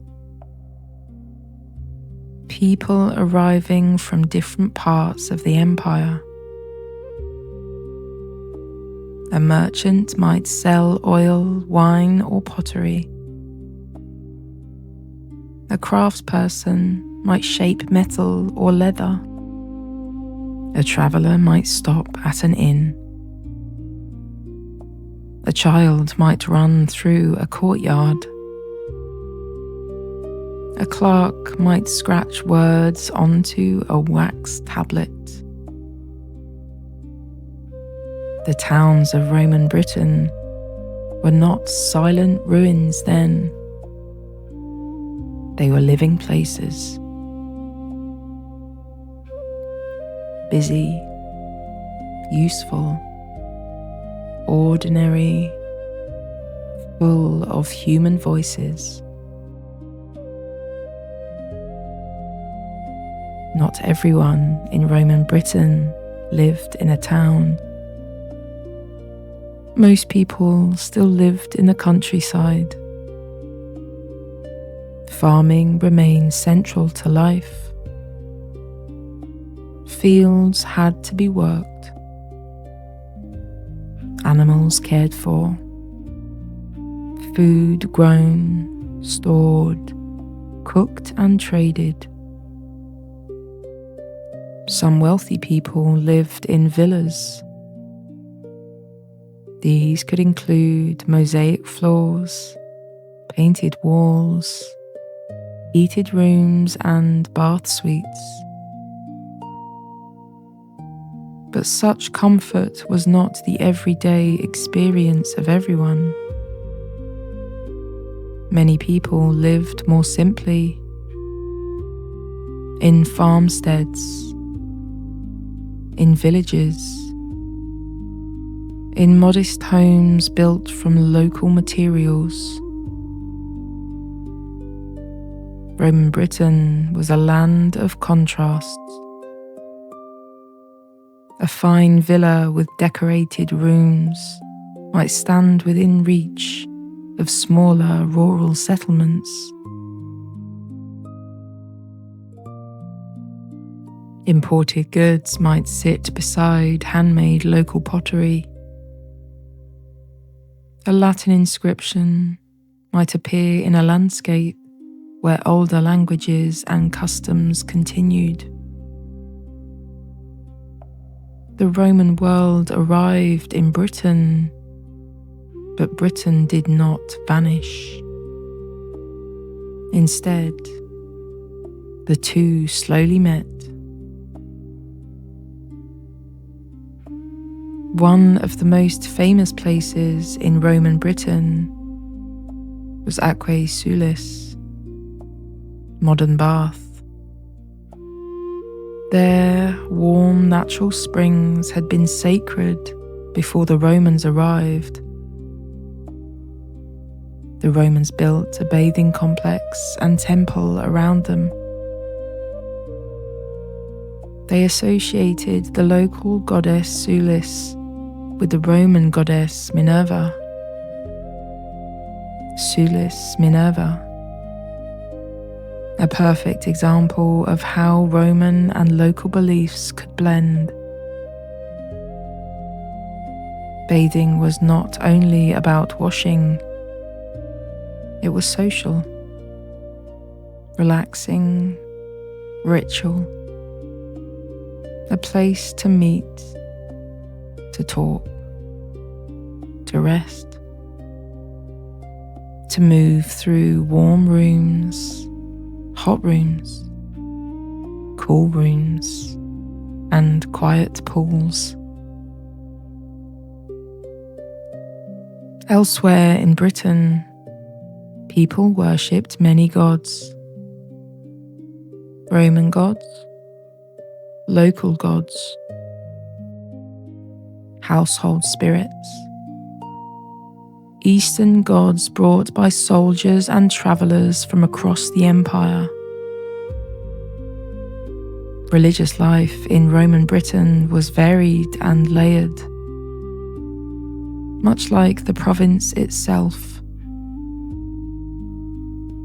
In the north, Roman Britain reached one of its most famous edges, Hadrian's Wall. Begun in AD 122, during the reign of Emperor Hadrian, the wall stretched across northern Britain.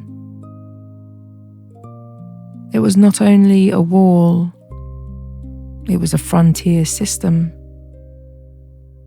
Forts, mile castles, turrets, gates, roads, communities. Soldiers were stationed there from different parts of the empire, not only from Rome itself. They came from many regions. They brought languages, customs, food, and beliefs with them. Roman Britain did not end in a single quiet moment. By the late 4th and early 5th centuries, the Western Roman Empire was under pressure. Troops and resources were needed elsewhere. Around AD 410, Roman imperial authority in Britain had effectively come to an end. The province changed again. Towns altered, villas declined. Some Roman ways continued, others faded. New powers and new peoples would shape the centuries that followed. But Rome left deep traces. Roads, walls, place names, objects in the soil, fragments of pottery, coins, mosaics, bathhouses, and perhaps most importantly, the memory of Britain as part of a much wider world. For nearly 4 centuries, this island had been connected to an empire that stretched across Europe, North Africa, and the Middle East. That connection changed Britain forever. And now, as our journey begins to slow, imagine Roman Britain beneath the evening sky. A road running straight through the countryside. Smoke rising from a villa roof. A soldier writing a letter near Hadrian's wall. A farmer closing a gate. A child falling asleep in a house where Roman and British worlds meet.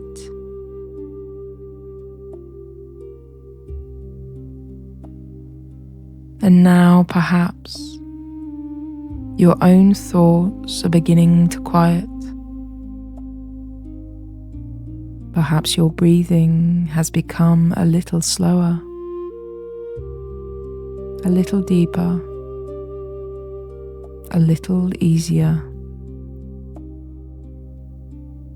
The story has already done its work. There is nothing more you need to follow tonight. Nothing more you need to understand. Nothing more you need to carry. The old Roman roads can continue into the dark. The bathhouses can rest beneath the moonlight. The frontier wall can remain beneath the stars. And you can rest now, allowing your shoulders to soften, your jaw to loosen,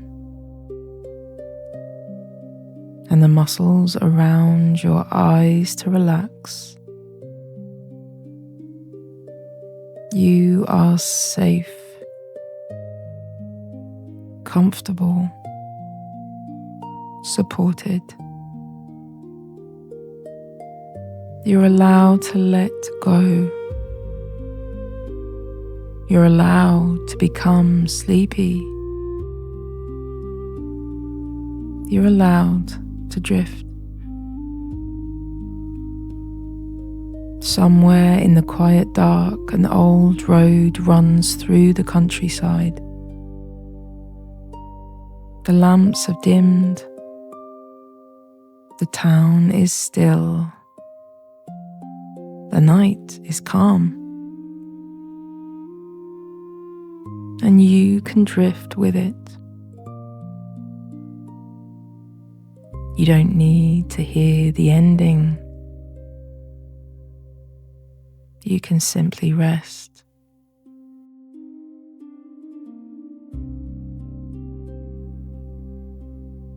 And if you'd like another sleepy history journey, there'll always be one waiting for you here. Good night, my friends.